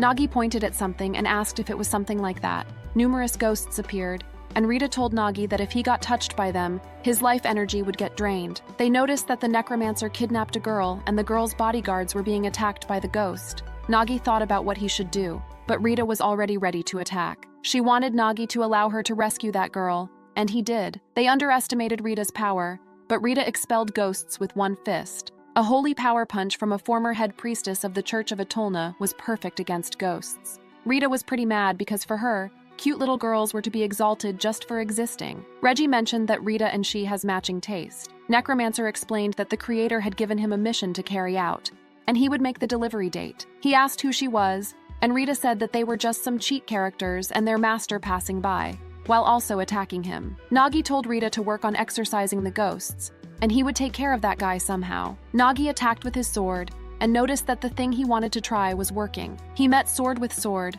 but Reggie felt no shock. The plan was to combine the skill he recently picked up from a goblin and a skill he got from Ain. Reggie knew that he wouldn't bring an enemy down just by washing away, but that is why he converted the energy that he washed away into his attack power. With that, he could attack immediately after defending. Before he made his last attack, Nagi told him that he said he would erase witnesses, so he wouldn't complain if the same was done to him. The girl barely saw Nagi, who saved him, and thought about the last thing she remembered, which was the legend of the sea dragon. Nagi and Rita finally made it to the Ricerda, and they ran into Letitia, who was worried because they took longer than she expected. Rita asked how was Cecil doing, and she explained that Ain was with her and she was resting. They did their best to find a quiet inn and took 2 adjoining corner rooms, so coming and going should be easy too. Letitia, Cecil, and Ain were staying in one room, and Nagi and Rita took the other room. Ain was waiting for Nagi. He asked how Cecil was doing, and she informed him that she still had a fever, even though Cecil said this often happens with her tribe.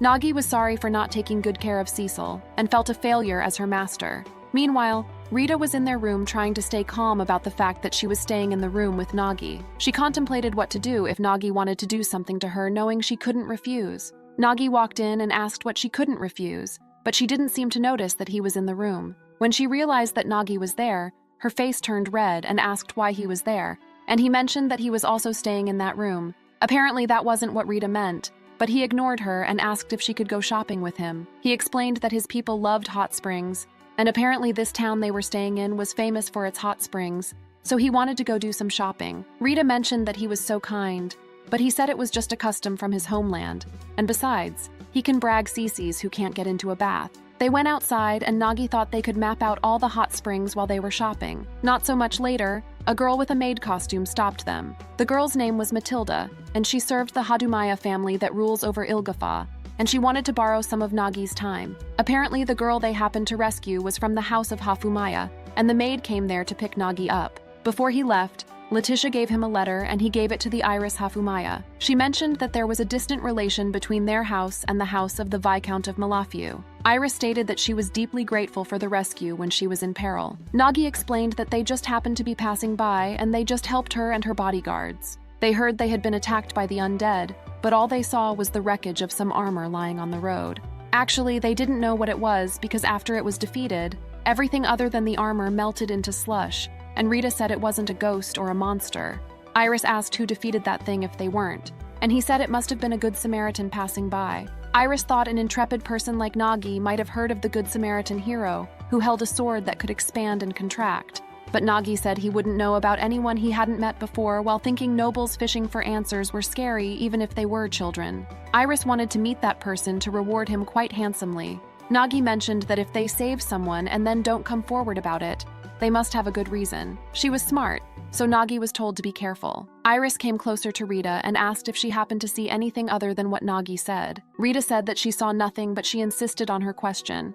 She told Rita that she just wanted that hero who protected her from the spirits and the dead to squeeze her cheeks and to hug her tight. Rita's face turned red, but she managed to repeat that she didn't see anything. Iris gave up and wanted to reward them since they helped her. Nagi had 2 requests. First, if she happens to have housework-type common skills, she could grant them some. When it comes to a lord's household, he was sure there were always spare skills held in reserve, and he happened to need some skills for his slaves. The other one was to lend him any books about Ilgafa's history and folklore. She asked him if he was okay with just that, and he explained that he came from an island country orient, so his knowledge of things here was lacking. That is why he wanted to learn about Ilgafa as much as possible. She wondered why he was interested in Ilgafa, and Nagi said the young lady Malafiu, who wrote that introduction letter, had granted him her house in Ilgafa, and he was headed there in order to take up residence in it. Iris is surprised that the daughter of Viscount Malafiu gave him a house and relied upon him. Nagi repeated that they just stumbled into rescuing Iris while on their way, and even being invited in here was a reward for him. Iris told Matilda that while they are staying in Richarda, she is lending to Nagi's party a spare mansion her family has there. Matilda was shocked by her decision, but since some of their companions weren't feeling well, they could recover well in one of those mansions that they keep for rest. She looked at Nagi and stated that he was really interesting, and her curiosity about him ran deep. When they returned, Nagi told Letitia that they were supposed to move from that inn to a house owned by Hafumeya. Letitia didn't understand what he was saying, and he mentioned that she just lent it to them out of the blue. Rita was giggling and blushing while saying how cute Iris was. They both backed safely, which means they didn't do anything rude, but for some reason, there was unease piercing in her heart. Meanwhile, at Iris's place, Matilda was expressing how wrong her decision was. She reminded Iris that she has her own duties. She had work entrusted to her by the Lord Ruler, and her work as the Sea Dragon's maiden. Matilda slams the door after telling her she will report that matter to the Lord Ruler. Iris was overwhelmed and frustrated by the fact that she wasn't even allowed to visit her mother's grave. It wasn't like she became the Sea Dragon's maiden because she wanted to either. On the following day, Nagi and his party were taken to the new house by carriage. The house came with a water well, a kitchen, and a bath. Also, it has as many rooms as they have. Anna promised to take care of Cecil until she had enough of her. Nagi gave Anna a dirty water-increased skill and explained that he created this skill accidentally, but he thought it might be useful in cleaning. It still isn't quite clear how to use it, but he thought Anna should give it. Nagi sat next to the bed Cecil was resting and started resting about the Sea Dragon. Apparently, the Sea Dragon has made a contract with the people of Ilgafa after the Sea Dragon's daughter and a human boy fell in love. According to Letitia, Ilgafa's ships were indeed said to be protected by the Sea Dragon. While he was reading about spirit betrothal and spirit link, Cecil woke up and called his name. Nagi immediately asked how she was feeling and if she needed any water. Cece stated that she was okay now and she would start moving tomorrow. She mentioned that she can't calmly lie about her illness. Once they reached their house and asked Cecil about what was going on, they found out that the fever was a sign of a demon becoming an adult, which is why they couldn't call a doctor since she didn't want to be found out as a demon. They had to wait for healing to take its course. Letitia and Anna entered the room with some sweet pears she boiled, and Letitia offered to get a healer dispatched from a free clinic. Cecil started crying and couldn't hide it anymore, and they told Anna and Letitia that Cecil was actually the last survivor of the extinct demon race and the main reason for her fever. Anna heard from her grandpa that even though demons had red eyes and brown skin, they secretly lived, hiding among humans. Letitia also thought that Cecil's magic was so strong because of Nagi, but it was actually her own capacity. Additionally, they both seemed relieved since Cecil's fever wasn't an illness. Cecil asked, how are they okay with her being a survivor of the abhorrent demon kind? She always hid her identity and thought they would get angry with her and feel disgusted. Letitia and Anna looked at each other, and Letitia explained that she was disappointed because she trusted them that little. Rather than some legend of demon kind left begin by parties unknown, she trusted a kind-hearted girl who saved those precious for her. Cecil couldn't stop crying and thanked them for being so understanding. Nagi wanted to confess his secret too, and told them that he was a visitor who came from another world. Anna found that amazing, while Letitia said they shouldn't be surprised by anything from Nagi. Their current priority was Cecil's recovery, and once they were past that, Letitia took her time and was surprised. Nagi got a sudden flash of inspiration and told Cecil that there was a way to make her recover at once. Later on, Iris was in her library thinking about what Letitia said. Matilda came into the room and asked her to do today's duty, which was looking over the documents and settling the accounts. Iris asked about the matter that she was going to visit their injured soldiers, and Matilda said that there was no time for that, since that was a crucial period of time before the festival, and she should concentrate on preparing for it. She insisted on seeing the soldiers since they fought for her, but her words made Matilda angry. She reminded Iris that her employer was the Lord Ruler and not her, and Lord's command was her priority. Even those adventurers she was about to call because of her publicly saying that she wanted to thank those who saved her on her honor as one of Ilgafa's ruling family.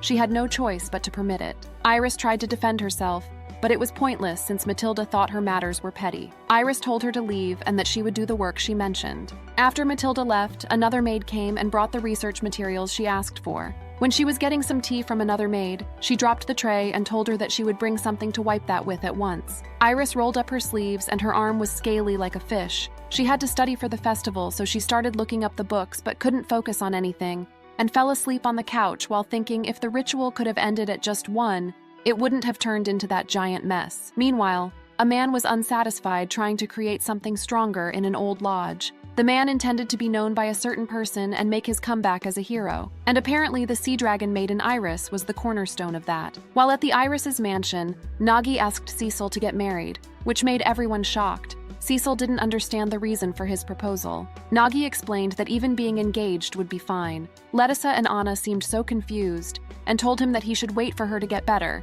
and he shouldn't ignore the TPO, which means type, place, and occasion. Nagi wanted to clear things up. According to the book he borrowed from Iris, the Sea Dragon's maiden and the hero had performed a ritual to tie their souls together, so that their mutual destiny would continue even if they were reincarnated. He explained that they might be able to get the huge recovery effects from the Spirit Link betrothal ritual they used to do. From what Letitia said, Sea Dragon's divine protection of Ilgafa actually exists, and that is why they can probably do something like that legendary ritual. Letitia mentioned that it became a legend exactly because the exact method and process haven't been passed down. At that point, there was no one who could pass on the ritual to him. It seemed pretty unlikely that he and Cecil would be able to pull it off. Cecil asked Nagi why he thought they would be able to do it together. Nagi told her that it was just a feeling since they had been doing things like that the whole time. They might even awaken new skills by doing the ritual. Cecil understood his purpose and felt reassured now. Nagi wouldn't force her to do anything she doesn't want to do either. Cecil expressed that she wants to be by Nagi's side for eternity, no matter what it looks like. Letitia and Anna took off and left them with some privacy. Cecil lay down and Nagi put his hand on her chest to start the process. Before he started, Cecil wanted to change the position since she wasn't feeling comfortable. She decided to sit very close to his lap. Nagi mentioned that they won't be using skill structure since that was just health treatment so she could relax. He explained that his plan was to try to move their joined magical power and make it into one. He pulled out the power, and just as he thought, their souls were coming together like a circle. Cecil informed him that she was feeling weirdly comfortable, and it felt like he was soaking into her body rather than entering into her. She felt like she had gotten in the bath together with Nagi and was relaxing. She felt like the place Nagi was touching got electricity running through, and Nagi felt the exact same thing. Nagi knew that it was possible for their souls to resonate. Nagi said some words similar to marriage vows and finished the engaging process. Cecil's fever was coming down and her breathing was calming down too, so he took that as a success. However, he noticed that the side effects would be serious, and he asked Cecil if she was feeling okay. Cecil explained that the pain and the fatigue were gone. The conditions for engagement were that the partners were connected deeply. In order to be connected deeply, their souls must resonate with one another. If their souls don't know everything about the other, resonance isn't possible. It must be a difficult thing. Cecil felt a little bit embarrassed since they stopped the ritual in the middle last time. It was the festival when, by the power of the god of contracts, a slave could willingly make an eternal master-slave contract with her master. Nagi said that if they were reincarnated into our world without master-slave contract, he might not be able to meet Cecil again. Cecil was happy to see that Nagi had been thinking so far ahead for her sake. Suddenly, Letitia came into the room with Reggie in her hand, while Reggie was complaining about him not letting her see the nasty things they had been doing with Cecil. Letitia apologized for not being able to stop Reggie. Nagi fudged her question and promised to buy some candy later. Rita and Ina also came into the room and congratulated them on their engagement. Cecil suggested they engage with Nagi, which made them shocked. Because of Cecil's offer, Rita shut herself up in her room on the second floor. Ina declined by saying it was still a little early. Because of that, the still recovering Cecil took the day off while Aina was taking care of her. Nagi, Letitia, and Reggie came to the Adventurers Guild and noticed that there were requests even in a small town like that. Rather than requests, it was more like a do-anything shop. Nagi asked the shop owner about the black armor and the owner approved him.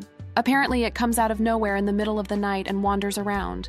The man mentioned that they don't do anything much, but they were creepy, and since their numbers are going up, everyone was scared. There are even some who are coming out and saying that it might be the Demon Lord's work. The maid girl who was also with them asked Letitia if the information the man gave them was true, and mentioned that she heard Medical's Commoners Guild was broken up and absorbed into the Nobles Guild, and that even all the guild's belongings got taken too. Reggie mentioned the maid-owning lady was pretty popular. Letitia apologized for not getting in contact with her. She wanted to give her recommendations for dating spots. Nagi thought the talk between the two girls seemed fun. Now that they had finished Letitia's errands, she wanted to show them around town since she had been there many times before. Nagi was looking to see the town by someone who knew the place well, because they will leave this town as soon as Cecil fully recovered. Letitia wondered why he was in such a rush to leave the town. Nagi told her that there was some issue with Iris, and told Letitia about how when he was called to Miss Iris' mansion, he told them that he was just passing by and helped Iris when he found them collapsed. But Iris had actually known that Rita and Nagi had beaten the black armor and the ghosts. Nagi realized it was obvious that he was covering up the truth. Letitia stated that it was normal for adventurers to ask for a reasonable reward, and she knew that Nagi was that kind of a person. But others weren't like that. However, Nagi wanted to leave that town before they drew any more attention. Letitia tried to comfort him by saying there was nothing they could do about what had already happened. She suggested he get the backing of some influential people since he was going to live in Ilgafa from now on. But that was exactly what he didn't want to happen. Reggie thought their conversation was so boring. When Letitia insisted on her idea, Nagi raised his voice and told her that he wanted to work only jobs that he liked, save up money, and live a quiet life while lazing around. Letitia gave up, and they continued to wander around the town. The hot spring town's famous spot that Letitia was guiding them to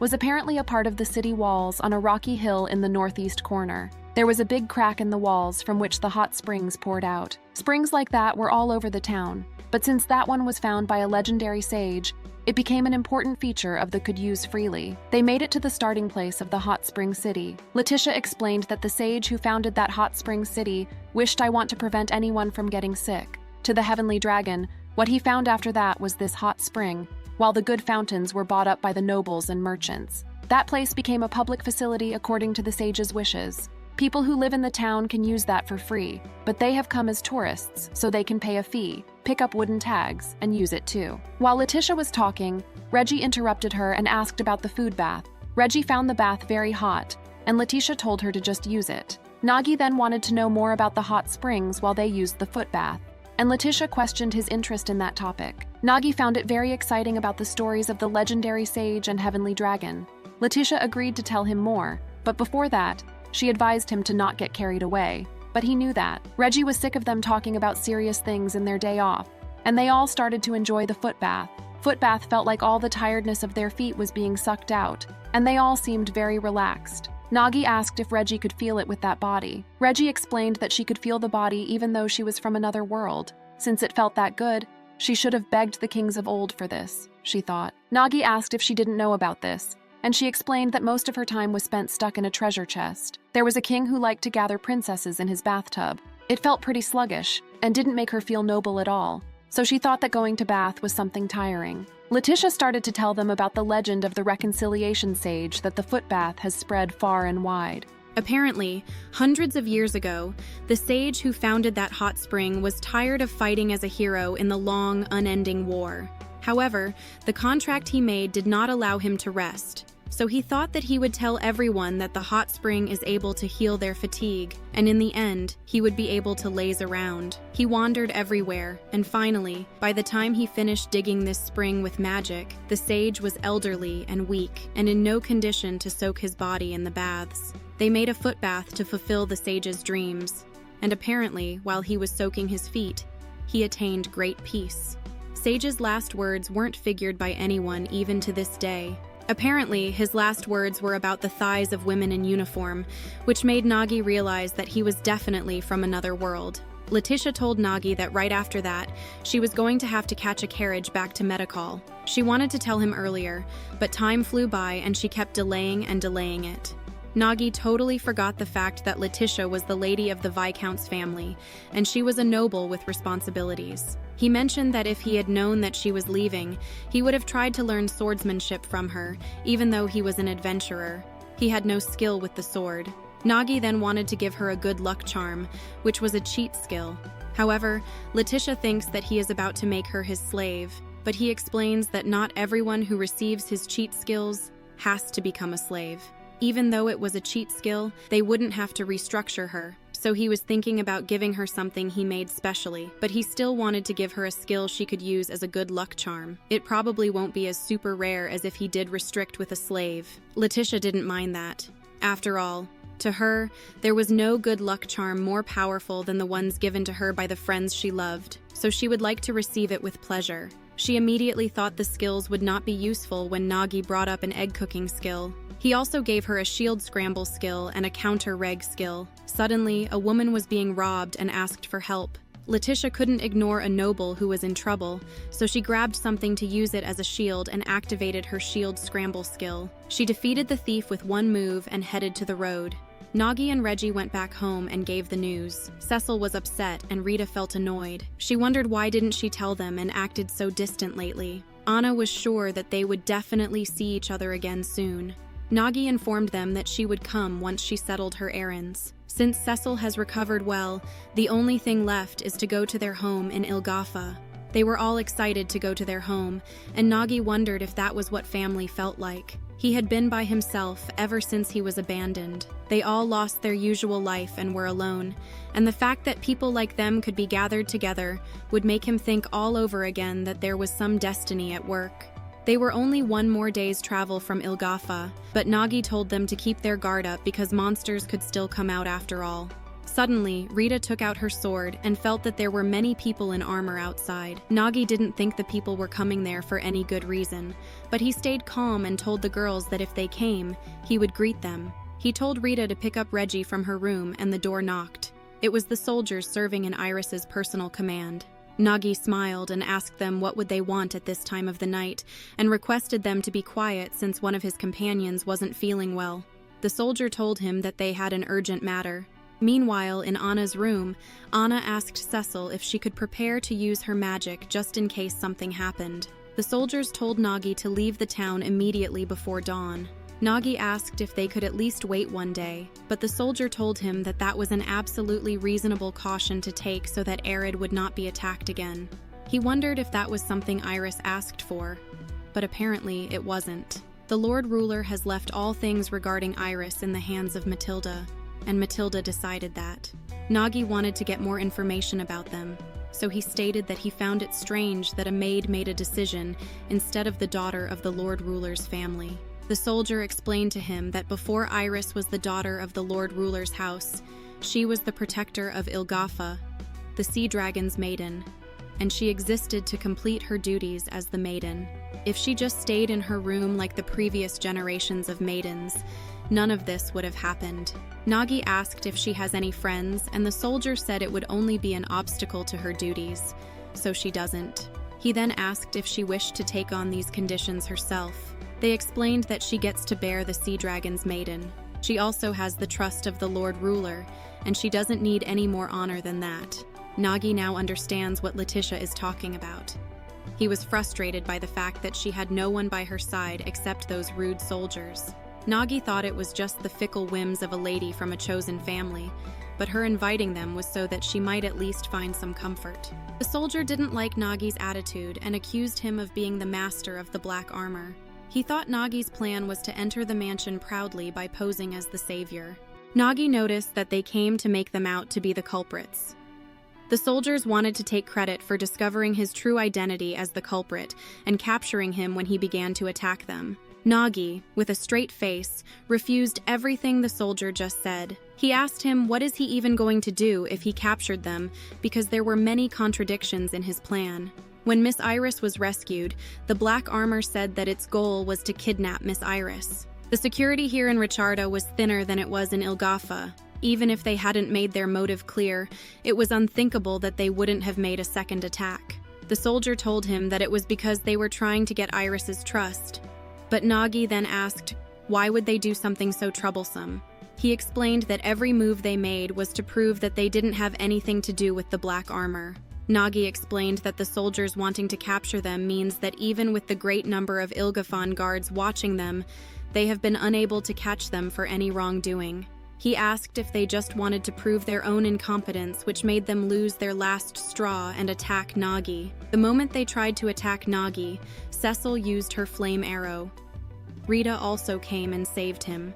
Ina poured a big bucket of dirty water over the head of one of the soldiers. She used her certain kill skill, and the water at Ina's feet was swirling, and when the soldiers tried to reach her, the water increased.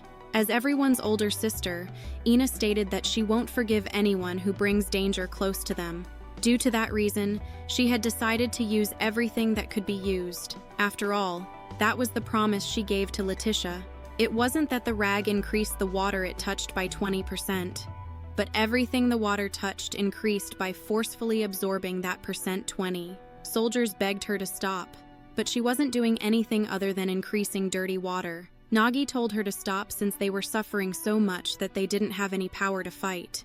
He also mentioned that if they leave corpses there, the cleanup will be troublesome.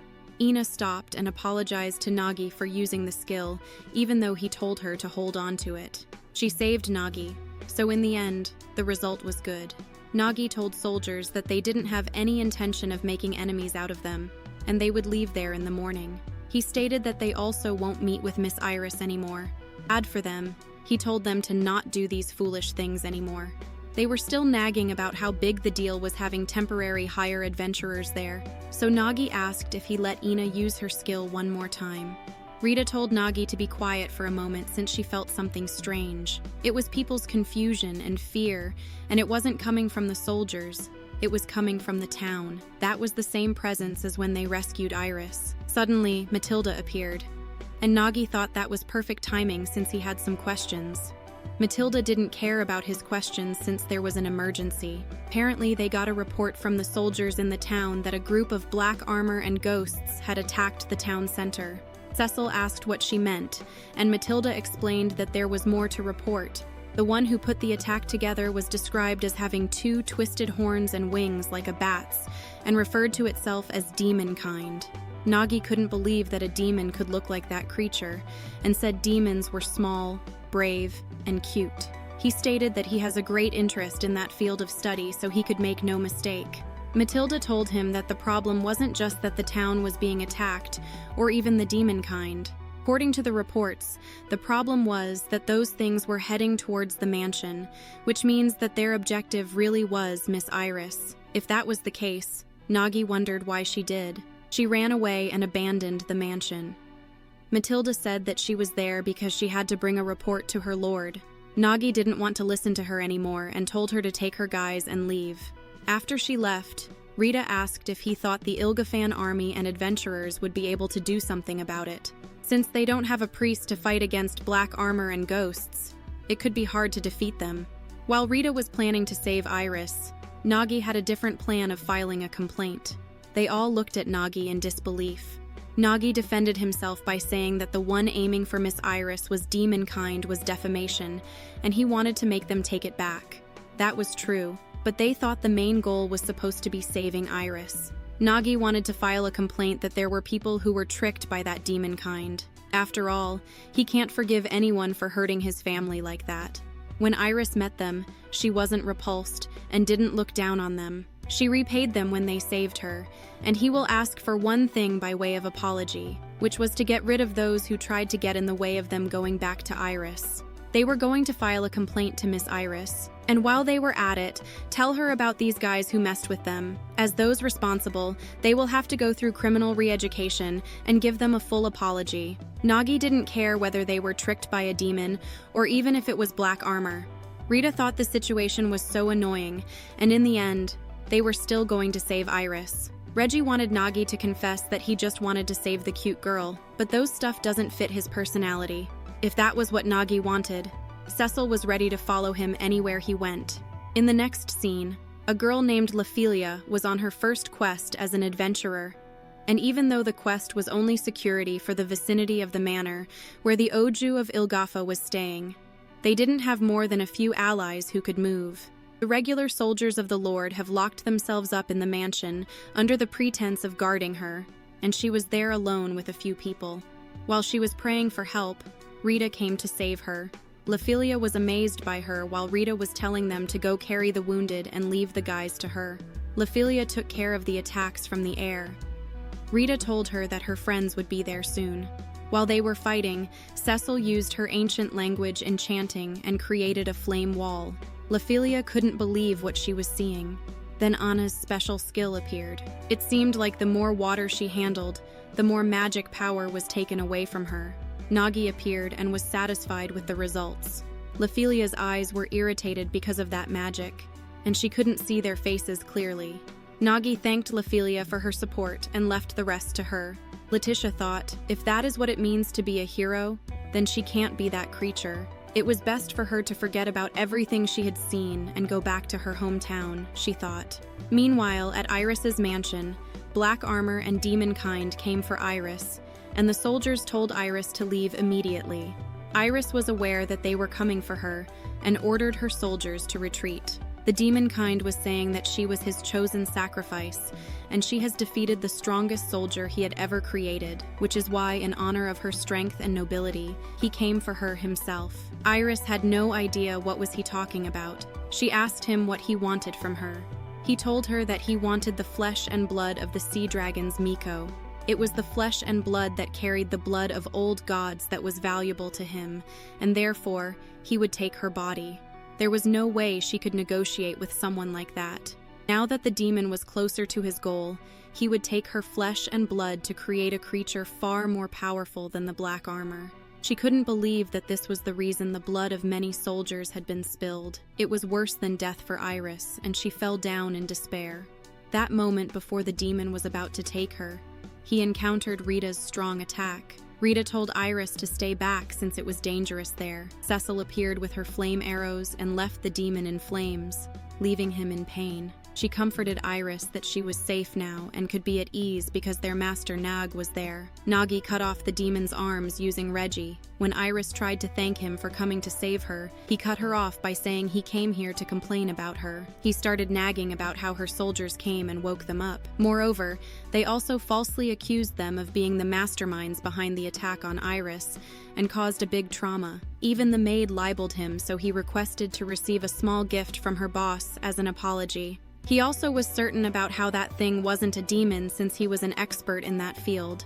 Iris swept up her tears and apologized to Nagi on behalf of her rude soldiers, and as a thank him for saving her, she would provide him with the best small gift she could. She then asked if that thing wasn't a demon, what they should call him. Nagi stated that he was an imposter pretending to be a demon, a fake demon. When Nagi told her that he would prove it, Iris warned him. Even with his injuries, he still got his strange barrier up, and when he get too close, it will slow him down. It dodged all their attacks like that. Nagi opened the status box and quickly analyzed everything. He then asked the fake demon to reveal himself. The demons were indeed revered in that world as beings of great magical power, but his appearance was so different from the widely known demon race. It seemed like he wasn't going to answer his questions. Rita asked why he was talking casually, but he signaled her to be quiet. He continued to talk about the demons and how he was researching them and knew more about demons than most people. Demons were not so different from humans. At least there weren't any demons that looked ugly with embarrassing outfits. He asked if he was agreeing with him and called him a chunabu, which means 8th grade syndrome. The fake demon told him to not lump him together with those things and made an attack, but Reggie protected her before he got hurt. Reggie was mad and told him to kill the fake demon instead of waiting, but according to Cecil, that was probably impossible. There was a lot of mana around him and he was gathering it in the weird barrier that Iris mentioned. Earlier, she was able to get through and land a hit with a surprise attack from behind, but she wasn't sure that would work twice. Nagi, on the other hand, has already thought up a plan for that. But more importantly, he wanted to confirm something about him. Rita wanted to become his shield, but Nagi didn't let her. If he uses gentle water sword skills, he should be fine. Reggie thought she alone was more than enough, and if he got too close, Nagi would become the target of the winged blade. If only she could protect him herself. As his beloved sword leggy, she would be of his use. He should do what he has to do. Nagi glossed over her words and wanted to hurry up and get ready. Iris thought Nagi probably had some sort of plan in mind. For someone like her who has no relationship with them, they were doing too much. The soldier told Iris that this was her chance to leave that place and ran away while they were dealing with him. Iris asked what they would do, and the soldiers told her that as long as there were still those who wished to harm her, they would not leave that place. Iris thought soldiers were protecting her only because of their job, but realized that there was someone there who would come running for her, and there were people from the town who cared about her, which was exactly why she didn't want to leave the mansion. She has a duty to see that through as the Miko of the Sea Dragon, and as the daughter of the Ilgafas Lord.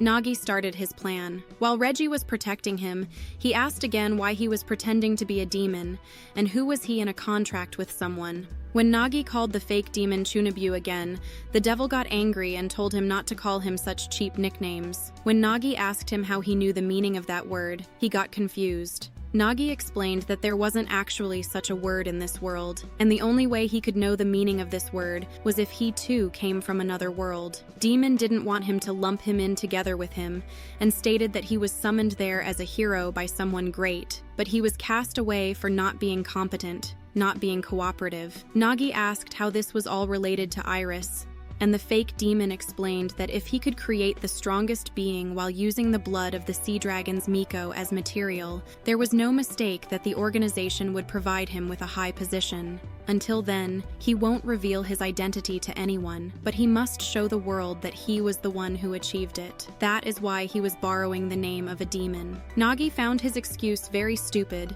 and told him that he hates people who make a bunch of excuses to abduct a little girl. Nagi found it ridiculous that he called himself a devil and then a hero, and questioned why a hero would try to kidnap a little girl. The fake demon got angry and admitted that he wasn't a demon at all. Nagi already asked everything he needed to know, so it was Rita's turn. Rita used barrier destruction skills and didn't let him hurt Nagi. With a few more fists and kicks, the demon was taken care of. After that, the self-proclaimed demon would be interrogated by the Ilgafa soldiers guarding Iris and the city guards. He didn't know whether that was an act by a single person or a group or someone who requested it. They came back home and Aina asked about the thread that connects Nagi and Rita. He explained that he was trying to create a skill to defeat the fake demon. In exchange for using the skill, it seemed that the magical thread would disappear. There was something Nagi didn't tell anyone. That fake demon was a visitor from the same world as his, and he also possessed the unique skill of the visitor, and he had the same knowledge from the earth. Like him, he thought only kings could summon the visitor, but he said he was summoned by an organization. It may be Needle's fear, but he was wondering if there was someone else out there who was deliberately summoning visitors. At night, while he was sleeping, Rita woke him up trembling in fever. The skill inside Rita was rumbling and causing her to suffer. She begged Nagi to do something. Nagi put her down and checked her skills, but it seemed fine the first time. Aina and Cecil were also in the room and were wondering what was happening to Rita. The concept itself had been shaken, and he noticed that the reason for that could be due to a skill structure he did with Rita in Iris's mansion.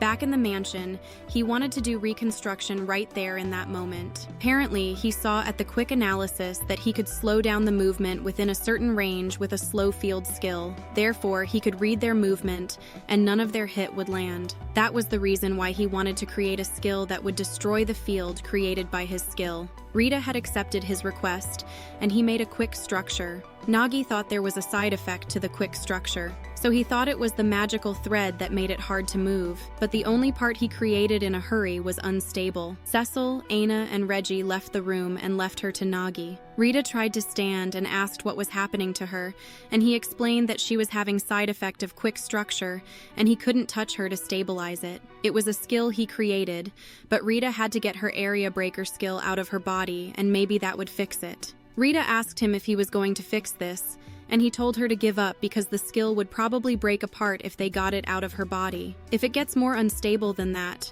the shock release would probably tear her apart. Rita insisted on stabilizing the skill, but he was unable to pull off the ludicrous. Channeling any magic power from her would be a bad idea given how hot and sweaty she felt and how difficult it was for her to breathe, because that was the precious thing Nagi and Rita made together. She couldn't let it go. She reminded him that he had agreed to listen to her request at that time, so she wanted him to stabilize the skill as it is. Nagi remembered that Rita kept a bracelet she made out of her sister's fur, and for Rita, that bracelet was like an important connection to her family, and he was sure that she thought the skill with me was also an important connection, even though for him, the skills were just the measure. He changed his mind and accepted her request. He said that the skill they made together was like their child, which made her get shy. He warned her that if he thinks that it is getting dangerous, he will stop immediately. Rita was fine with it, and he started to explain his plan. Firstly, he will blend his mana with her sacred power. Then he will use his skills and skill structure to circulate. He thinks they would be able to make adjustments just fine. He will take her sacred power from her and will return his mana to her, and repeat that to blend them little by little. Then he could become one with her. He asked her to sit in front of him and to trust him. This position was convenient when he did mana circulation with Cecil. Whatever happens, he could support her body. Nagi started to take sacred power from her, and while blending, he returned his mana to her. He then increased the proportion little by little and cycled it. Rita was enduring the pain and wanted to hold hands with Nagi. The letters were shaken less and less now. He then needed to take that concept out and put it back in its original position. As Rita started shaking and groaning more and more, she asked him if he was okay. Rita said she could hold on a little longer, and Nagi realized that this was the first time she had seen Rita like this. While Rita was mumbling about some things, she wanted to get engaged to Nagi, and Nagi promised that they would get engaged after she got better. Nagi made his last move, and the skill creation was complete. But there was a problem. The ritual was incomplete, but her skill was stabilized, and Rita fell asleep. Nagi also felt sleepy, and fell asleep right next to Rita. When the sun rose, they woke up and greeted each other with smiles. Rita, realizing their positions, panicked and quickly announced that she was going to exercise. Before leaving the room, Rita admitted that everything she had said last night was true. Nagi, in an attempt to further embarrass her, reminded her of the things she had said yesterday, and Rita blushed in response. After breakfast, one of Iris's soldiers delivered a letter and a message to Nagi. Nagi thanked the soldier and made a guess about the content of the message. The soldier conveyed the news of the fake devil's death and mentioned that the details were in the letter before leaving Nagi in astonishment and departing. A little while after the soldier left, Nagi stood there in disbelief for a moment. Once he had recovered from the shock, he opened the envelope and began to read. It appeared that the false devil was being held captive in a prison cell, chained and under control. The jailer who was assaulted and rendered unconscious by them claimed that he overheard them saying that if they killed the demon, they had a chance to be pardoned, proving that they were most likely the group who disregarded Nagi based on the description. The jailer had a talisman to get inside the wards, and they used that to get inside the prison and stabbed him to death.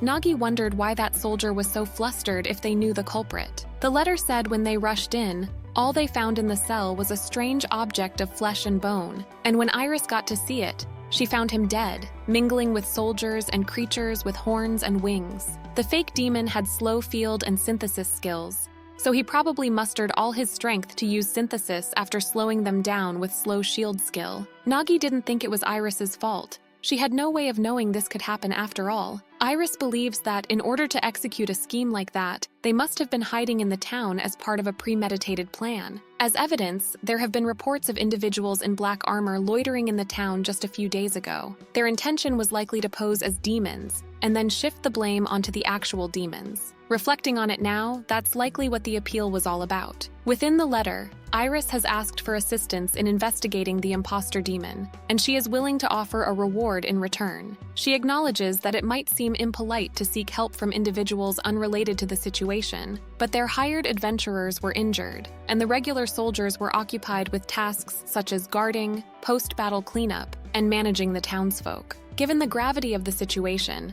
Iris prefers to collaborate with someone she can trust, someone who possesses a clear understanding of the situation at hand. As Nagi finished reading the letter, he felt a bit dizzy. Cecil, who had come into the room to suggest a break and breakfast, gently helped him lie down on the bed. Although Nagi said he was okay and they were overreacting, Rita and the others were worried he had been working too hard. They believed that if anything happened to him, it would affect them all. Reluctantly, Nagi agreed to take a break for the day, realizing they had to listen to Iris's request. He asked everyone to rest. Rita insisted that Nagi shouldn't go outside today and ordered him to res. She also mentioned that even if Iris was a cute girl, he didn't need to work so hard, even though Nagi didn't comment on that. Nagi told them that they had proven that the fake demon wasn't a demon, but they can't be sure, so they needed to locate his hideout before anyone did. He wanted to get facts straight so that they could feel at ease. Cecil offered to do that job for him. She explained that they would do as Nagi's instruction, look into it and let him know.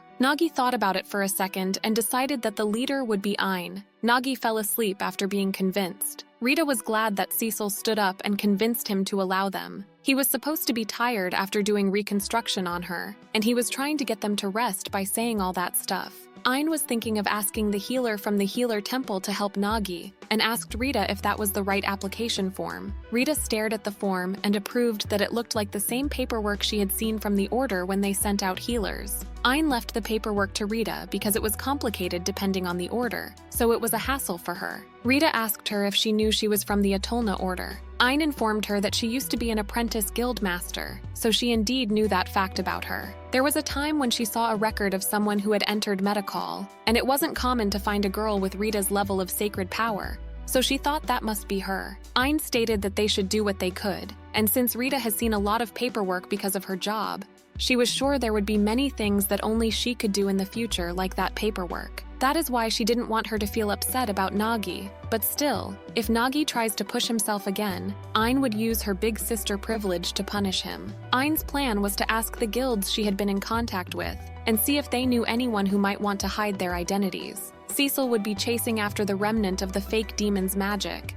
and Rita would be tracking with her sense of smell. Cecil and Rita headed to the neighborhoods, and according to the information from Ain, were devoid of people on the outskirts of a desolate town. Rita asked if that was really the right place, and Cecil approved her. Of the several locations that Ain has specified, that was where she could feel the lingering magic of that fake demon the most. There was no presence of humans, no smell, no sign of breathing or anything, since they found the place Rita wanted to go and report to Nagi, but Cecil offered to confirm themselves before reporting. Nagi was pretty tired, and if they went and reported back to him, she was worried that he would push himself again and come there. She had a point, but Rita was worried that he might scold them if they investigated without telling him. That moment when they were trying to decide, Nagi appeared in the middle of them and said to check there if there is any trap or not. Cecil and Rita were surprised and asked how did he know they were there. Nagi explained that Ain told him where it was, and he used quick analysis to find out where they were. They were worried about his condition and stated that he wasn't supposed to get out of bed, but Nagi told them he was fine. Nagi knew that he can't do his job if he doesn't sleep enough, but he was still too far away from his goal. He decided to see what they could discover since there was no one around and it was getting dark. Rita informed him that there was no one or anything that breathed and moves. He then asked about magic detection, and apparently there was also the magic that was moving in addition to the magic remnant. Before they enter, he realized that there was a reaction to the area breaker skill. He destroyed it, and now no area skill trap would trigger. Only the physical traps were left. Ain told them that the physical traps were usually poisoned needles or monsters to ward off intruders. Rita opened the door with her sacred power and found the poisoned needles inside the door. They went in and saw the thing that was inside the black armor. It looked like something he saw when he saw Iris, but they weren't moving at all. Now that the fake demon was dead, he guessed that the synthetic was dead too. Rita thought the fake demon made the black armor so that they would start moving when the time was right. He was a sorcerer, so he most likely hid them all over the place. It was a common pattern in games, so Nagi asked Cecil to use magic detection again to see if she could find out what was left of his magic. Cecil informed him that there was something under there. Rita's area breaker was not reacting, so there was no trap. As a precaution for the physical traps, she suggested opening it herself. She focused the sacred power on both her hands. When she opened it, a clear sphere appeared and told them to enter the password or security would be activated. Rita and Cecil couldn't understand what language it was, but Nagi did. The countdown started and Nagi said he knew the password and entered the password called White Guide. Password accepted and the system shut down. The girls seemed relieved and Nagi told them to not worry because Rita destroyed the area skill trap earlier, and maybe that was just a security measure for that to trigger. The trap itself was already destroyed, so it won't trigger. Cecil asked why did he stopped it, and he explained. It was noisy and it was a nuisance to the neighbors. She then asked how he knew the password and he showed the paper that was on the table there. The language was from the previous world where Nagi came from, and he explained that the fake demon was a visitor from the same world as him. He didn't have any proof before, so he didn't say anything and didn't want them to worry. Cecil wondered if he was going to tell Iris about this. There was a possibility that it might jeopardize Nagi's position. Nagi explained that there were a lot of visitors in the past and showed them the paper. It was the parchment that was under the orb, but it seemed like he was doing that kind of thing because he wanted to get back into this guild. In short, he acted alone. More importantly, the name of that organization was White Guild. The sense to call it white, even though they were doing black business, got on Nagi's nerves. After that, he unironically went to report it after he calmed down. A couple of days after they arrived at the hot spring city, Richarda, Nagi gave himself some peace of mind after the busy days and went to the hot spring. It was his first time experiencing a hot spring, and it was all reserved for him in a huge bathroom. Meanwhile, at home, the girls were talking about Nagi. Reggie also wanted to go to a hot spring and wondered why didn't everyone come with him, but Aina explained that it was just an excuse they made up. Nagi was doing everything while also thinking about them, so they wanted him to enjoy himself without worrying about them. Reggie didn't think it was the best to let him go alone, since he was the man who had turned them into his slaves in the blink of an eye, and it was like he attracted all troubled females he saw, and there was a possibility that he could bring a new slave to home. After a few seconds of silence, they told Reggie to stop scaring them, but Reggie had high expectations for him as the next harem king. Just as she said, Nagi found himself with a girl in that hot bath. The girl screamed and asked why there was a man in there. Nagi tried to explain, but she wasn't listening. The girl panicked so much that she slipped on the floor and Nagi realized her impactful breast. He asked if she was okay, but she didn't respond to him and started crying. And then she just started talking about her life. Apparently, the relationship with her foster parents was getting bad, which is why she did her best and left her village. And just when she thought she could join an adventurer party, they pushed her around and gave her next to nothing. She tried to make a living on her own, and her first ever request ended with the entire party wiped out. And finally, she couldn't even get a rest in a hot spring. Nagi asked if she was one of the adventurers who were tasked with protecting Iris's mansion. The girls approved him, and he was surprised that the girl didn't end up dead. She explained that she was saved by someone. She told him how her dark hero saved her with his young slaves and was dominating them with fear and pleasure. Nagi then stated that he was invited there by a certain someone, and she said it was fully reserved for Nagi. While he was explaining, one of the workers came and told the girl that there had been a mistake, and the adventurers should relocate to the large public bath. Rafila bowed and apologized to Nagi for showing him her ugly side and left the bath. After she left, Nagi was alone with his thoughts, and he wondered what that fake demon tried to obtain. Even though the guild had abandoned him, he was still held on to that pink slip. He wondered if he really wanted to become a hero, or it was the opposite. He was summoned there to be a hero. Losing his identity as a her might be what he was afraid of, and he had a feeling he wasn't needed around there. Not even a black company wanted him. Nagi considered himself lucky since that wasn't what he got when he came to that world, thanks to the companions that he met. He then lay in the bath while thinking about how should he live his life from now on. He needs to think about what the skills he can craft were able to do in order to reduce the amount of work and the working time as much as possible. Suddenly, he heard a clack and some step sounds. A girl's voice asked him where he was, and it was no one other than Iris. Nagi startled and asked her why was she there, and Iris explained that she wanted to have a conversation, just the two of them. She explained that can be at ease since she has made a reservation for this facility, and also ordered her Ilgafa troops to station around that facility. Nagi was relieved and asked her if she wasn't busy with her maiden work. It would be a lie if she said she wasn't, but her schedule got slightly more flexible. When he asked what she wanted to talk to him about, Iris explained that Nagi's devoted acts to save Iris in the dangerous situation made her really happy, and she would like to have him as her friend. Nagi was surprised since it was Iris who didn't look down on them, even though the different social standing compared to her. Iris felt uneasy when Nagi remained in silence and asked if she said something strange. Nagi didn't want to overthink that, and told her that she was right, and that they would be friends from now on. Iris was delighted to hear that, and thought it was her friends would not mind her joining them in their bath and sharing everything together. Nagi turned away, and Iris got into the bath while saying how she always yearned for someone she could call her friend. She explained the level of friendship like it was a skill that she could improve. As their friendship was at level 9, she didn't want to hide anything from him. She wanted him to know everything about her. She took the towel off of her back and showed him what it meant to be the descendant of the sea dragon. Nagi asked if those were the sea dragon's scales, and she explained that these scales appear whenever she come in contact with water and only her relatives and servants know about it. Nagi looked at that from a different perspective and wondered if her scale gave her a higher defense. She had never thought of that, and didn't understand the meaning of the question. Nagi smiled and told her that not only did it look beautiful, but it was awesome as well. That was Iris's first time hearing someone call her scales beautiful and awesome, which made him surprised. People weren't bald enough to say anything bad about her scale since she was the Fatal Lord's daughter, but she could roughly tell how they felt. It was only people like Matilda that were not bothered by her scale. Nagi then informed her that his slaves and he were planning to settle in Ilgafa. An acquaintance of his was kind enough to give him a house big enough to fit everyone,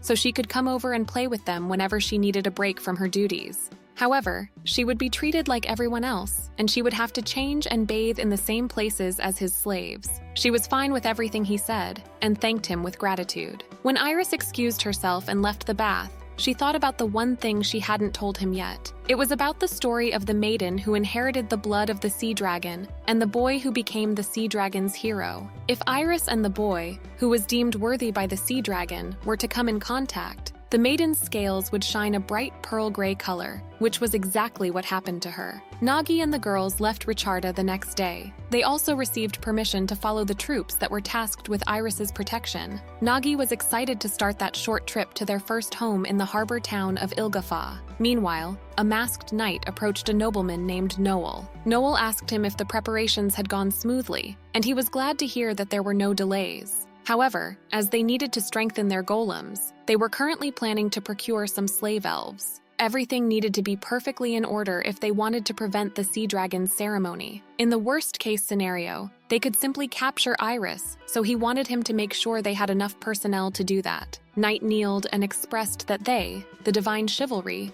can achieve anything their master asks by any means necessary. Noel wanted the sea dragon to be used to its full effect. Only brutes would worship a demon kind, and to be a civilized being is to use everything effectively. A woman named Etelina interrupted them and stated that he was putting their man to good use. Noel was happy to see her. He explained that they were performing their missions well and following the orders.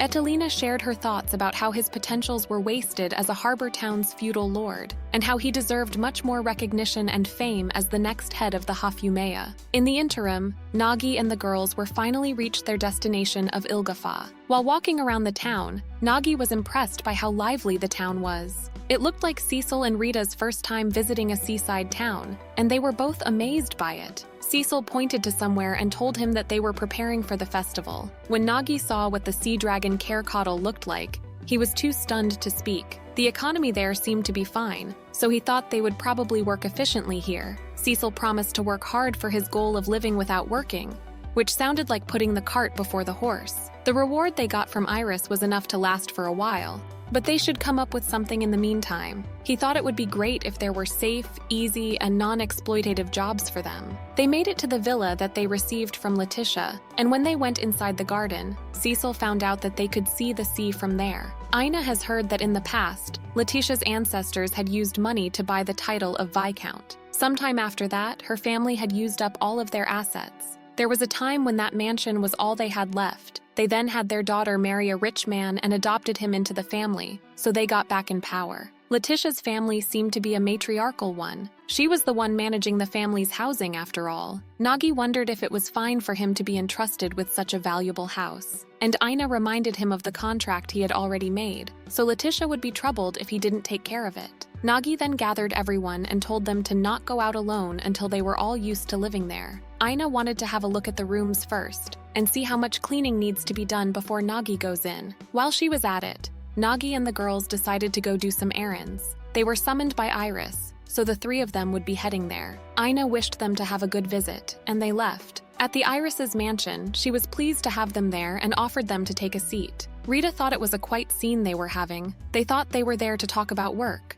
Iris explained that it was her first time treating her friend to a feast, since he must have been tired from his journey. She offered some black tea she made. They were sitting awkwardly and indulged in her hospitality. Apparently, she ordered those precious tea leaves every year directly from its source, and they were her favorite. She insisted on the tea, and when they tasted it, all three of them were stunned. Even though Nagi had no knowledge of tea, he noticed that this tea was of very high quality. Since it was Iris's favorite tea, he was almost certain it was probably a very expensive tea, and he couldn't help but ask how much it cost. Iris said a cup of tea is worth a gold coin. Before Nagi could be taken aback by this information, Matilda entered the room, left some documents for Iris, and excused herself. Nagi couldn't ask anything, but Iris understood what he was wondering and said that Matilda was here to guide her about her work. Nagi thought Matilda ran away and left her, but it looked like Iris hired her back. Currently, there weren't a lot of available personnel that she could use, and how the public may view that was the least of her concern. If that was how she felt,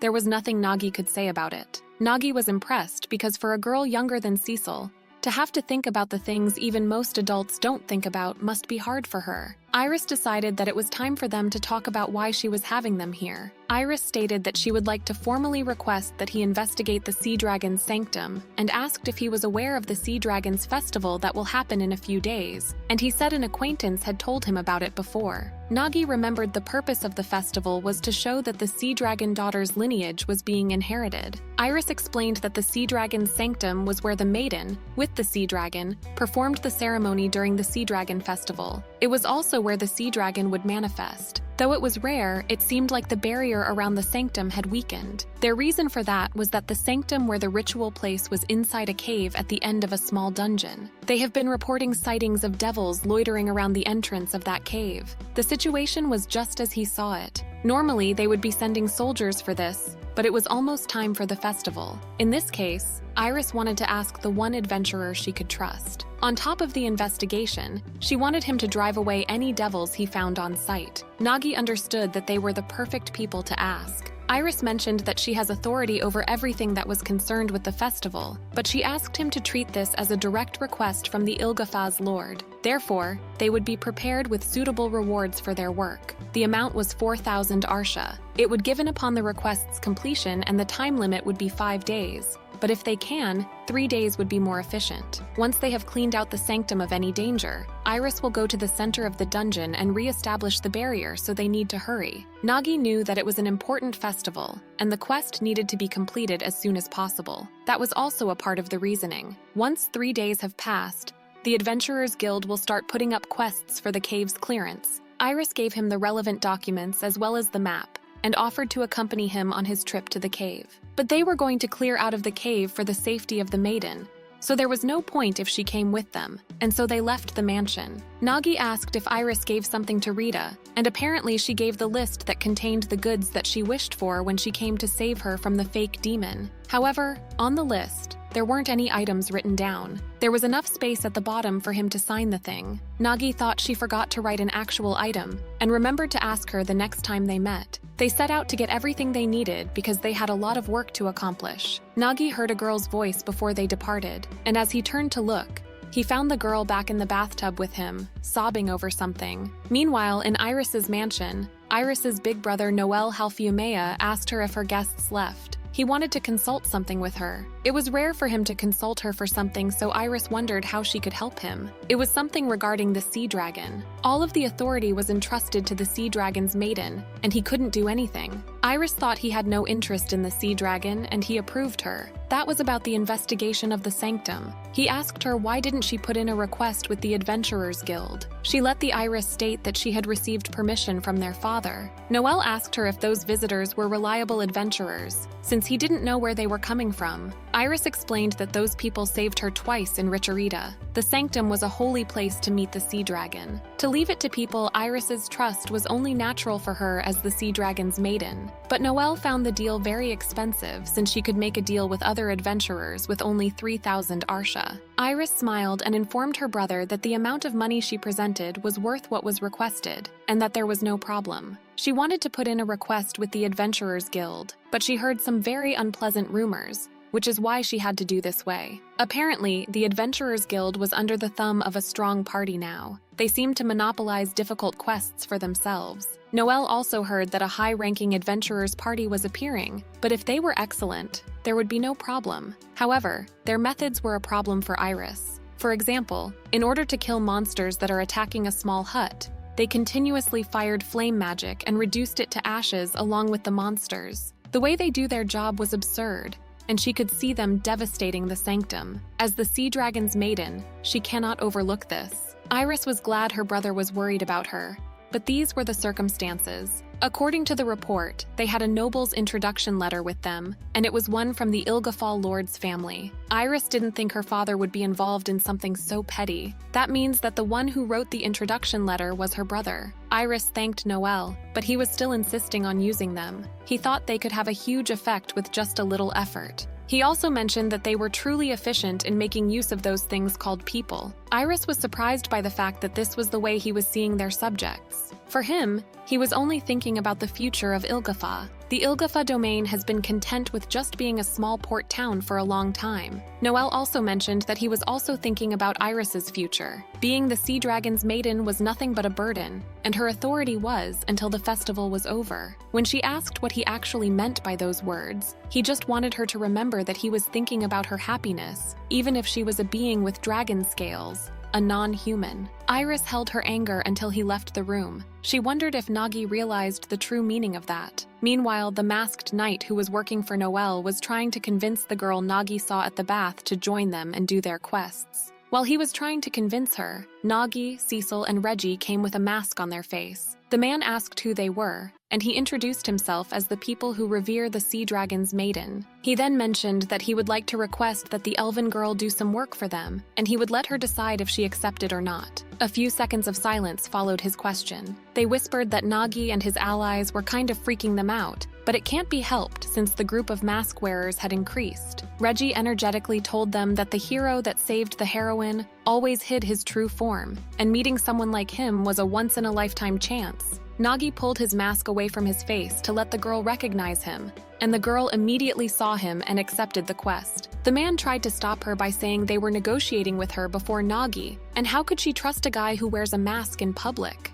Nagi looked at him with disbelief, and he realized that he was also wearing a mask. He tried to defend himself by saying they were the party that could boast of the highest success rate in quests there in Ilgafa, and that Silver Mask proves that they were the members of the Knight's Order. He then turned to Raphilia and told her that she was irresponsible for refusing them after making them explain all of that. Nagi offered to not bring shame to the strongest Knight's Order, and to decide on a fair and peaceful solution. They both have their own circumstances, so they both write and reveal their hiring conditions, and have the person in question decide whose terms were better. The Knight didn't understand the point of that, so he explained that even if they fight with words, it was just unsightly. Whoever looks at that won't interfere with the conditions above. The Knight accepted his offer. They both wrote down their conditions, and it seemed that the Dungeon Exploration Assistant quest looked more tempting. Nagi offered to make a contract. Since they were supposed to be honest with the conditions, there wouldn't be a problem with making a contract. The Knight said the irregularities were part of an adventure, and binding them by contract was dangerous.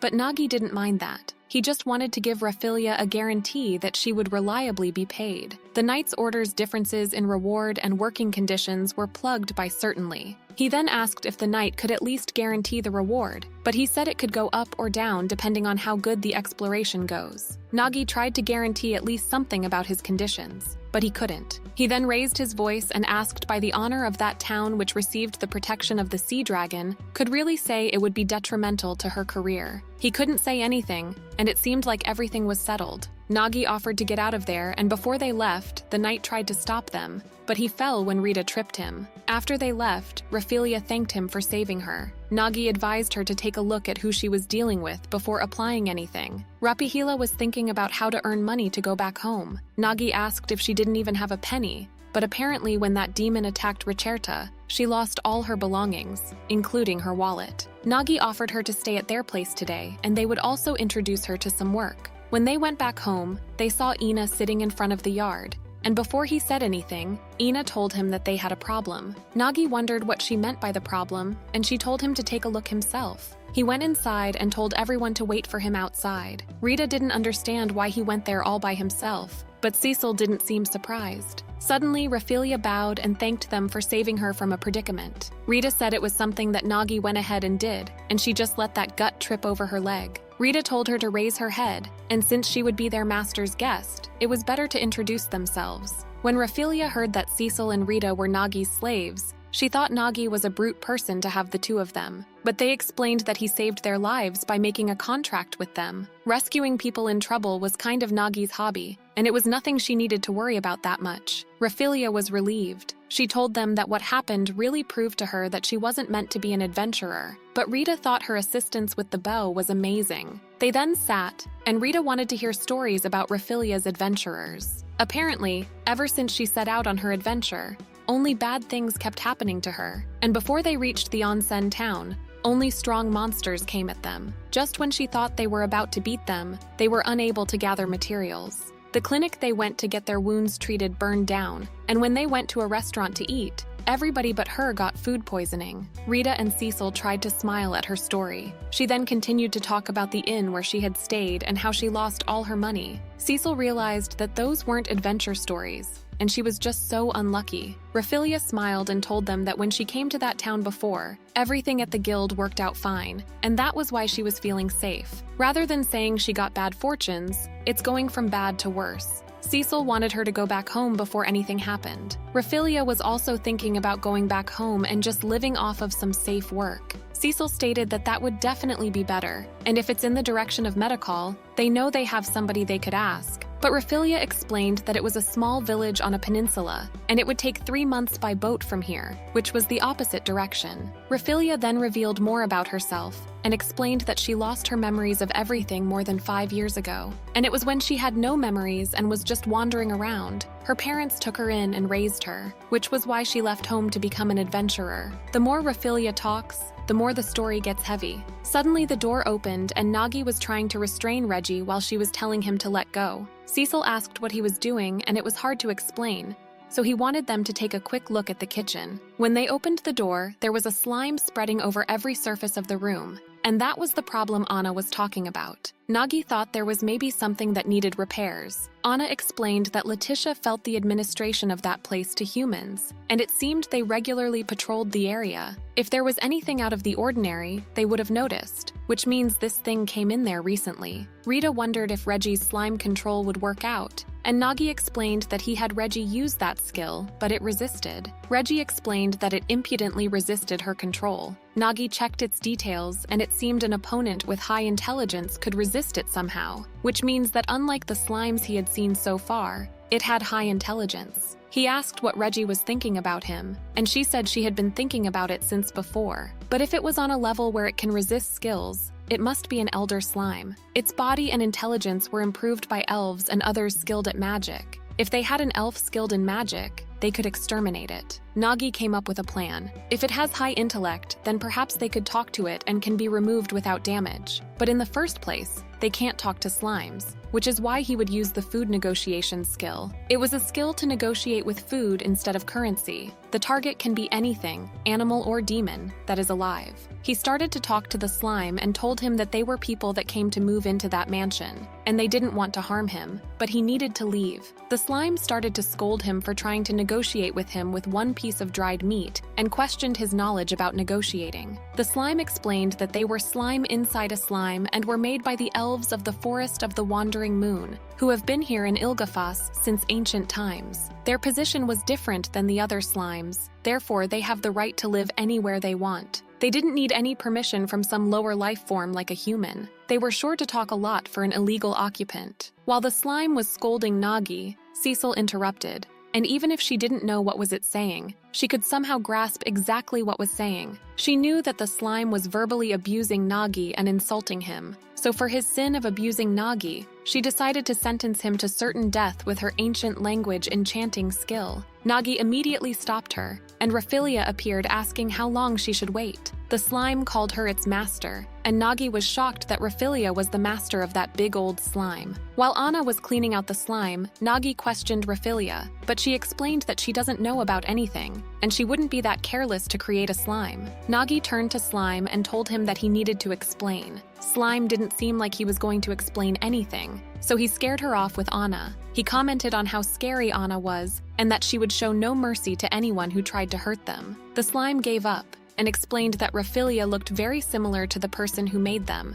Apparently, their master was also a person of her beauty. Nagi explained to Raphilia what the slime was saying, and she was very surprised. Many decades ago, his master strengthened him and turned him into an elder slime. However, before he could reach his complete form, his master passed away. Unluckily, the elf that took over her research was incapable, and he was thrown out before he was complete. For a long time, he was lurking in the sewers, but over the past few weeks, something in his body changed. Because of his master's magic dormant in his body, he barely retained his shape. The magic power was about to run out, and his body started to run wild, and he began to smell. He arrived there in Letitia's mansion, looking for a place to avoid human eyes. But at that rate, his body was going to continuously smell, and it would probably blow up together with the house. He actually didn't want to cause trouble for them, but he couldn't even move his body, so he thought he would rather be killed. Nagi told them that if there was something that could be done, they would help him. Since the older slime was created by an elf, he wondered if there was an elf that fulfilled his criteria and could do something about it. The slime said he would need a part of that elf like a strain of hair,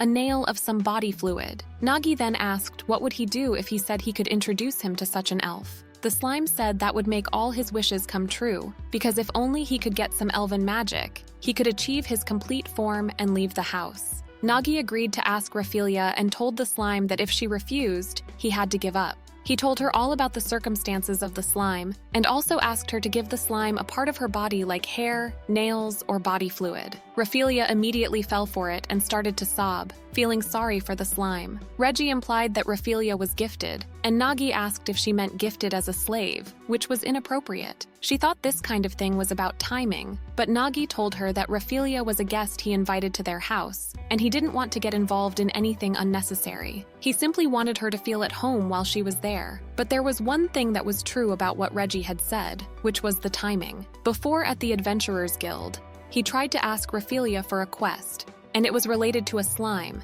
and the reward was 120 Arsha. Raphilia can fulfill the slime's request, and she can also earn her travel fees, so it was a win-win for both of them. But money alone doesn't help a person. Nagi wanted Raphilia to help them, and she was happy to do it. When she accepted his offer, Nagi started to translate what the slime said. The slime greeted her and expressed how it felt to be able to meet such a wonderful elf. Then he wanted to take her at her word and asked for her underwear. Raphilia accepted his request, but Nagi was too stunned to speak. When Raphilia started to take off her pants, Cecil and Rita immediately interrupted and stopped her. Aina took her chance and made an attack on the slime. Nagi asked why he wanted her underwear when he said he needed a strain of hair, or a nail, or some bodily fluids. The slime explained that when he saw an elf just like his master, he remembered the way his master would supply him with magic in the past. Apparently, to make the magic absorption easy on him, his master would give him her sweat-soaked underwear, and he absorbed it bit by bit. And that was how he was able to come this far. Nagi's thoughts about elves were changing a lot of the things he had heard. He then translated everything to Raphilia, and she was fine with giving him her underwear. Nagi then decided to translate from behind the door,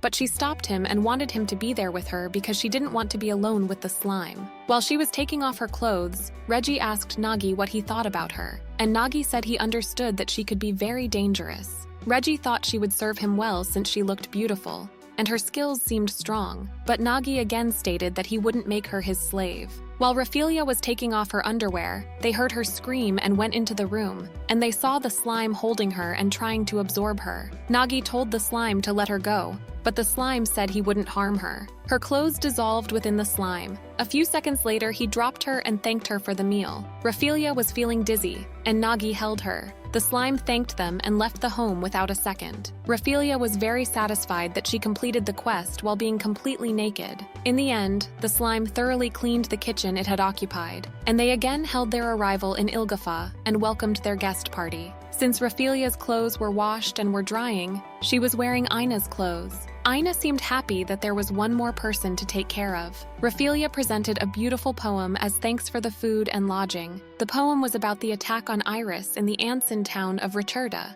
She told them that just when her party was wiped out, a dashing black armor appeared and mowed them down. She mentioned that she would never forget the flame wall that appeared in the middle of the night, like the sun and castle walls. She was sure that the hero's strange control brought out the magic of the little girl, but Nagi claimed that she must have mistaken it. However, Raphelia seemed very certain about it. The golden beast that butchered the Blackhawk armor with one hit, and the mysterious maid were all true, and the reason regular soldiers beat them must be disinformation to conceal their true identity. Nagi gave up and lay down while thinking about what she just said. Rita held Raphelia's hand and asked her to tell her more about that story in detail. She was surprised that Rita was interested in them. Raphelia asked if she liked the Dark Hero, and Rita could even say she loved him since he was a hero employing slaves and fighting evil. Nagi couldn't listen to them any longer and went to bed, and Rita stated that there was one mistake. The hero wasn't controlling his slaves with fear and pleasure, but with love. Raphelia explained that it didn't get the character of the Dark Hero.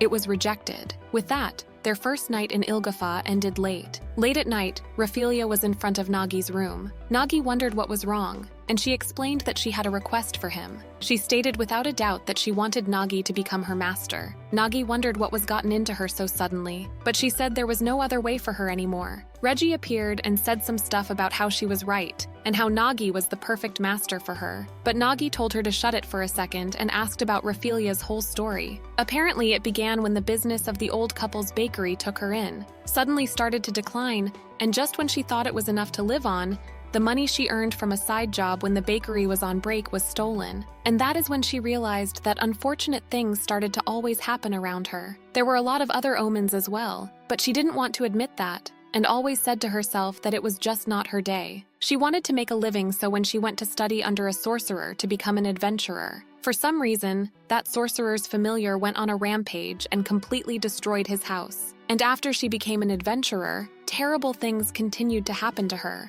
During the time she was at the bakery, she worked hard and trained her bread-making skills, and even raised the practical levels of her magic and archery skills by studying by herself. But at that time, she realized that some disastrous thing might happen that she couldn't do anything about with effort. Nagi asked if she meant the thing at the onsen town, and she approved him. There was a time when she thought she would die, but she has never felt such a danger in her life before. Nagi understood her circumstances, but explained to her that he couldn't do anything about it, because he didn't think there was any connection between becoming his slave and stopping her from having difficult situations in her life.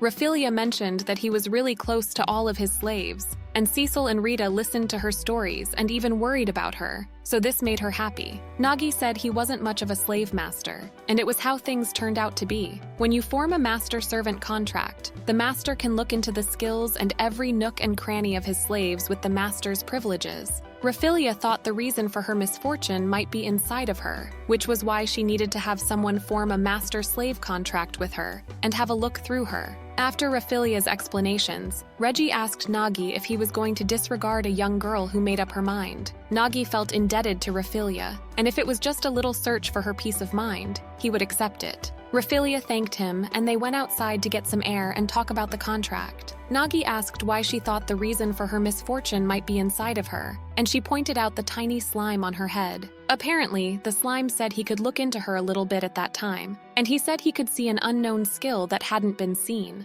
The slime left her a message in that fragment of his. Nagi asked what she was going to do with it, and she could use it as a familiar since it was absorbing ample magic from her. Nagi then wanted to confirm what she wanted to do. Assuming she had that unknown skill, she explained that if that skill had something to do with misfortune, she would go alone to a place where no one else was. That would be her way of protecting someone. Nagi wondered what would happen if it was the opposite, and the skill had nothing to do with her misfortune. Raphelia thought she was prepared for this. If she hadn't been saved by the Dark Hero in the first place, she might have died anyway. She thought she would serve that person and be together with him until she had repaid her debts to Nagi. She was planning to entrust her body to him and serve him in that way. Reggie interrupted and told him that if he'd just say he was the Dark Hero, that elven girl's heart and body would be his. But that was exactly why he wasn't doing it. and he told Reggie to stop digging it up again. He took a glance at Raphilia's body and told her that for now, they should decide on the contents of the contract. She didn't seem to understand, so he explained that a master-servant contract that remains until her debts were repaid was kind of vague, and he used a method he learned from Letitia. He requested Reggie to write the contract contents on parchment. He would like to make a certain contract which says Raphilia would request him to check her skills and would serve him as a slave until she pays the cost of that, as procedure would be for Raphilia to request him to check her skill for a sum she wished for.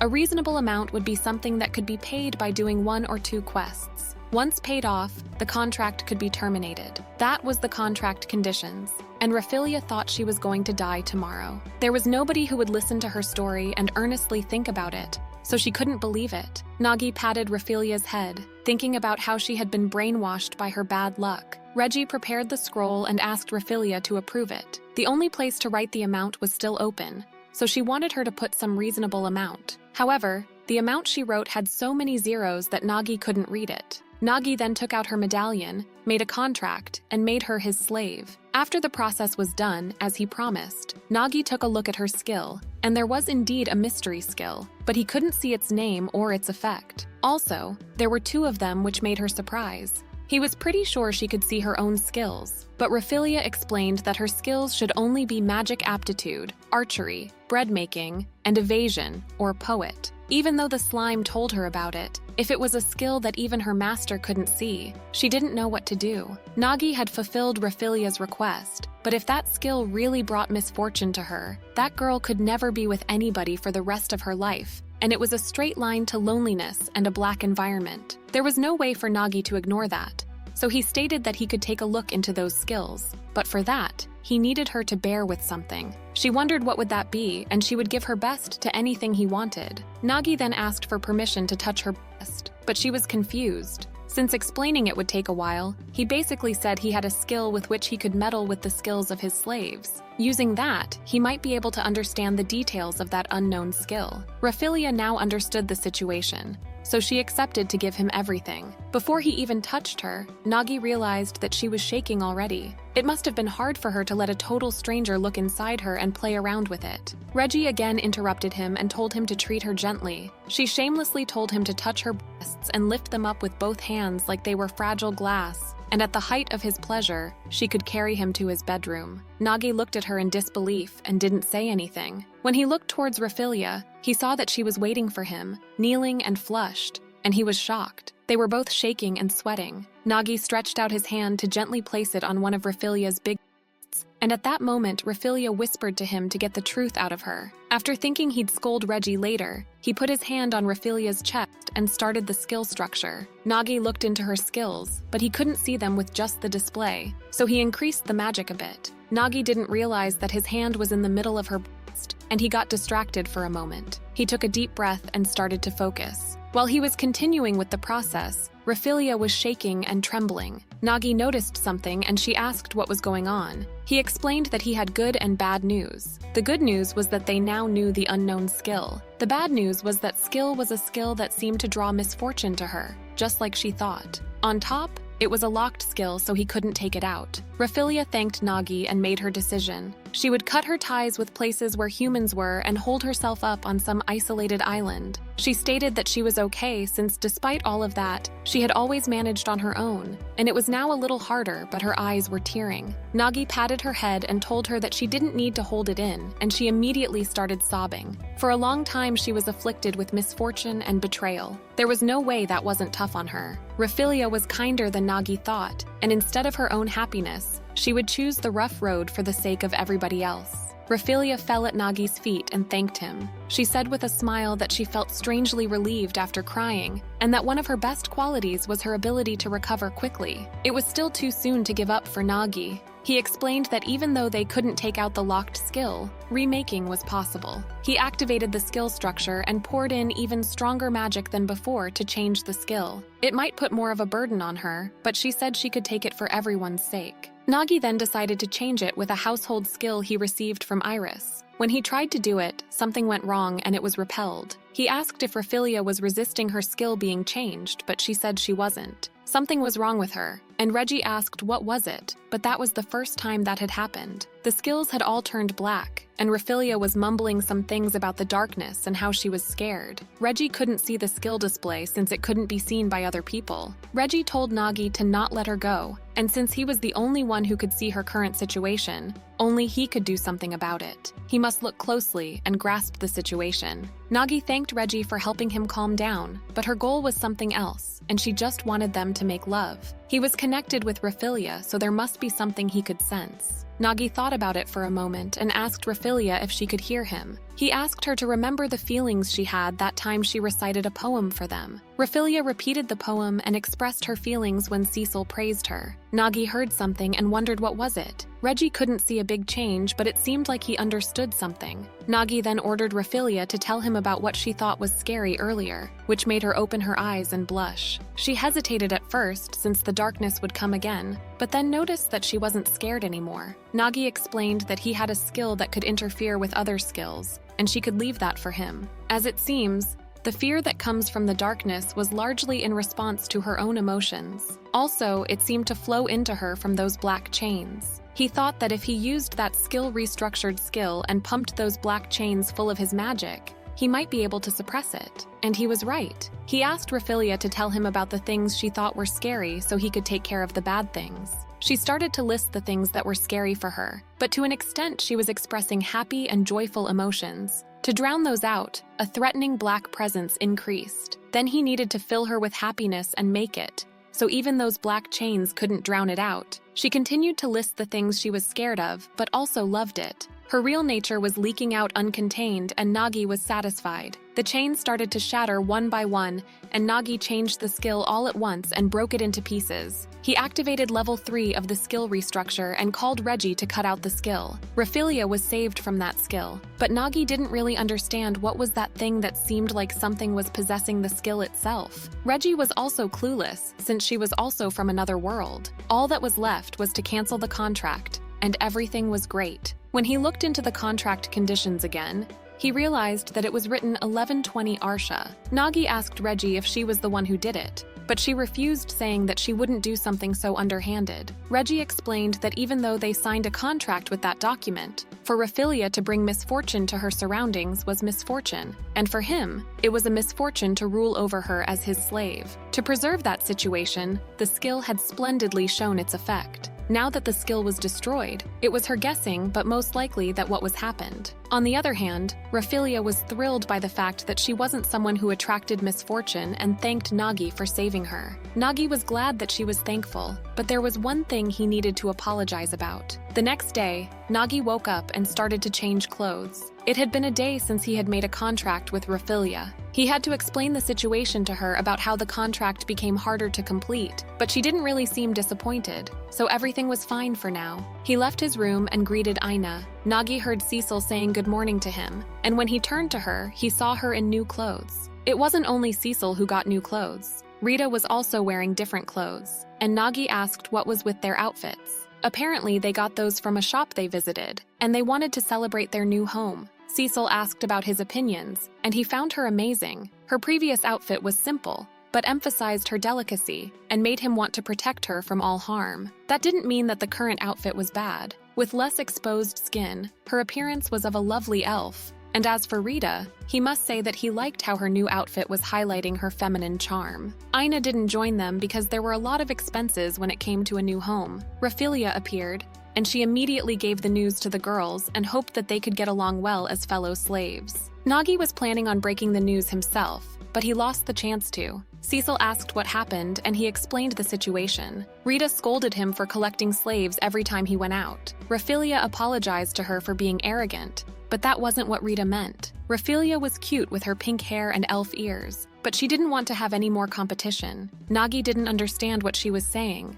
and she gave up and said she would forgive him if he carefully groomed her hair. Meanwhile, at Letitia's mention, Letitia was at her desk working. After she returned to Medicall, all she had done was tedious work. and she was missing the days when she was with Nagi and the girls. The door knocked, and it was her father. She asked what brought him there and stated that she was quite busy at the moment. Her father said it had been a while since she had talked to her father. Letitia was annoyed, but didn't reveal her true thoughts. Her father handed over a gift to her and stated that he had gone all the way there to see her rejoice. Her father informed her that she had been chosen to become the academic friend of the third Princess Claudia. He asked her to serve Her Highness Claudia with wholehearted devotion. Letitia got mad and told him that he should be the one who understood the most about how much she detested this kind of thing. A noble protects their subjects. That was why she has chosen that line of work. Her father thinks she wasn't the only person who could do that. Apparently, he had tolerated how she had been acting on her own so far, but it was the time for her to perform her missions as a Viscount's daughter.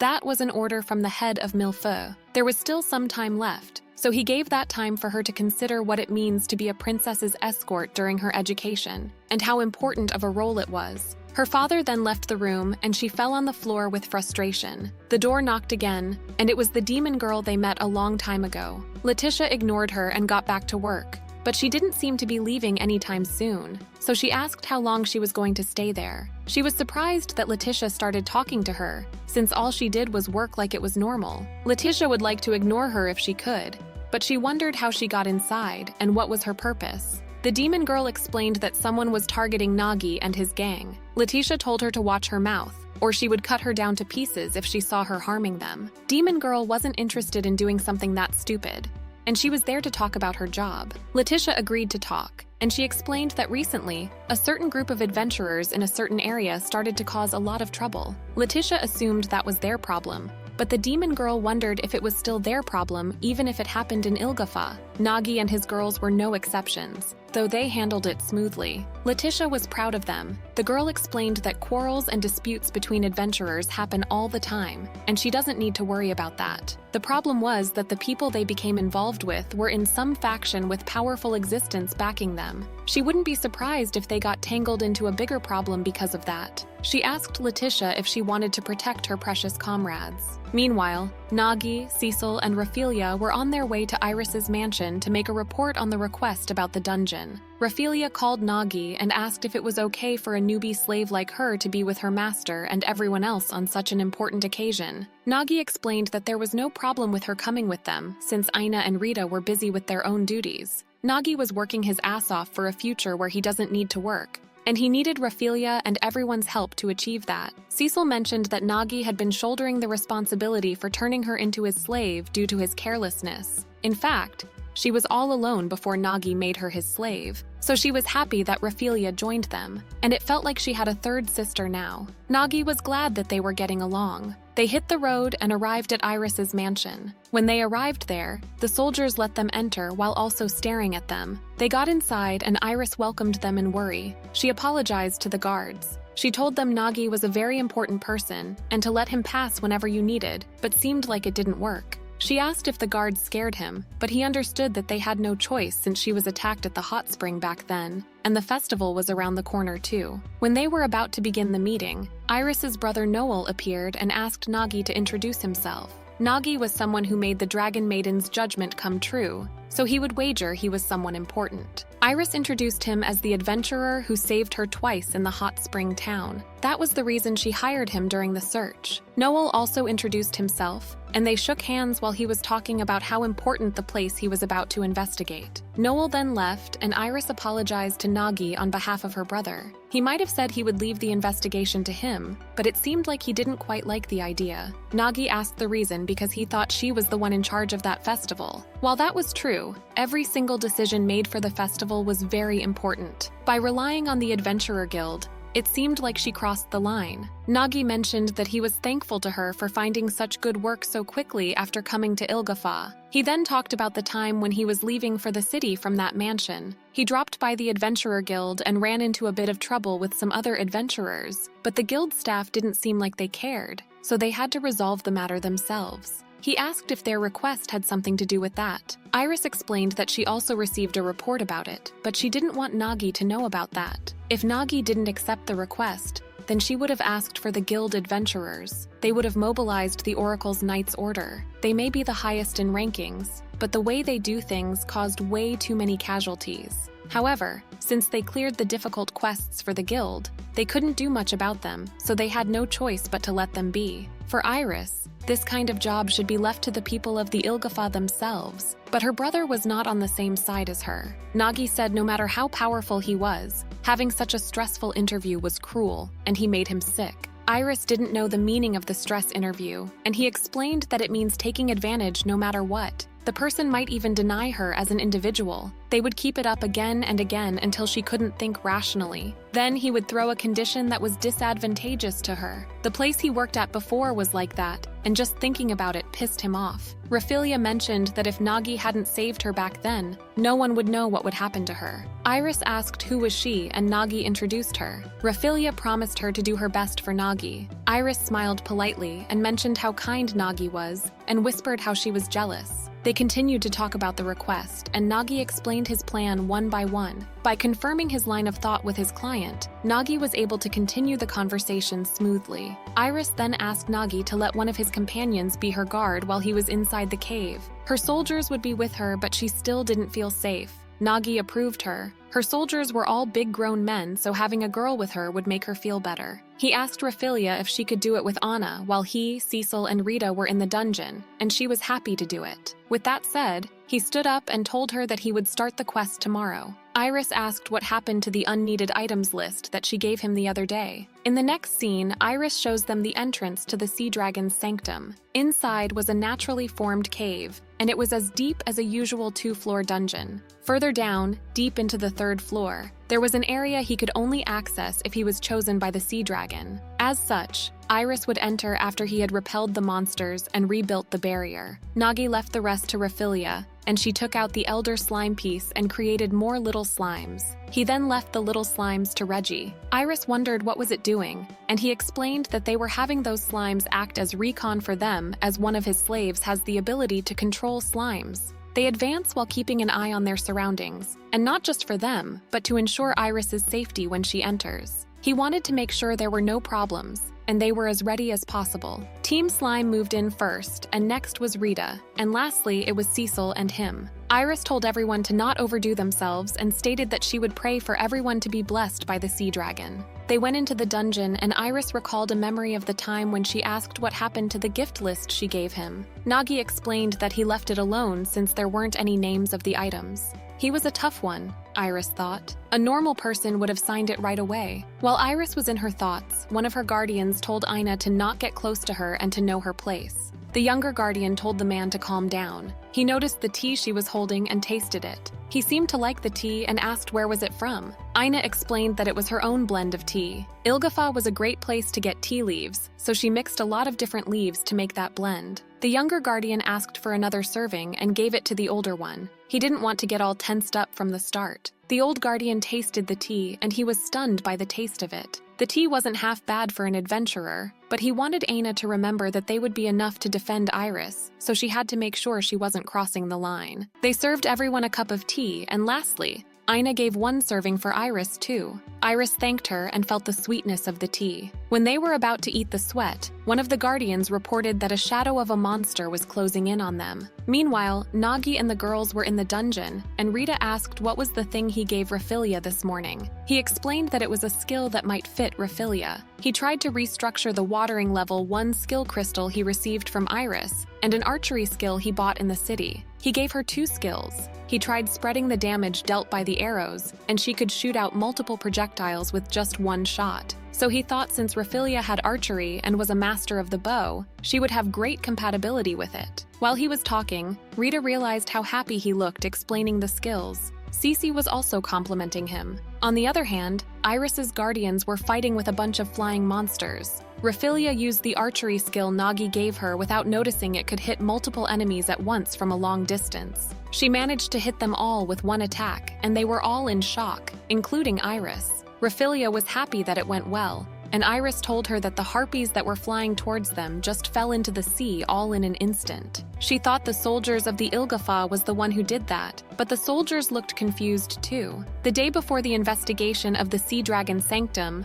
Raphilia ran to Anna and told her that she was in big trouble. She asked what was wrong and if she was hungry, but she didn't have time for that. When she explained the situation that she acquired new skills from Nagi, Anna thought that was a good thing, but it wasn't for Raphilia. Anna asked her the reason, and she explained that she had caused nothing but trouble for Nagi. He even changed the flaw within her, and she hasn't paid him back, and now she received new skills from him. And it wasn't a normal skill. It was a rare skill that she didn't even know skills had rarities. Rita overheard her saying that she was too scared to accept something like that. Anna didn't think Nagi gave her the skills and expected her to do anything extraordinary with them. Anna was impressed by Nagi's behavior once again. Cecil also joined Rita and started to listen to them secretly. Raphilia was concerned about how she could use those new skills, and Anna told her to leave it to her since they would be on the same quest as Raphilia anyway. She offered to check each other's skills after dinner and see what they could do. Nagi, in the dungeon, explained the second skill he gave her, which was the purified water increase.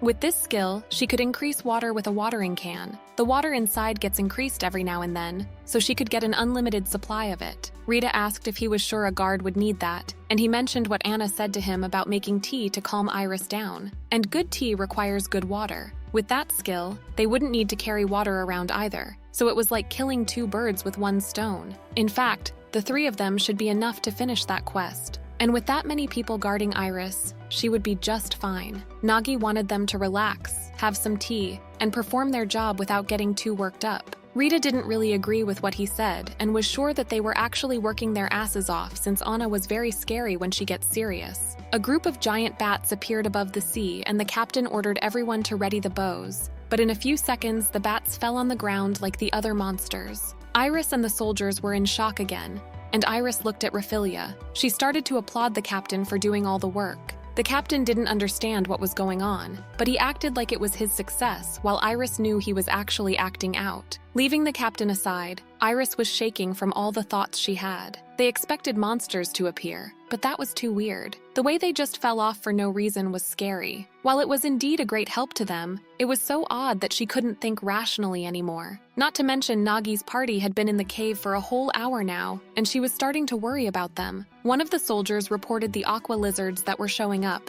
and the captain ordered everyone to become Iris's shield. They were tough opponents, but they weren't retreating. The captain ordered the ones with spears to stab them, and they beat the lizards. Iris thanked them, and the captain said there was no need to thank him, as it was his duty to protect his lord. Iris heard a loud noise and she turned to Ina and Raphilia. They were smiling and complimenting the captain while there were huge dead lizards behind them. Iris couldn't believe what she saw and wondered what was going on. Everyone was wondering what happened, so Ina explained that it was a sick aqua lizard and it tried to attack Iris with its remaining strength, but it ended in naught. Raphilia backed her up and mentioned how it climbed up slowly and died. Iris thought there was no way that was the truth. She was sure that this was a situation that was created by the two people in front of her. However, Nagi and his companions wanted to keep their unique skills a secret, and she couldn't break that promise. But ignoring that, Ina and Raphilia seemed to be having a lot of fun. She wondered if everyone in Nagi's party was like that, and her heart started to feel heavy. They asked what was wrong, and she stated that it was nothing.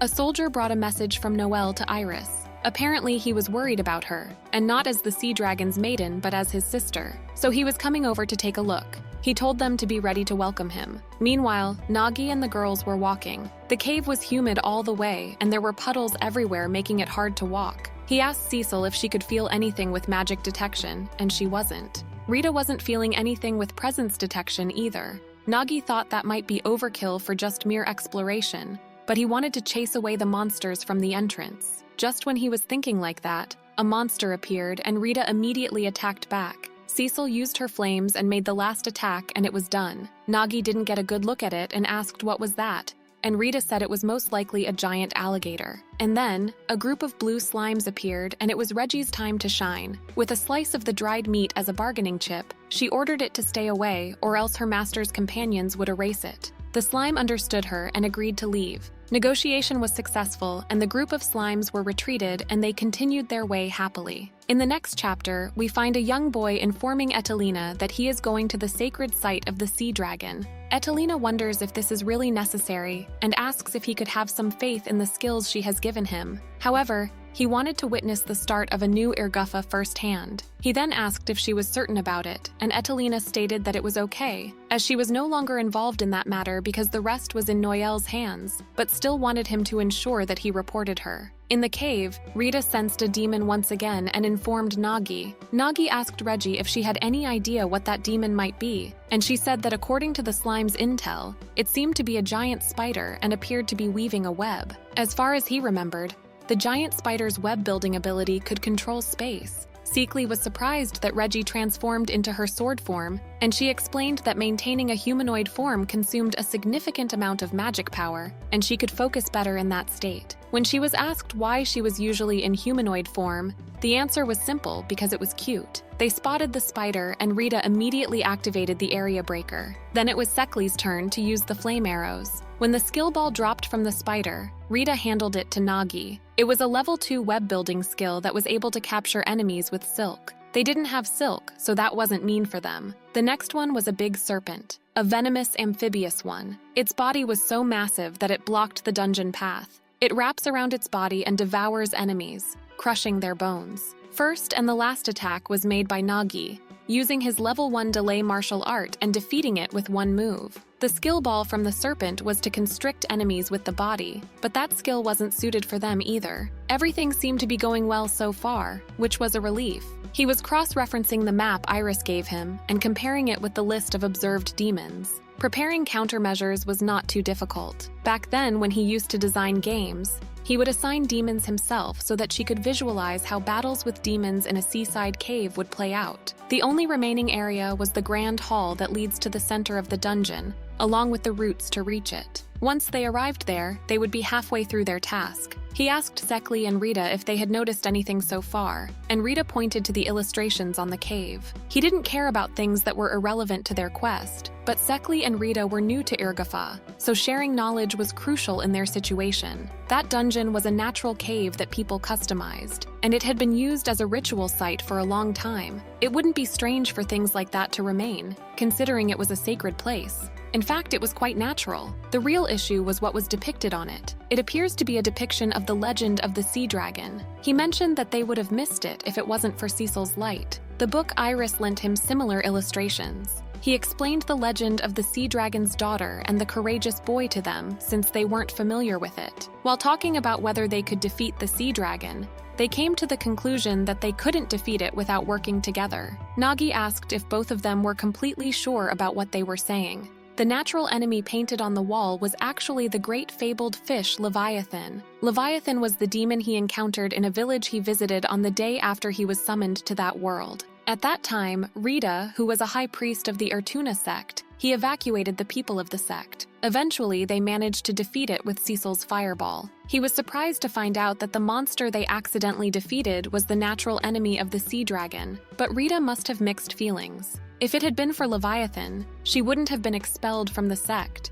and she probably wouldn't have ended up becoming his slave. But her reaction wasn't like what he expected, as she was saying that the relationship between her and Nagi wouldn't exist if it weren't for that. Meanwhile, Cecil noticed something and called for Nagi. He asked what was wrong, and she said that the brave boy who fought the natural enemy of the sea dragon brought home the scale as proof of victory, and the sea dragon acknowledged him for bringing the scale, so he tied the knot with the daughter of the sea dragon. She noticed that Nagi picked something up after defeating Leviathan. He said that he picked up scale because he thought they could get some money if he sold it, which was typical for Nagi. She asked if it was a scale similar to the one in the mural, and he agreed with her. Cecil seemed to have lost in her thoughts, so Rita asked what was wrong. She asked if it was possible for him to be the brave of the legend, because the boy was acknowledged for defeating the natural enemy of the sea dragon, and he took home the scale of Leviathan as proof. It could mean that he qualified as the brave. This surprised Nagi for a second, but he didn't think it was possible. He said that Cecil was the one who blew away Leviathan in the first place,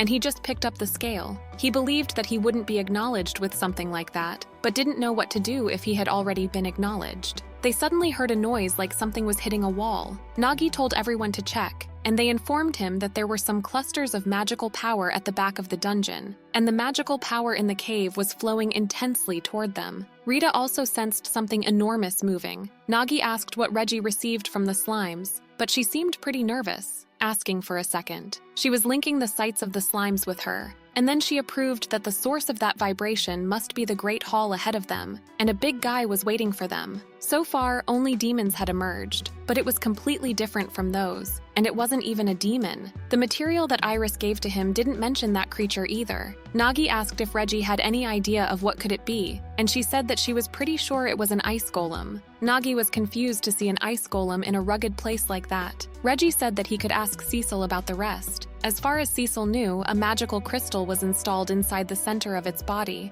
and it absorbs magical power from the surroundings. At a guess, it could create the body by freezing moisture around with the magical power. But even if some magical power was occurring for some reason, it absorbed the magical power inside of the dungeon. It was impossible that Golem naturally rose. Nagi thought about the possibility of someone leaving it there. Reggie said that the crystal was a magical item that became the source of the golem. She sees something like that in the center of her body. It was made of a magical crystal, and that must be what absorbs magical power. Lita asked if there was someone causing that thing intentionally. She could defeat demons, but a golem was too big for her. Reggie said that it was taking the magical power inside of the dungeon. Then it was taking the power for the barrier resultantly too, which means that the barrier had been weakened voluntarily, not by a natural phenomenon. Moreover, it was trying to destroy the site. Nagi was sure that there was a person who wanted to destroy the Sea Dragon Festival. When the golem tried to throw its fist at them, Nagi and the girls could barely hide. They had to do something about it because the dungeon might collapse. Nagi suddenly had to grab Rita, pull her aside, and shield herself over her. While he was apologizing to Rita, Rita seemed to be happy with this situation and grabbed Nagi's jacket and pulled him to her. While Rita prepared herself for the kiss, Cecil looked at them annoyed. They then pulled themselves together, and Rita asked what they should do. Nagi said that the golem was unexpected, but they can manage it because it was a request from Iris. At that rate, it was a matter of time before the gate was broken, and if they let it destroy that place where the sea dragon was going to come, the guardian deity of Irgafa wouldn't be able to return as well. Nagi knew that he had to do whatever he could because he had decided to be the help of Iris. Rita told Nagi to look somewhere, and it seemed like the golem and the giant snake were having a rush fight. The golem had both ego and special skills, making it more troublesome, and it seemed like it noticed them. Cecil stated that she could blow the golem away with the ancient magic fireball, but Nagi refused because the dungeon would collapse if she did it, and they couldn't get remuneration. Nagi said that Cecil, Reggie, and he would try to destroy the magical crystal. He told Rita to hide, and if you see them struggling to defeat it, she would come and rescue them. They would retreat to Iris using her feet. Nagi stood in front of the golem and told it to stop, or else the gate would break. The golem said that he was the prototype created as a countermeasure against the evil king, and he was not allowed to interrupt its mission. Nagi said that they were here with an order of the Maiden of the Sea Dragon, but she had not mentioned him. Nagi asked what he was, but he was just saying warning. Nagi said that they had something to do on the other side of the gate, and if he was not related to the maiden, then he was the one interrupting. He told the golem to move back, but the golem started to attack him. However, it couldn't damage Nagi even a bit. Golem considered them as an interruption, meanwhile they were on business, and they were the ones who wouldn't accept the golem. Golem said that it didn't care about its job, and that its master was a great figure who had been taking countermeasures against the evil king. Any sacrifices were justified for the measures. Nagi decided to collect information from the golem to report Iris, and asked what he meant by the countermeasures, and if it was relevant to the golem devastating the sacred site of the dragon. The golem said that uncivilized people do not deserve to know anything, and said that he was created in order to achieve that experiment. His master was a great person performing the experiment to fulfill the mission, and she was honored to have been created by such a great figure. Even though he had an ego, he was speaking so glibly so he might give an information to a certain extent. Nagi asked if he didn't think it was a personal reason, which was annoying. He tried to learn about the experiment and if the sea dragon was involved, but the golem was just saying the same things with different words. Nagi understood that there was no point in asking questions, and there was no other way around defeating it. He wanted to ask one more question. He asked if his master was a visitor from another world. The golem detected him as an object revealing secret information and started the elimination process. When the golem made its move, Reggie protected Nagi.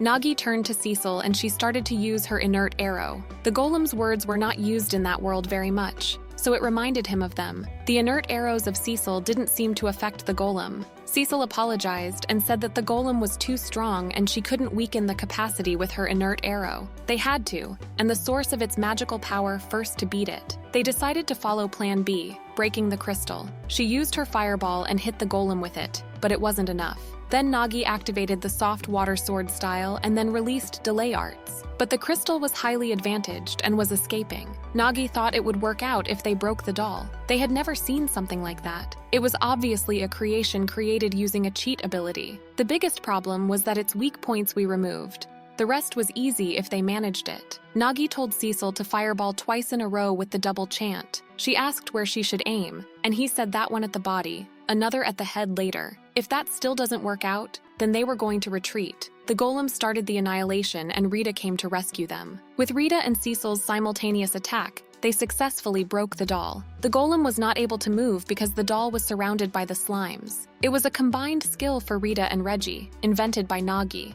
It was actually meant to slow down its movement so they could run away at first. But then Nagi realized it could be useful midway and changed their plan, because they wanted to beat the golem no matter what. Nagi asked how the state of the slime was, and Reggie said that she had got it under control. They had drained most of its magical power so it wouldn't be able to manipulate the golem effectively. Nagi can now eliminate it with delayed arts. Cece said that he actually didn't need to do that and offered to take care of it with the ancient language, Fireball. Rita also wanted to beat him as the golem attacked Cecil and Nagi. The golem was still in disbelief at how he ended up in a situation like that, and asked Nagi if he was the brave of the sea dragon. He was shocked and considered that as an emergency that threatened his master's order. Nagi interrupted him and told him to not jinx it, and he was feeling uncomfortable. He instructed Cecil and Rita, and they beat the hell out of the golem and made it silent. In the next scene, they turned to the ground as they finished their job inside the dungeon. Iris was glad to see Nagi. Nagi informed her that they had got half of the quest done and talked about the unexpected final boss they had encountered. He recalled the moment when they were in the cave, and Cecil wondered how they could come inside as she was pretty sure Iris wasn't able to move the gate by herself.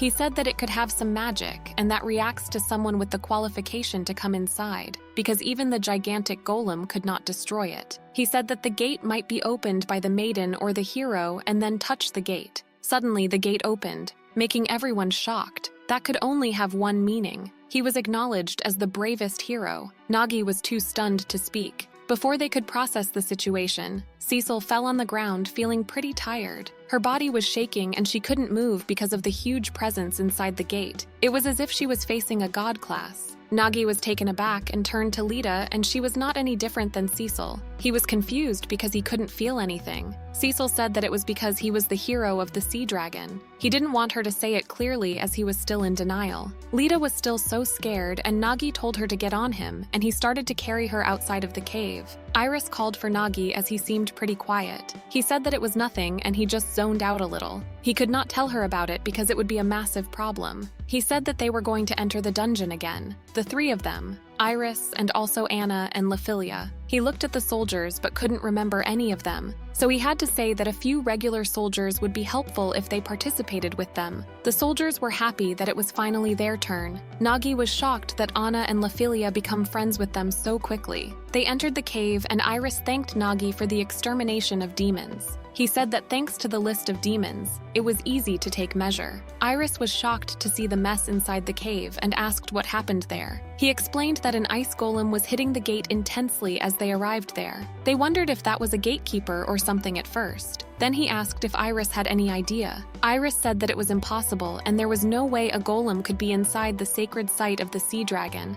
and even if the barrier was weakened, it was not able to intrude into the depths. Nagi added that the golem had a clear purpose to destroy the gate. It was said that it was a mission given by its master. Iris wanted to confirm that someone was attempting to destroy the sacred site and asked if Nagi was also thinking like that. He said that he wanted to ask her about the golem because they weren't given any information about it. But the gate was going to be broken at that rate. Also, they were in danger, so they had but to destroy it. He then gave her the ring that they found when they destroyed the goblin. Iris examined the then, and it was written that Dear Comtesse, Edelina Habsburg, as proof of our alliance. From that sentence, Iris said that she was someone whom her brother often meets these days. Nagi asked if they were in a relationship, and she said that she came on a trip from the royal capital, and he provided her with hospitality, but they weren't in a relationship. but she wasn't sure he would use something that might leave evidence. There was another possibility that it was another noble, and the noble's name wasn't engraved. Only the exclusive goldsmith of the Irgafa family made that design, and it was made of expensive materials. Ordinary nobles should not be able to purchase those. Those were so inconspicuous because of the rarity, and they sometimes used them to send a bribe. Its price would remain high even if it was crushed. She remembered her brother saying he wanted to get promoted in the central city, so even if he sent an expensive gift to a comtesse to establish a connection, she wouldn't be surprised. She mentioned that not only was the metal expensive and scarce, but also it accumulated and conducted. She was certain that was the medium to create golems. People of Irgafa have the culture to worship and revere the sacred site, so they don't go inside the cave. Only a few select people could go to the depths. That made sense that the ring was used as the core. Considering the engraving hadn't been erased, Nagi assumed he didn't ponder the risk that the golem would be destroyed and leave the evidence. Iris firmly stated that she was going to thoroughly investigate that matter to uncover the truth later, and whoever she involved was going to be punished, regardless of their identity. That was her responsibility as the Maiden of the Sea Dragon. Everyone was speechless after her speech. Iris didn't deny or affirm that her brother might be the mastermind behind the incident. She was glad that she got him to do the quest. The damage and the victims would have been more if it were other adventurers. The matter was about the circumstances of the Lord's family. The problem was complicated, and he supposed that was all they were able to do. Iris then said that she had exported him to danger, which was why she could not have forgiven herself if something bad happened to him, even though she believed his skills. Nagi didn't want her to worry about it, as it was their job to do that. Now it's time to enter the gate to reconstruct the barrier. She suddenly noticed something and asked Nagi if he touched the door in the center, making him nervous. He asked why she was asking to escape answering, but she insisted, so he had to explain that his curiosity got the best of him, and he was sorry. She asked if it was just him, and if he opened it. When she got the answers, she said that the door in the center opens only once a year. The dust and salt from the sea accumulate on the ground and they become firm. When the door opens, they are shoved to the side and make traces. The question was why the door had a sign of being opened, because the only person who could open it, besides her, was the hero of the Sea Dragon. Since Nagi didn't say anything,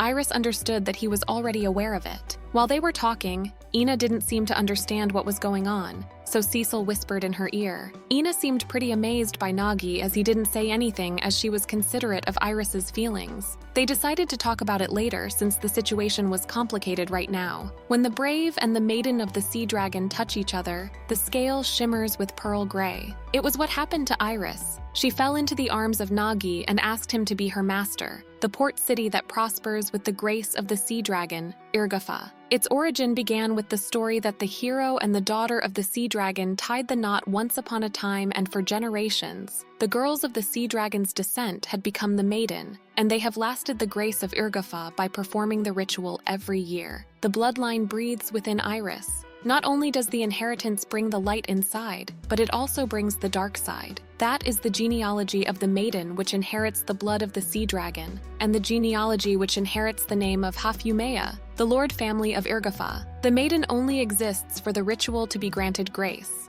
Naturally, they were separated in Hafumea. They cannot go outside except for official occasions, and they were not allowed to have contact with people outside either. Thus, they spend their lifetime mostly confined in a mansion. Iris's mother and Iris were not an exception. Whenever she asked to see her father or her siblings, she always refused. When she was crying, her mother said that if the hero of the Sea Dragon who tied the knot with the maiden appeared, her wish would come true. At present, Iris said that she had been yearning for a situation where a prince held a princess for a long time, and her dream had come true. Nagi was confused as hell trying to process what she was meaning. She offered to form a covenant for now as a master and a servant. Not only Nagi, everyone else was also shocked. He was still having a hard time understanding her, so she said that Nagi owned the right because he was the hero of the Sea Dragon. Iris was dreaming big, while Nagi warned her that there was no time for such things, and said that they should hurry to reconstruct the barrier of the sacred site. Iris came back to reality and said that touching Nagi made her feelings overflow.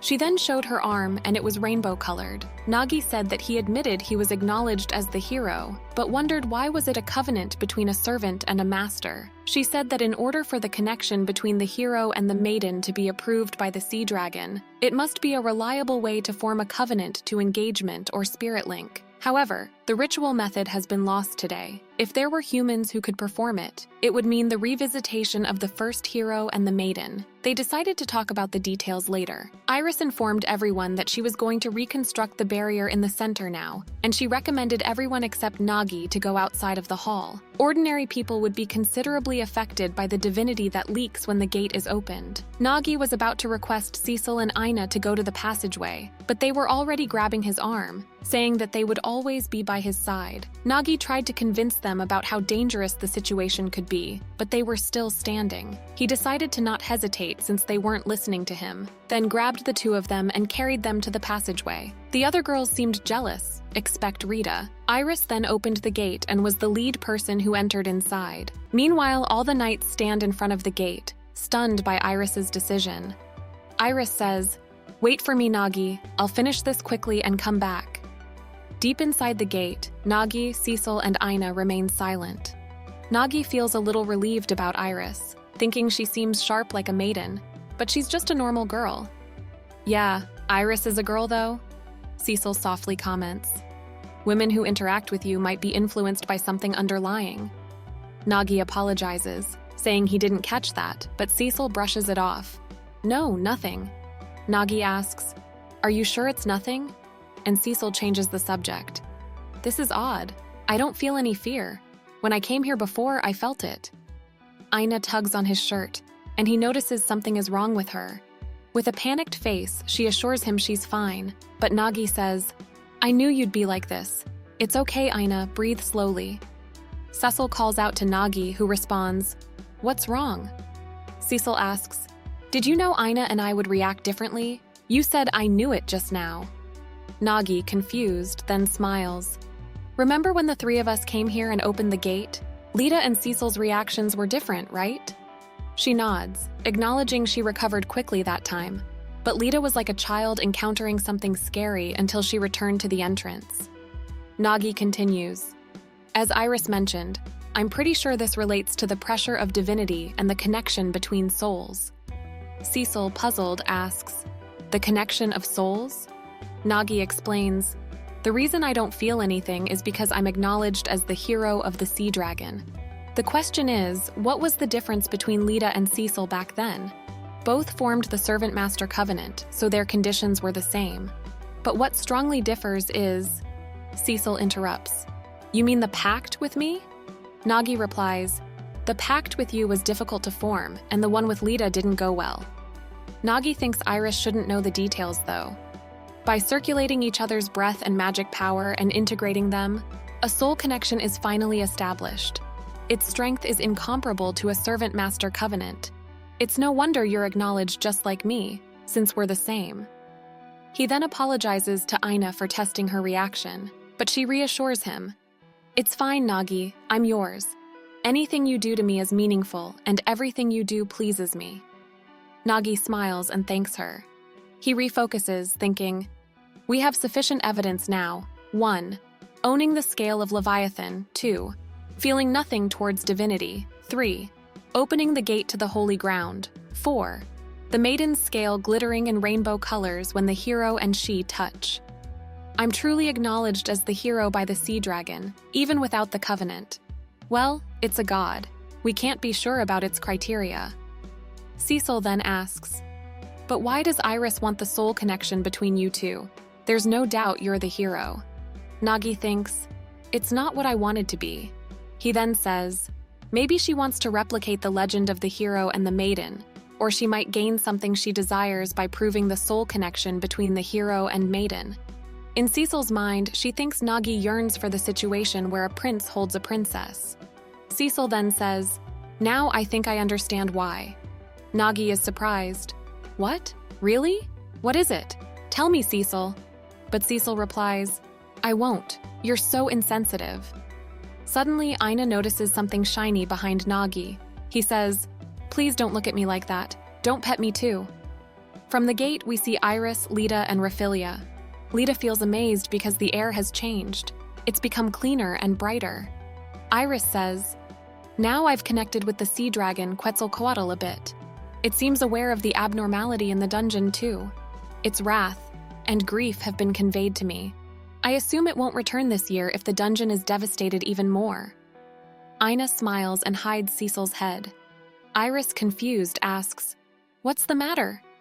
Nagi says, "Iris, I need to ask you something. Is this a countermeasure, or is this about the covenant from before?" Iris isn't sure what he means. He then explains, "It's essential to gain acknowledgement from the sea dragon, but we can prove I'm the hero objectively. So why do you still want to have the dragon acknowledge me by forming a soul connection that's impossible to replicate?" But Iris says, Let's talk about it later." Nagi thinks, Iris either wants to recreate the hero and maiden legend or gain something by proving the hero's deep connection. But Cecil has a different view.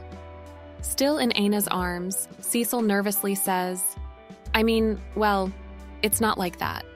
I understand what Nagi says well enough and your passionate attitude towards your work as the maiden too. You've treated me really well in Richardia and provided me with nice hospitality in Ilgafa as well. I'm afraid to say such a rude thing. Please forgive me." Iris, very confused, listens as Cecil continues. "Maybe it's just my imagination, but I feel you have some special feelings for Nagi. The ritual of the hero and the maiden, right? Then they've tied the knot, haven't they? So, which means you and Nagi are..." Iris and Nagi are shocked to hear that. Iris says, "Yes, you're right, because we're the genealogy of the maiden and the hero. It means that way. I couldn't comprehend it well at all. I was just glad to get close to Nagi and..." Suddenly, Lita calls him, saying they have a problem. They've detected intruders. Nagi asks, "You've reconstructed the barrier, right? There's no way a demon can come in." She replies, "The intruders are humans, different from the soldiers that came with us." Raphilia says, "They resemble the Oracle's night order that we encountered before." Meanwhile, we see Noel and his subordinates.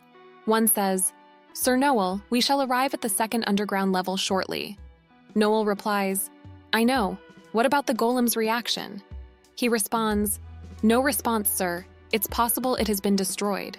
Noel furiously says, "Impossible. The golem was specially manufactured. It's able to absorb magical power infinitely with the granted skills. An ordinary adventurer can't defeat it." Noel thinks the golem should have already devastated the holy ground by now if everything had gone as planned. "How did it turn out like this?" Noel asks, "Is it possible to change the plan?" He responds, "Yes, sir. We can make the path to the center impassable after reviewing the current state of the gate. By doing so, we can disrupt the ritual itself. They wouldn't be able to complete the festival. I suggest forming a new covenant with the maiden in the meantime.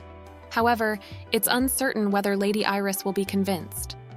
Noel agrees, saying he'll convince her with Etelina's help if needed.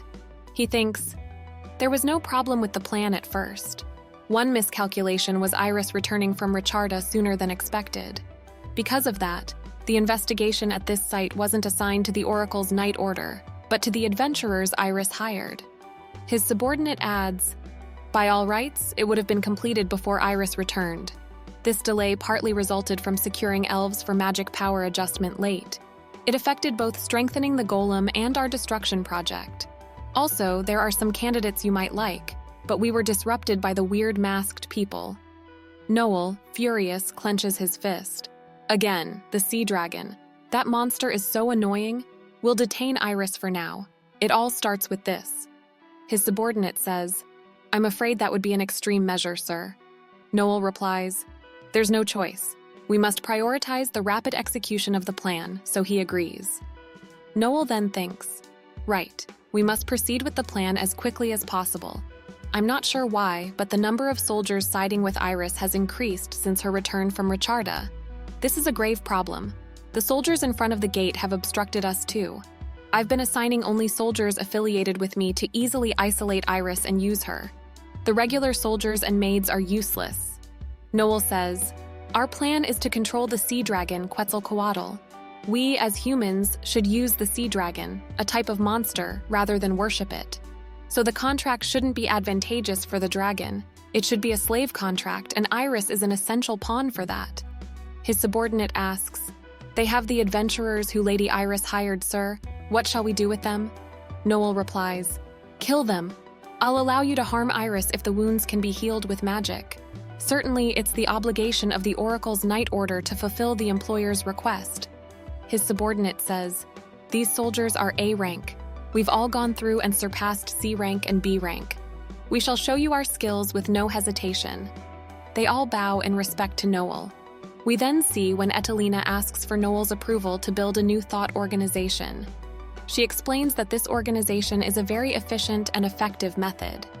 Those who join the organization start from C rank, and they are promoted to higher ranks based on the recognition of their achievements. The remuneration rises as they go up the ranks, making it rewarding for them. They can pay tribute to the organization and invite their acquaintances to the order. In short, all they have to do is increase the members. Noel says, "I see, this is well thought out. We're able to gather people and money with this, but what is the mask for?" Etelina replies, "They can enhance their sense of solidarity as knights by wearing it. They become complete, significant parts of the organization. There is no betrayal. Flawless forces only for you." Noel says, "Oh, I wouldn't be mocked for being nobility from the sticks with this organizational strength. The Central Aristocratic Society would recognize the Ilgafa Lord family, and my father would understand that I'm right." Etelina adds, "One more thing, Sir Noel. There is something we absolutely must do to eliminate the outsiders in our organization, which are the Sea Dragon and its maiden." Noel is confused and wants to object, but Etelina influences him with evil intentions. "You want to get promoted to the central aristocracy, don't you, sir? Then you should stop being a savage who worships the Sea Dragon and become the new Lord of Ilgafa." She continues, "The outsiders, the dragon and the maiden, are foreign matters in Ilgafa. You should fairly treat them as tools." Back in the present, Noel shouts, "I'll throw away my personal feelings for that. Now capture Iris and bring her here." Suddenly, Iris calls him from behind. "Brother!" Shocking him. He says, "Iris!" Iris calmly asked why he was there. Noel responded that he was there because he was her brother. With disturbances occurring in the sanctuary, it was natural to be concerned about his sister coming here. Now, he wanted to see if she was safe. But Iris stopped him, and Nagi, Enya, Lita, Laphilia, and Cecil appeared right next to Iris. Noel asked who they were. Before they encountered Noel, Reggie was also there and informed Iris that they were progressing through the middle of the first floor. She figured that a man with gray hair and blue eyes was her brother. Only someone from the noble family could enter here without reservations, and the masked group was the Divine Order of Knights. It seemed her brother had a close connection with them. She had suspected it for a while because their actions were far too reckless. She felt they had significant backing up, and now she was certain it was her brother. Iris wanted to think positively, assumed that her brother was concerned for her, and brought the Divine Knights to check her. But she gave strict orders before entering the dungeon that no one could come here until they returned. When it comes to matters of the Sea Dragon, her authority was absolute. The soldiers of Ilgafa were well aware of this, and the fact that her brother intruded this far meant they had broken the order. Since there was some ill intent, Iris asked Nagi what to do. Everyone looked at Nagi with expectations. He said that they didn't know her brother's true intentions, and it would be best to stay alert. He asked how strong her brother and the Divine Knight's order were. Iris started sweating, and her voice trembled while explaining that her brother had the skill, Swordsmanship Level 3. He didn't have other combat or magic skills. They didn't know the exact strength of the Divine Knight's order, but considering her brother, he would probably bring some high-level adventurers. Unlike her, Nagi was pretty comfortable, and he suggested gathering everyone in this grand hall. After they gathered everyone, they would open the central gate and use the Sea Dragon's power to immobilize everyone. But Iris told him that if this place got any more damage, the Sea Dragon wouldn't come back. If they can't stop her brother and the others, they would use that as a final measure. This meant they had to do something before they got here. Iris asked if he had a plan. Nagi told everyone to wear their masks. Reggie gave everyone a mask she prepared just in case. The sea dragon, Kelkator, was known as a powerful guardian deity even for her brother. In Nagi's world, if you disturb a place where a god resides, divine punishment will befall you. He told her that they would support her, and that's why, in the name of the priestess, they would give a little punishment to those who are causing trouble. Back to the present, Iris asked her brother if he was the one who was disrupting the Sea Dragon Festival and the sacred rites. Noel responded with ease, asking why he would do such a thing. As the next head of the Isla noble family, there was no way he would do such a thing, and he said it was terrible to accuse him without evidence. Iris showed her ring and told him that a golem was rampaging to destroy the central gate leading to the sacred area. The sanctuary almost got desecrated, and this ring was the core that powered that golem. She knew her brother recognized this ring, and that's why she was showing him that as evidence. There was no other option, so he admitted that he brought it in following Ederina's suggestion.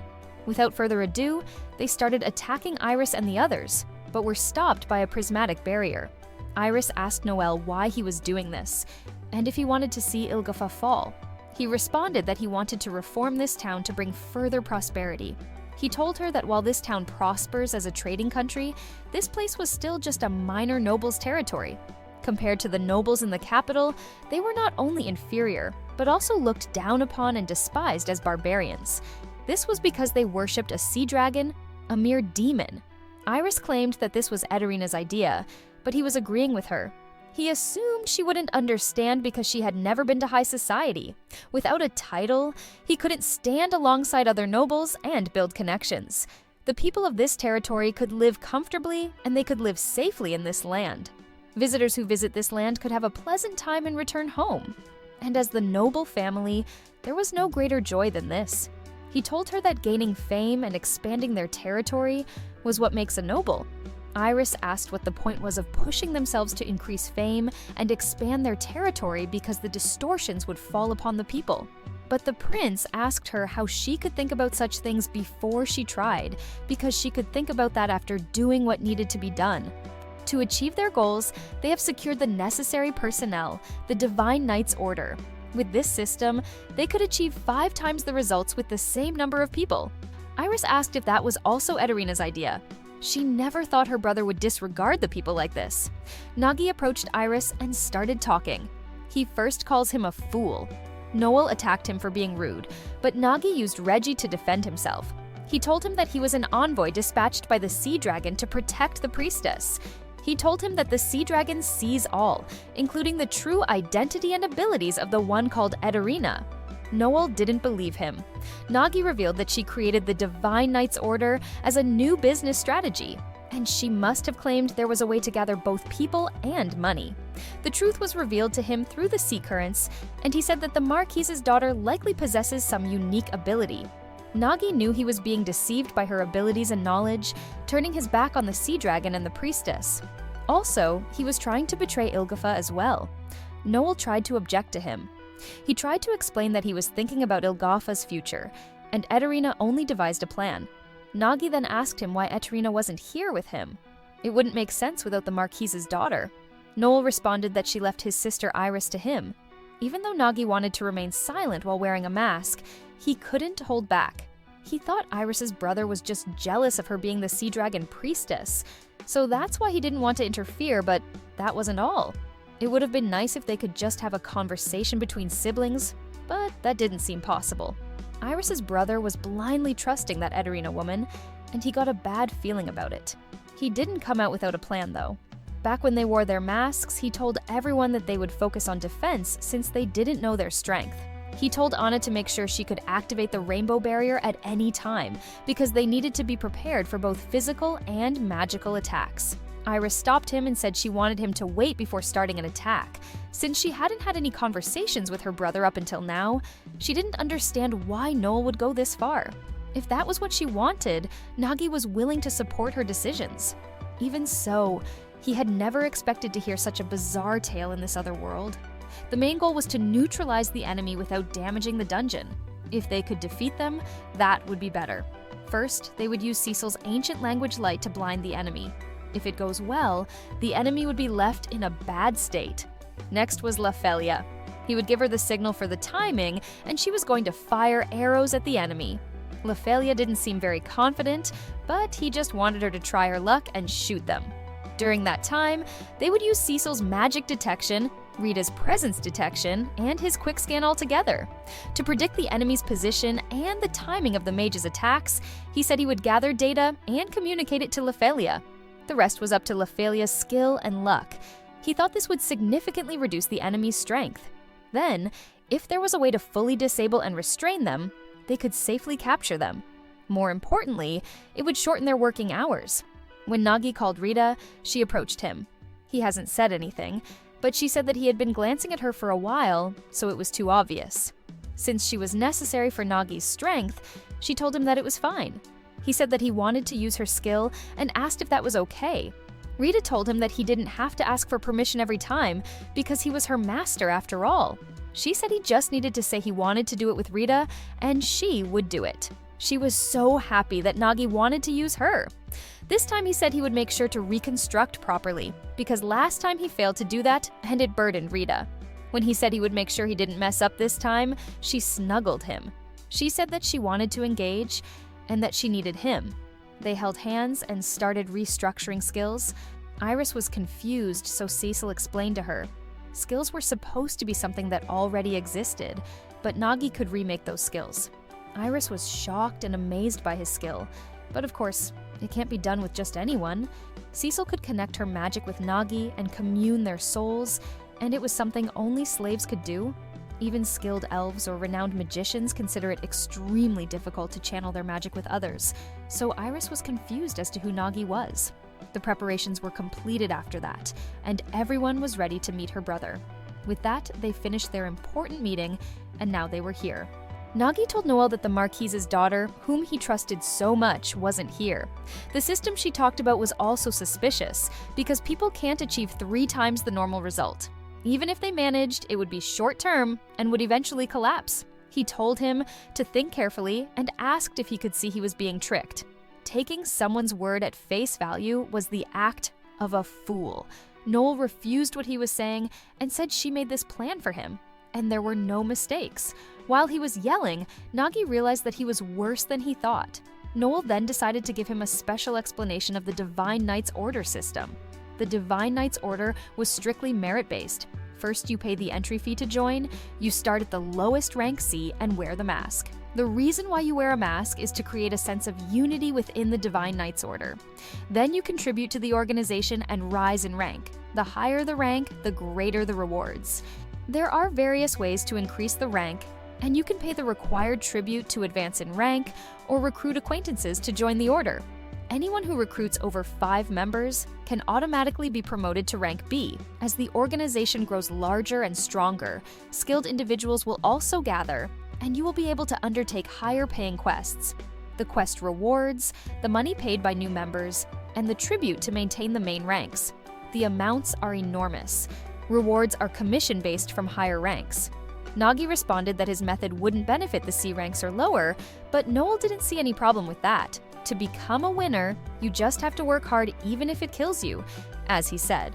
The members were steadily increasing and will continue to grow, and eventually they would have to expand globally, and he said he would climb to the top as the leader. Iris reacted to his brother's stupid explanation, but Nagi created an explosion from anger. He was shocked because that was literally a pyramid scheme. The Marquis's daughter came up with something like that, but there was a possibility that someone from the other world suggested the idea to her. Noel thought he was so moved that he couldn't even utter a word. Nagi stood up and told him to expand the organization if he wanted that much, but he asked why he would desecrate the Sea Dragon's sanctuary and harm the Sea Dragon's priestess, his sister. Noel responded that the Sea Dragon was a hindrance, though it was merely a monster. Annoyingly, all of Ilgafa's wealth was thanks to the Sea Dragon, and no matter how hard their noble family struggled, people only saw them as servants of the Sea Dragon's blessings. So he thought they needed to switch positions and make the Sea Dragon their subordinate, instead of being the ones who follow. Iris corrected her brother that she was just a bridge between the Sea Dragon and humans, and didn't possess the ability to control the Sea Dragon, but he planned to hold the priestess hostage and force the Sea Dragon into a slave contract. If they increased the number of those with Sea Dragon blood and placed them on warships, they would create an invincible fleet.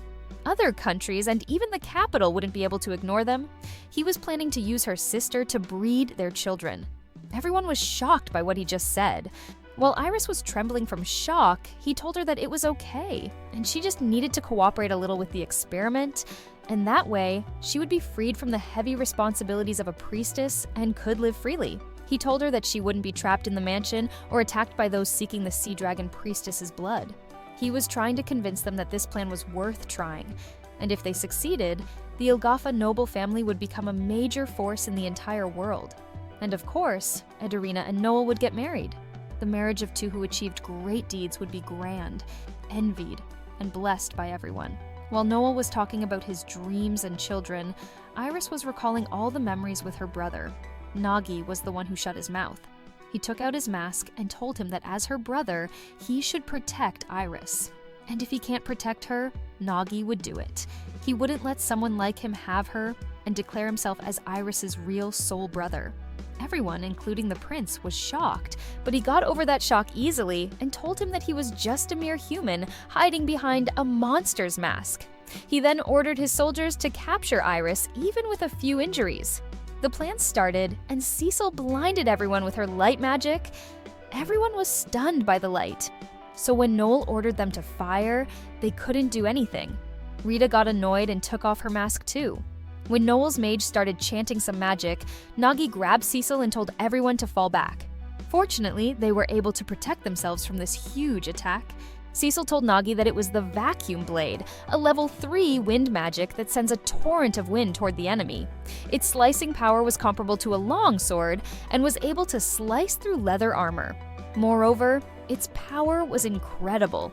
Lefelia said it was simultaneous chanting, which is a technique where multiple people chant spells at the same time to increase the magic's power. However, if the chanting is slightly off, it will fail. Thanks to Cecil's blinding spell, they were just shooting in their direction without seeing well, but they were steadily getting closer, so they couldn't move recklessly. They can't keep Anna's rainbow barrier activated all the time either. Another vacuum blade hit the rock he was hiding, and Nagi realized that if this continued, the dungeon would be destroyed. He asked if Iris was okay, and it was Rita who protected her. Iris apologized to Rita for saying something mean back when they were at the hot spring resort. Nagi was happy to see them at ease, but he couldn't be so relieved because they were still under attack. Before the enemy regained their strength, he decided that it was time to strike back. He told Lefelia that it was her turn. Lefelia started spinning the Wheel of Fortune and activated Misfortune Elimination Level 1. This skill cleanses misfortune from yourself or others and boosts the luck parameter. As a drawback for several minutes after the skill's effect ends, attack power, defense power, and magic resistance would significantly decrease, and there were limitations based on the amount of magic power, and it takes several days to recharge after use. Lefelia had been renewed. No one would ever say Lefelia was unlucky again. He told Lefelia that the next vacuum blade was coming, and there would be about 30 seconds of the next chanting. In a 4-row formation with 3 people each, there was only one person at the rearmost, and it was Noel for sure. As per Rita's formation, 3 mages were in the 4th row, so he told her to aim at the center. Lefelia got ready and activated her Heavy Rain Archery Level 1. Iris was taken aback by Lefelia's arrow and Nagi's power. The Knight's Order didn't see that coming and was flabbergasted. Lefelia hit almost everyone and was so happy to hear that. As for Lefelia's and Nagi's perspective, they did it expecting this result, but from others' perspectives, it must be confusing. When Lefelia used Heavy Rain Archery, it would only scatter multiple arrows towards the enemy. That's where her unique skill of Misfortune Elimination comes in. The opponent would try to block the incoming arrows, so no matter what obstacles the arrows faced, they would always hit the target thanks to this skill. Noel was trembling in fear, so Nagi told Lefelia to split the slime and showed Noel as the target. Suddenly, Lefinia called him cruel. Nagi was confused, but then realized that to split and control the slime, it needed Lefelia's bodily fluids. She started drenching in sweat and said she loved that side of him. Rita had to cover Iris's face because of this scene she was making. When she created enough fluids, she split the slime, and Nagi told Anna to use the monster sweep to launch slimes. Lephalia and Anna worked together and attacked Noel with all their might. Noel told his soldier to protect him, but before it hit Noel, the slime hit another soldier. Cecil praised Nagi, but he was actually aiming for Noel. Thanks to the vacuum blade hitting the slime, it turned out worse than expected. Nagi once again introduced himself as the hero and told him to think for a moment. There was no way the Duke's daughter would help him for his sake. Noel rejected everything he said and insisted that she was his supporter, no matter what he said. Nagi already knew that nothing was important for the Duke's daughter, and that's why she wasn't here. But Noel claimed that there must be a purpose he didn't know about. He kept saying the same thing over and over again, as if he were trying to convince himself that it would become true. Iris couldn't even look at her brother who got involved in such a nefarious cult. Nagi told Rita to make sure no one could move and leave it to her. Rita hugged Iris to comfort them and smiled at her before releasing them. She was going to use the skill Nagi restructured with her during the meeting, Song of Binding. It was a skill obtained from the large serpent, which squeezes the enemy with its body.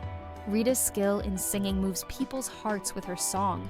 It's a structure made by combining two skills. A skill to bind the enemy with a song.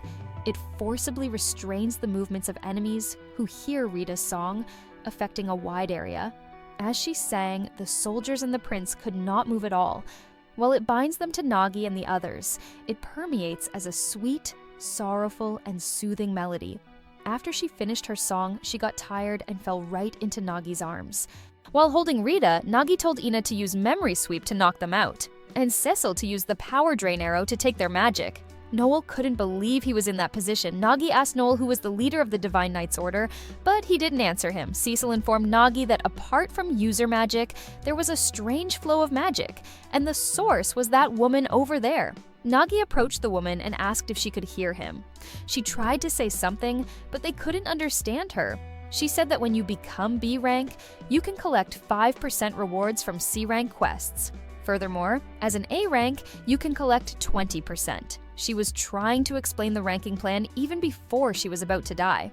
When she finished her campaign words, her body collapsed and her mask came off. The mask started buzzing, and it said that due to incapacitation, the A rank mask would be deactivated, and she would start again from C rank. Before he touched the mask, Cecil confirmed that there was no magic flow on it. Nagi grabbed the mask and asked Cecil to appraise it. Cecil informed Nagi that this mask has a mind control skill. The mask absorbs the wearer's magic power and uses it to control others wearing similar masks. Anna came and told him that while she was doing what Nagi told her to do, everyone passed out before she could activate her skill. Nagi understood what Cecil said now. This mask controls the minds of those wearing the same mask. That's why each feeling was suppressed. There was a mastermind. When the girl wearing the mask who acted as the leader fainted, the control was broken, and the others fainted too. When he said it was like a downgraded version of what Reggie used before, she got mad and corrected him that it was completely different. A bit of manipulation to enjoy the sight of cute girls being both erotic and wild leaves them confused by how their bodies react. And she was just enjoying the way it felt. She said that she was doing this with love, and there was no loss. Cecil agreed with Reggie because this mask was just a magical item without love. The mind control from this mask was quite powerful. If worn continuously, it could erode the mind and eventually turn one into a husk. Luckily, fainting caused the mask to come off, which is a relief. Cecil told him that they would need some time to recover and then get better. But it was scary how common this mask was. Cecil responded that she had never seen or heard of such an item before, even if it existed. She thought it was something that appeared once in 1,000 years. But still, it was weird that there were many of them. Noel started nagging again, but the knights that they knocked out came and kicked him. They apologized to Iris and explained that Noel and the rebels ambushed them. Iris told them that her brother and the Divine Knights Order attacked her and Nagi, trying to stain the sacred land with blood. They were criminals, and in the name of the Sea Dragon's priestess, she authorized their detention and imprisonment. While Iris was making her last speech to her brother, Nagi couldn't see Iris's expression until the end and had to get out of there. With that, another request was made. They entrusted the rest to the soldiers, and their job was done here. He felt like he worked seriously for the first time in a while. Everyone was so hungry and could only think about the meal they were going to have. Iris came and everyone pushed Nagi to say something as the sole brother of Iris. Before he could say something, Iris thanked everyone. They perfectly fulfilled Iris's request, including the matter with her brother. She then smiled at Nagi and reassured him that she was fine, and she asked him to join her for the festival ceremony if it wouldn't be too much trouble. Nagi accepted her invitation. Iris had been through a lot and was pushing herself hard, and as a friend, he felt the need to be with her. Iris smiled at Nagi and called him her brother. After that, she bowed elegantly and had a cute smile. After they returned home, a messenger arrived from Iris of the Ilgafa noble family. They came to report on the self-proclaimed Duchess, Ederina Hartsburg. After that, the soldiers immediately rushed to the Duke's villa. However, it was already empty. In the fireplace, a stack of documents had turned to ash, leaving only one piece of parchment unburned. It read, "In exchange for bringing down Ilgafa, pay Ederina several million." It seemed Ederina believed that preventing them from receiving the Sea Dragon's blessing would quickly bring down Ilgafa. However, despite Ilgafa being favored over other port towns, the blessing ensures safe voyages. So, Iris was having doubts about any benefit for other port towns and revoking it. That theory explains the golem rampaging in the cave. If the sacred land is destroyed, the Sea Dragon wouldn't appear, and they would lose the blessing as well. The problem is whether that Duchess is the mastermind, or if she was hired by someone else. Only someone from the Ilgafa noble family can enter the deepest part of the sacred land. That's why she approached Noel. They still haven't figured out who hired her, though.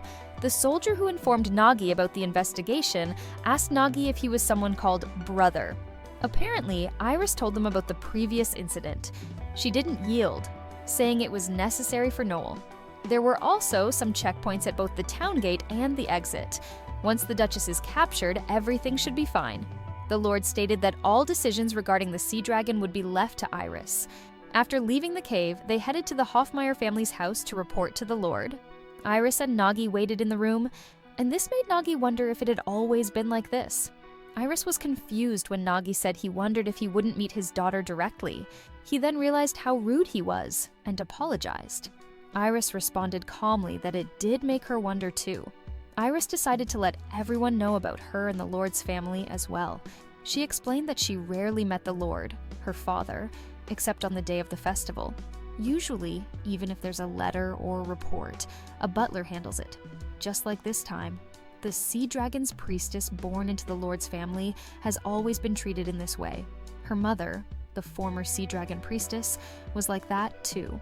She was told that, except for when she married her father and when she was born, she stayed in the mansion and communicated with her father through letters. In this way, the bloodline of the dead dragon priestess had been preserved. It was very strict, but at the same time, it was to prevent making unnecessary excursions. Nagi now understood what Letitia meant. Her brother was also like that, and she doesn't even have the chance to talk to her father. And he realized that she didn't have any friends either. Suddenly, the butler informed them that the Lord would grant an audience. Everyone was shocked and stood up. The Lord, Iris's father, came and told Iris that she did well this time, and they would take care of the matter regarding Noel. He told Iris to rest well and prepare to attend the festival as the Sea Dragon priestess. Iris was shocked, but still didn't forget to bow and thank her father. It was Nagi's first time seeing the true presence of a noble, so he was too stunned. Suddenly, the Lord noticed him and asked if it was true that he was the Sea Dragon's hero. Nagi whispered to Iris, asking if she mentioned him as well. Iris said yes, and it was a fact, and it was important. The Lord told him that if he became a burden, he must be punished severely. Iris held Nagi's hand and told her father that Nagi could enter the central chamber that only the priestess could access. Also, he could make the priestess's scales shine in rainbow colors just like in the legend. Most importantly, if it weren't for Nagi, the sanctuary would have been destroyed. The Lord stated his surprise about the fact that the child who used to cower before him had begun to speak up. Since the Sea Dragon's priestess says so, the Lord believes him and tells him to make sure to protect the priestess well. When the Lord left, Iris explained that her father was really strict and had always been like that with her. When Nagi returned to his room, he noticed a pile of blankets. After they returned, he approached Rita to recalibrate their skills, but she ended up shutting herself. He gave her some time to calm down, and it was about time they did the restructuring before the side effects of quick structure took effect. Rita suddenly started talking about random things, and this made Nagi remember that when you stay over at a friend's house and turn off the lights, love stories begin. She said that the dungeon was also a kind of darkness, and it was understandable if you accidentally sang embarrassing songs. She didn't notice during the battle, but she ended up singing such a lovey-dovey song, that's why she was embarrassed. She didn't even know why she sang that song, and just thinking about it made her heart stop. But she clarified that she wasn't lying. The lyrics were true. Nagi told her to not worry about it and comforted her. Since she was drenched in sweat, she wanted to clean herself first. If she got naked in front of Nagi when she was feeling like this, she didn't think her heart would be able to take it. But she also can't have him hold her while her body is drenched in sweat. Just in case something like this happened, Nagi prepared something called a super luxurious bathrobe. It's a bathrobe used by royalty and nobility. You could wash your body with water while wearing it, and when you wear it, your skin wouldn't be exposed when bathing.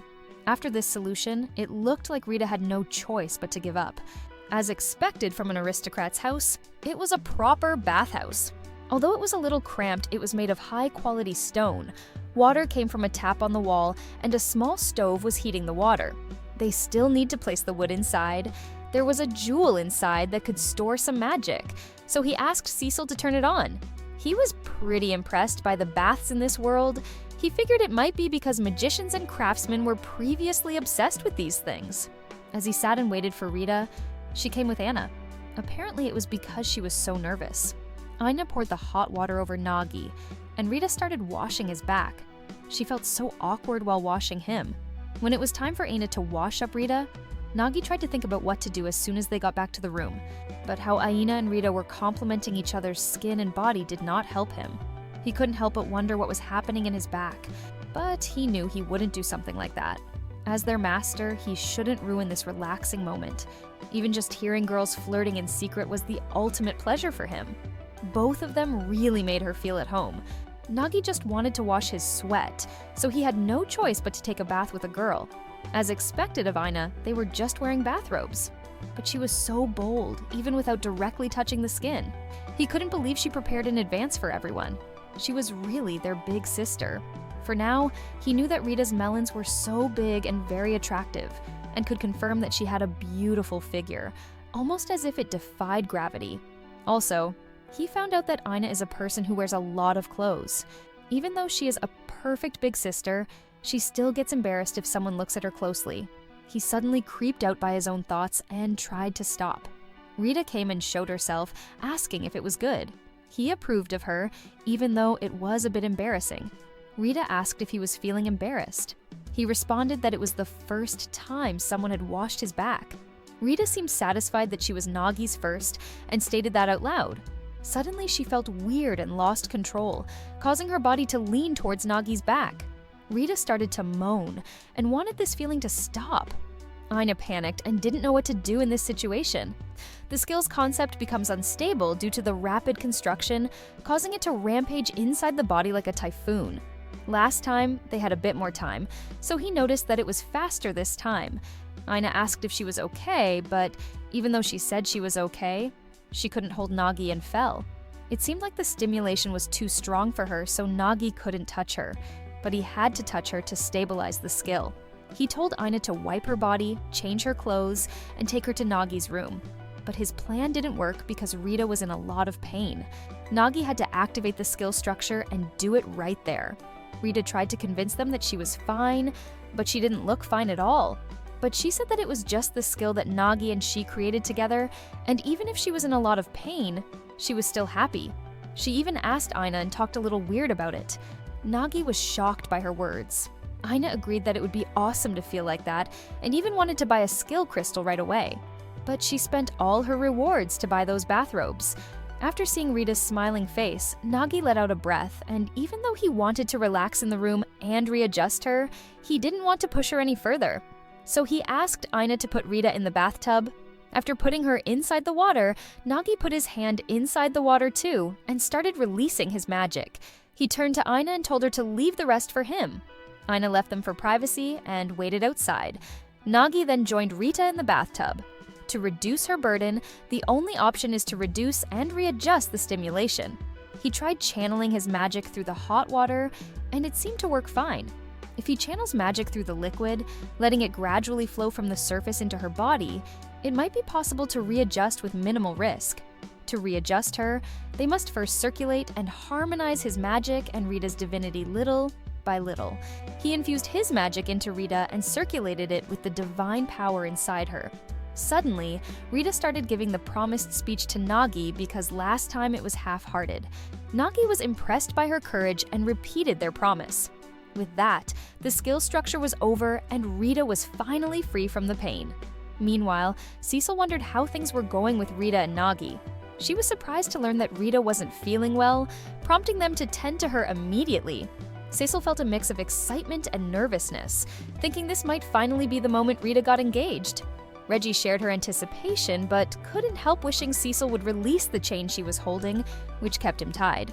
Raphilia then arrived and curiously asked about the engagement Cecil had mentioned. She had heard that Nagi and Rita were going to reconstruct her skills, so Cecil explained that this skill reconstruction was actually part of the engagement process. Apologizing for not realizing Raphilia wasn't aware of this, Cecil went on to elaborate. She explained that engagement was a legendary ritual handed down in Ilgafa, first discovered by Nagi in a text about the original Sea Dragon priestess and hero. Apparently, no one besides the original pair had ever performed it. The ritual was said to forge a deep connection between souls, enabling them to weave unbreakable bonds that transcended both distance and time. Raphilia was captivated by the concept of the engaged process and wondered if it was truly linked to skill reconstruction. Cecil explained that engagement required a deep, intimate connection between the two participants, uniting them as one. When their skills were reconstructed with Nagi, it facilitated the circulation of magic power between master and slave.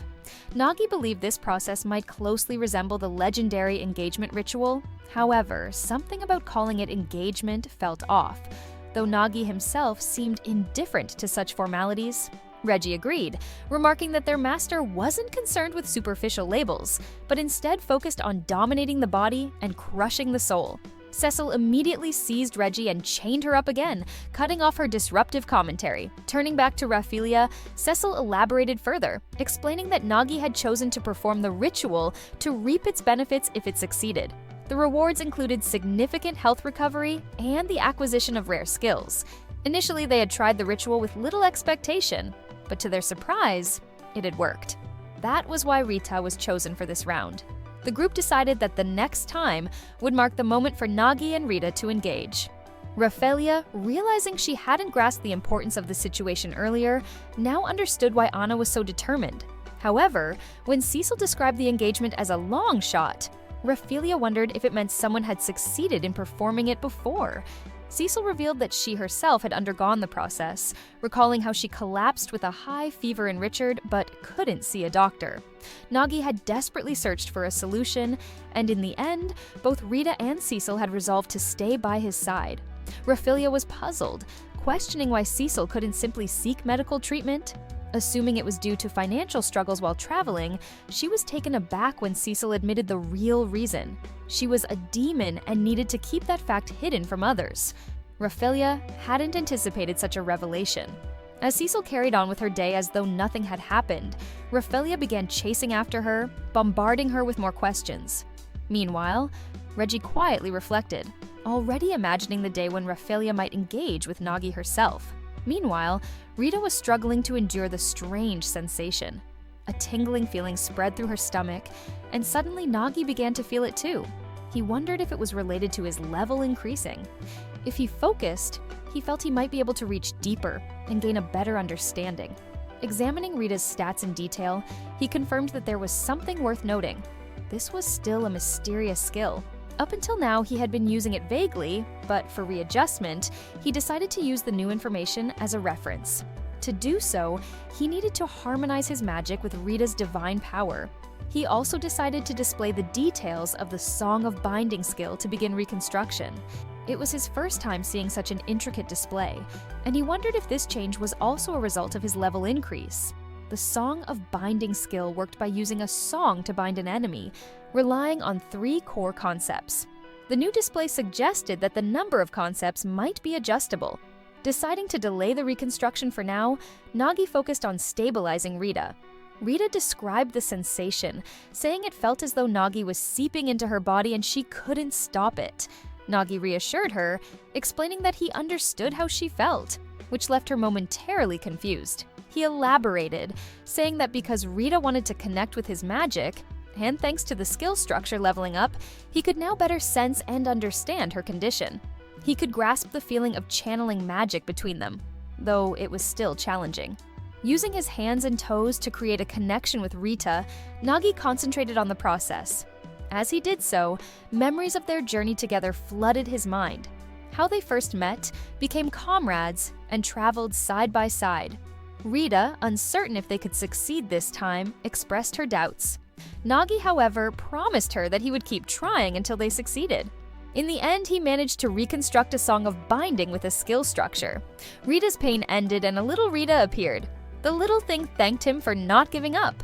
She asked if Rita was clumsy, and Nagi responded that it was the reason why she stuck with him.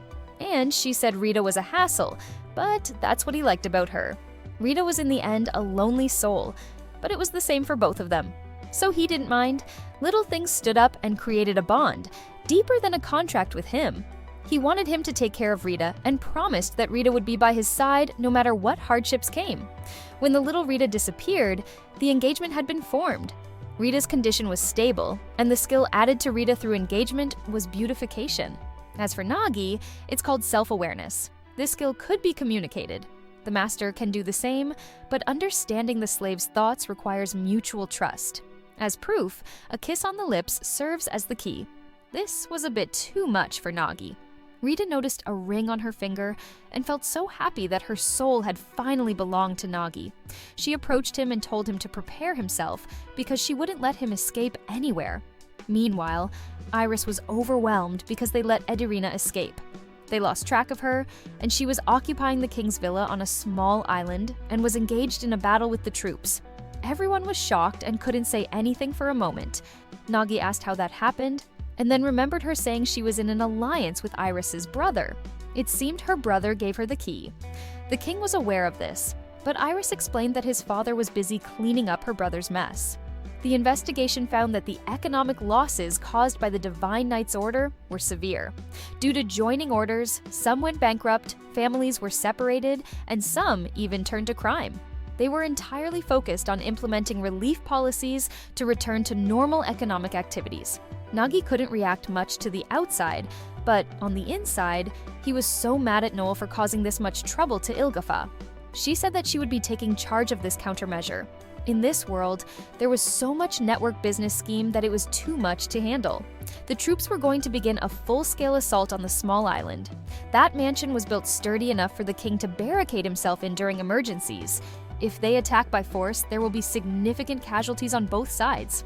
On the other hand, if they go easy, they risk wasting time and letting them escape.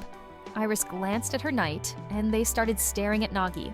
Iris then continued, stating that they wanted to capture the Duchess alive to gather information. But this was a difficult thing to do. Nagi immediately figured that they wanted their help to capture her. When he thinks about it, it is hard.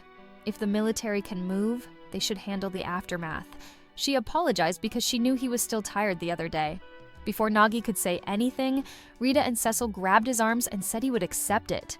He was thinking about declining it, but the girls pressured him so much that he had to accept it. He wanted to see the map, and while he was looking at it, the girls winked at Iris. The knight pointed out where the Duchess was holed up. The island was about 10 minutes across by warship. There was a dock on the north side, and high walls surrounded the mansion. The rest were sheer cliffs, so there was no other way in or out except the dock. There was also a watchtower, which was used as a base against pirates. They can't approach from here, but the Duchess and her group have no escape route either.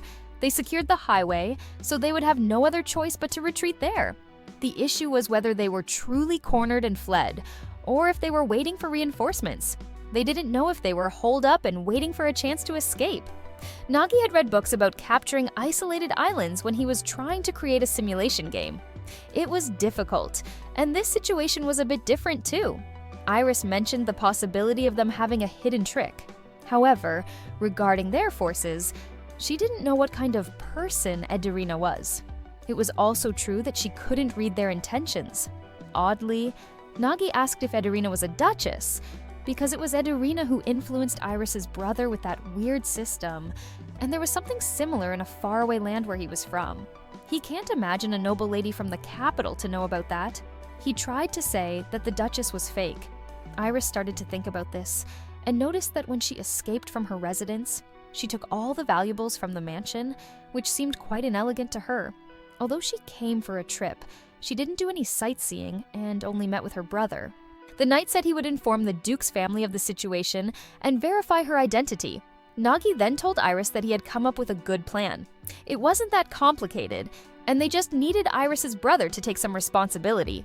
Meanwhile, Ederina was in her castle, enjoying her 5 p.m. tea, knowing that those idiots could not catch her. Ederina's real name was Katagiri Irina, and she came from another world about 2 years ago as a visitor. She had finished her job and wouldn't have to deal with those stinky primitives anymore. Her unique skill was magic tool creation, which allows her to create instant magic items by imbuing tools with magic.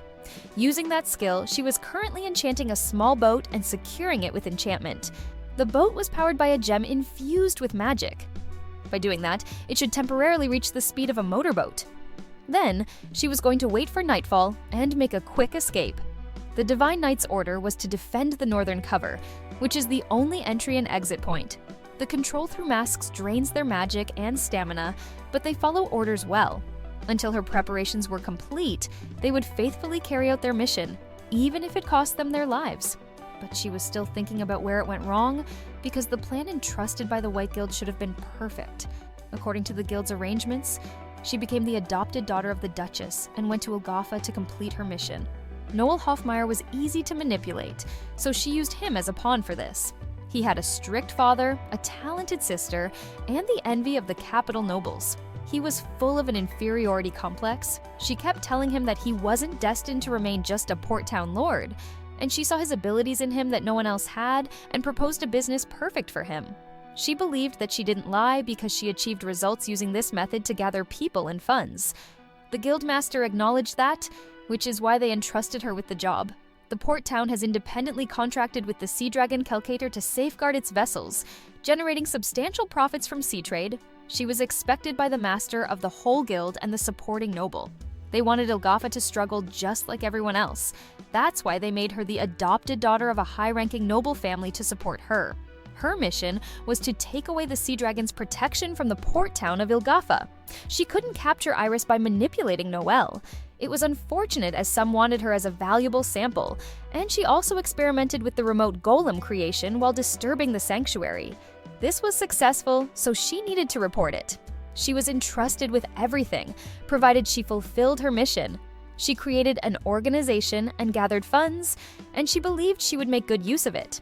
The magic tool creation skill was incredibly useful and was only given to visitors from another world. She could even create masks that control people. The masks she created taught her something. It was so exciting to dominate people. The fact that everyone obeys the righteous, which was her, made her feel so good. In the next scene, Ederina gets mad at one of her knights for doing things on his own. It was also like this in her original words. She was surrounded by idiots who couldn't read the room. She was so mad that she had to keep yelling. She recalled the times when a coworker wanted to rest while everyone else was still working. Even though she got lots of complaints, she still thinks she was right on that call. She believed that if you work hard, you'll get results. If there are no results, it's because you're lacking effort. She considers herself an A rank, and her boss was a D rank. She was brought to this world when she got tired of that reality and was stunned by the view of this new world. However, she realized something. In this world, no colleagues were dragging her down, no one complaining, no one limiting her work, and no rules.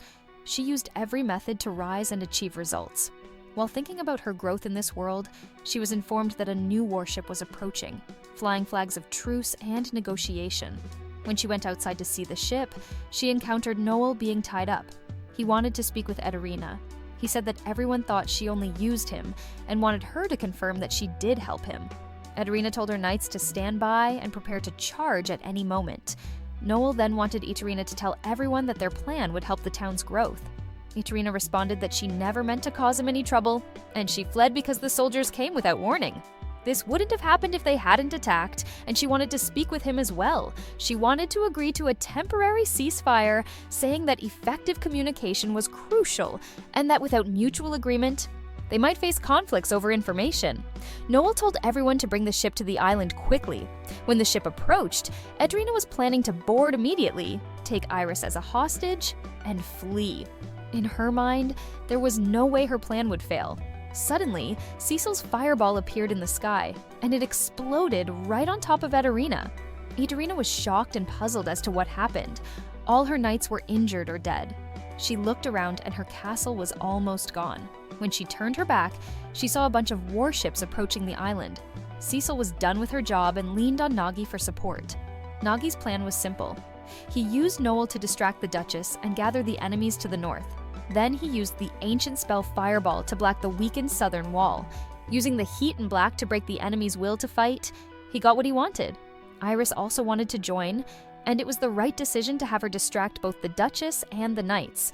They also got the skill of shipmanship for small group operation. Now they just need to find out the Duchess's true identity and the person behind her. They have seized the island's defenses, and with that number of soldiers, it should be easy to capture. Nagi was really tired. Nagi brought the tea Anna gave him and asked if she could drink it. Cecil really seemed worn out. He was channeling magic power, but the ancient fireball spell was really tough after all. He thought about what he could do to make her feel better and regretted not bringing Anna. For now, he decided to monitor her condition using the details of skill structure. If he knew what she was thinking, he might do something better. Suddenly, it hit him that he had a new skill called self-awareness. He started using it and contacted Cecil without talking. He told her that she didn't need to force herself to talk, and that if she wanted to say something, all she had to do was just think about it. She was confused by this because even though they weren't talking, she was hearing his voice. Nagi explained that he used the new skill to share awareness. It was urgent, so he used the skill to check her physical condition and asked what was needed to improve it through sharing awareness. Cecil thanked him for saving her, but Nagi wanted to apologize for the sharing of awareness. They could share thoughts even when they were separated for a certain time, but it needs mutual trust to work. Cecil said there wasn't a problem since they trusted each other, but she was a little surprised when Nagi said they had to kiss as proof. He panically apologized and promised to treat her to Ilgafa's famous sea dragon fries on the way back. Cecil didn't get angry and grabbed his shirt. She told him to do it one more time. They looked into each other's eyes, and a kiss happened right after. With that, Ederina Hartsburg was captured successfully. In the next scene, it was time for Iris to open the central gate. Before that day, Iris brought documents about the festival ceremony. Since they promised to participate in the festival ceremony, he wanted to check the details. Somehow, he also heard about what happened after they captured Ederina. After the incident, the Divine Knight Order who had their masks removed all regained their sanity. According to their testimony, Ederina ordered the first group to join her, and the rest willingly joined. Instead of earning profits, they were just being controlled under the mask. He wondered how many of them had been controlled by the mask. Ederina was the only one who knew how many casualties were incurred. The Marquise's daughter struggled during the capture and sustained injuries. Unfortunately, a thorough interrogation hasn't been conducted. Iris informed him that they would dispose of this matter privately. That made sense because the Sea Dragon's land had been ovulated and the Sea Dragon priestess had been targeted. One of the masterminds behind this was the heir of the noble family, and it couldn't be worse for their reputation. They were currently in the process of questioning the Marquise's family. Regarding Ederina, they had sealed her magic and relocated her to a different prison. Noelle had been untrusted to relatives and was now under the clan's protection. It seemed the new heir was an adopted child from a branch family. Nagi suddenly wondered if it was okay for her to be in Nagi's house, and she responded that things had settled down for now, and that's because the Sea Dragon hero Nagi was with her, so it shouldn't be a problem. It wasn't Nagi's concern, and he thought about not getting involved too much. He was just a mere adventurer and didn't know how to think like a lord. Then, he briefly went over the legend of the Sea Dragon, the knowledge he gained from the books Iris provided, and also the mural found in the cave. Iris was shocked that he'd just read the mural while fighting monsters in that cave. Back to the present, Rita felt overwhelmed when Iris said she was going to open the gate, but she tried to keep it together by believing that their love wouldn't lose to something like the pressure of a sea dragon because they would be protected by Nagi's mysterious power. It wasn't a mysterious power, actually. It was just the effect of the sea dragon hero flowing through the engage. But Nagi didn't want to ruin the magic. Iris was happy too, and she opened the gate. She held Nagi's hand and they both went inside. Nagi was amazed by the place, even though he was told about it. Iris mentioned that the glowing scales belonged to the sea dragon Kelkator. Nagi stopped for a moment, and Iris asked what happened.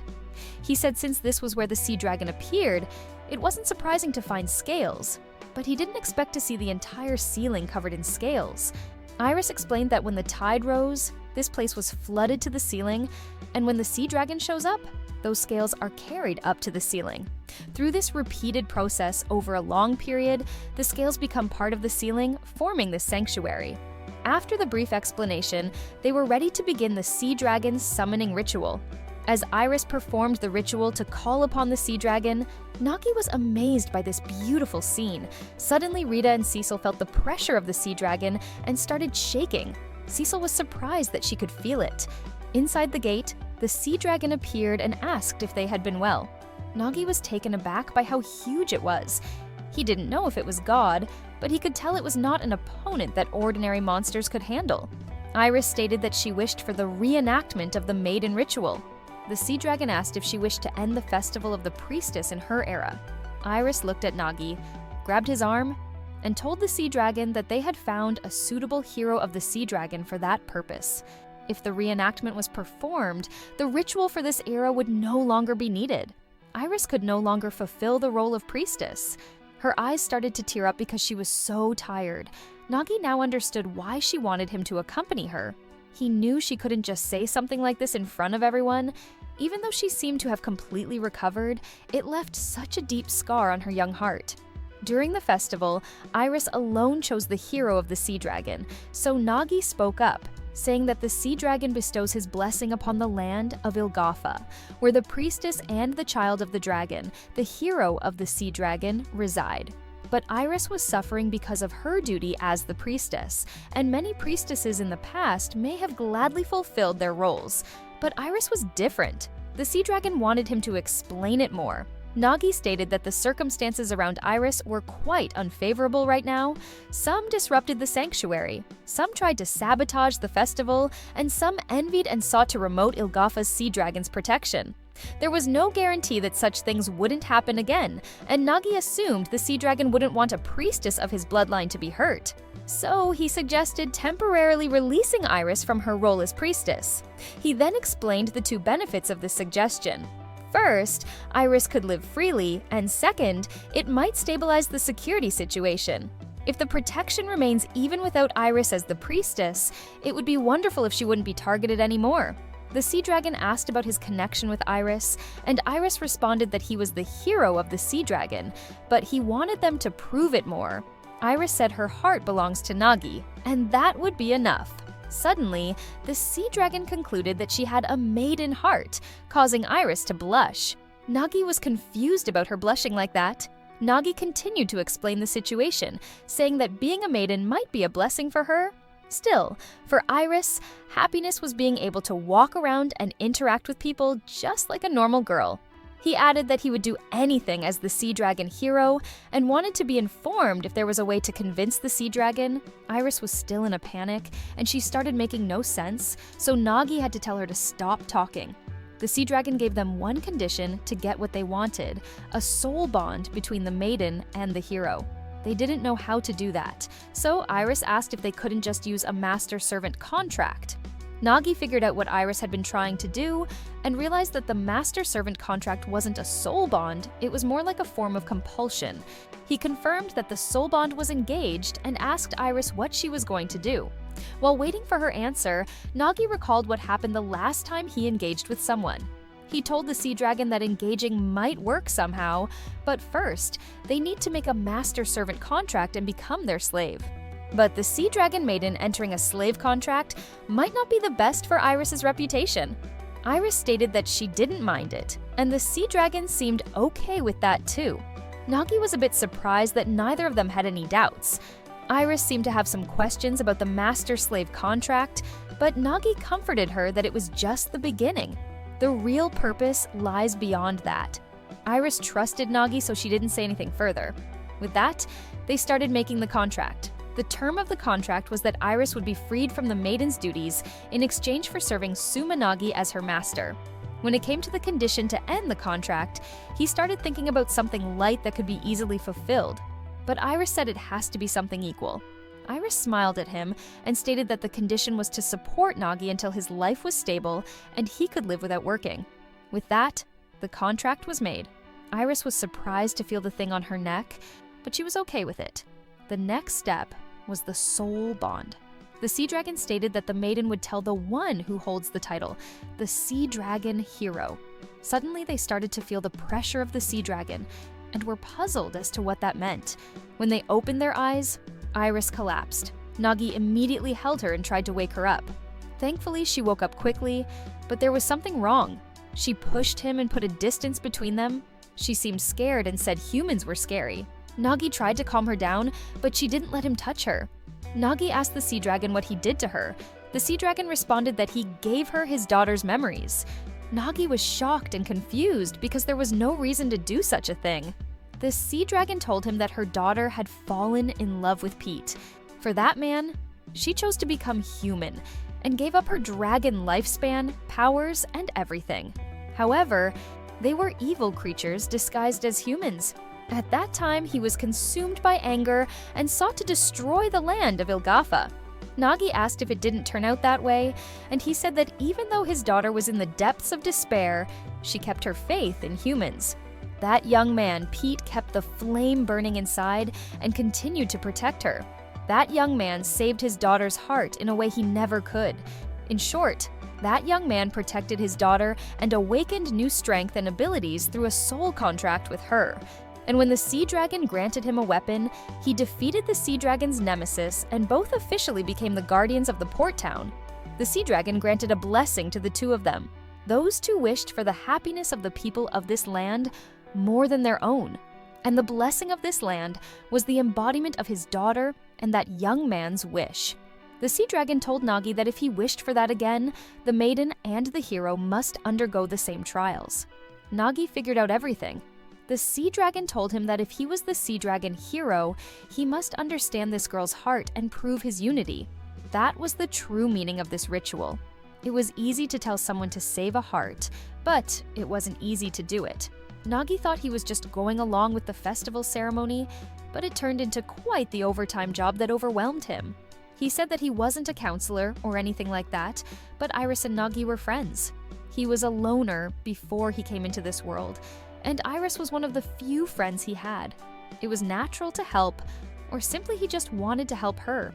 He tried to touch Iris again, but she refused him. She started to say things that she didn't really experience and were irrelevant to her life. So Nagi figured out that her memories with the daughter of the sea dragon were mixed up. He wanted to calm her down even a little, but if things continued like this, Iris wouldn't be able to handle it. He wondered where the sea dragon's power that affected Iris came from. As an example, if it's about magic and nature, Cecil's magic detection might help them with the magic flow, but it could be something related to mental perception. He had an idea and called Reggie, but there was no reaction. He wondered if it was because of the sacred place, but didn't focus on that. He took a deep breath and apologized to Iris for scaring her. When he connected with La Filia, he remembered black energy flowing into the skill. He was glad they made the contract because he could learn more about Iris and help her. He checked her status while the sea dragon was wondering what he was doing. If the skill that seemed to influence Iris the most was the dragon empathy skill. With skill structure, he locked that skill of hers. This skill enables a connection between dragons and consciousness. But if the other party is a higher species, the lower species might be dominated by their thoughts and consciousness. He channeled his magic power just like before, and Iris's pain seemed to be over. It looked like she was a bit calmer now, but this wouldn't solve anything. Now he started to think about what he could do because he didn't even know Iris quite well. They met on the way to the hot spring town of Lahelda, and she was the sea dragon priestess. She was the daughter of Lord Ilgafa, and she diligently performed her duties. She used to be alone, just like him. It just so happens that he was the sea dragon hero, and now he ended up in a place where he could be of help. But still, it was almost like destiny. But he changed the way he saw things and decided that that could be enough for him. If Iris wishes to become like that, He would like to be there for her. After all, he was her soul brother. The sea dragon told him to overcome it together as the priestess and hero. If that's the case, there was no other way. He was a bit uneasy about the idea he thought of. When Iris opened her eyes, she saw Nagi getting closer to her face. Nagi approached her and asked if he could kiss her. Iris blushed, but she let him kiss her to take her away together. It seemed like there was some misunderstanding, so Nagi froze for a moment to think about what he should do.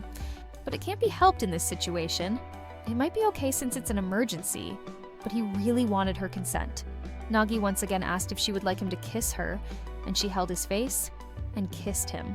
The moment they kissed, Nagi saw every memory of the sea dragon's daughter, how she wanted to become human, and then how she was being tortured by them. He also saw Iris's memories, how she became the ritual doll and was forbidden to do anything, even visiting her mother's grave.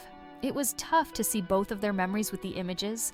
Iris had been living in an abhorrent environment after all, and suddenly, because of the mind linkage, Nagi saw his own memories from his world too.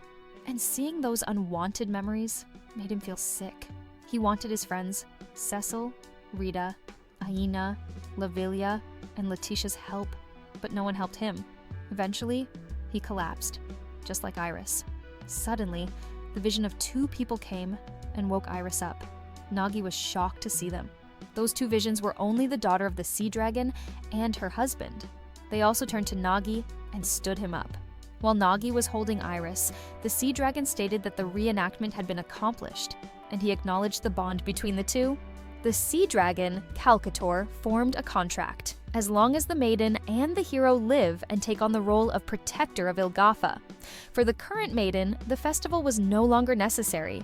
For the safety and the strengthening of his lineage, the festival was unnecessary. But still, everyone was looking forward to the festival, and also economic activities were crucial for a better living. So they were still giving the festival.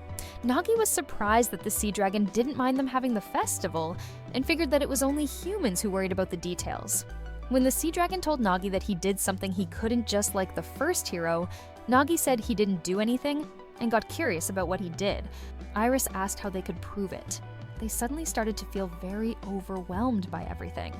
The sea dragon was doing this to warn them as his daughter's blood flowed between Iris and Nagi.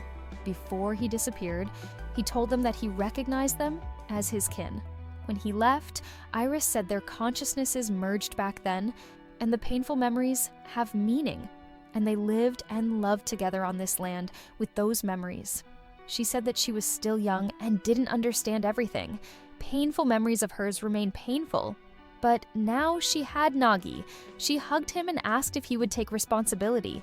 The responsibility for teaching her something inappropriate. Her face was red, and Nagi realized that she was talking about the kiss. Iris said she wanted to know where this was going. Putting Cecil aside, Rita would probably be angry. He thought Enna might be happy and had no idea what Laphilia would think. But he didn't even want to think about what Reggie would say. Iris held his hand and wanted him to watch over her. In the next scene, Itrina kept screaming from pain while she was being taken in a carriage. The knight inside the carriage told her to stop screaming and not be scared. He said that the Demon King's subordinate must be purified, and this was the orientation for the 8th generation of heroes. Ederina was confused, but the knight was also new to this and wasn't sure about that stuff. He apologized for only being able to save her this way and wanted to use the flames of purification at least. Ederina's scream echoed everywhere as if she were in immense pain. The other knight told Tokimoto, the one who was taking care of Ederina, that she was talking too much with the target and this could lead to her getting tainted. She was annoyed that the tasks were too difficult for an orientation. Still, he told her that she shouldn't let personal emotions get in the way. He reminded her that they were the chosen ones, and they couldn't ignore the Demon King's subordinate. They must save the world quickly before any more tragedies occur.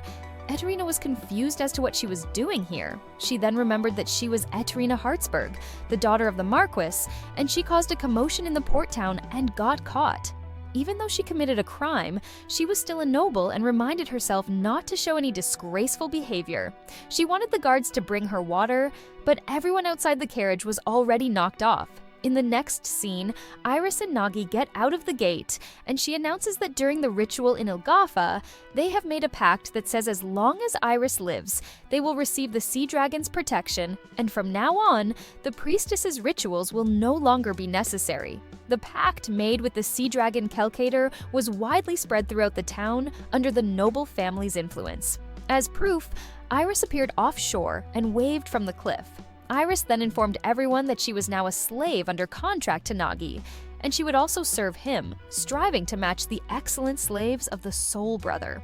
While she was telling the girls that she would take control of the noble house and make things easier for them, the girls were shocked by her boldness. Nagi told Iris that he was happy about her feelings, but for now, having a place to belong was enough for them, and she didn't need to do anything more. Iris was once again amazed by Nagi, even though it wasn't his intention.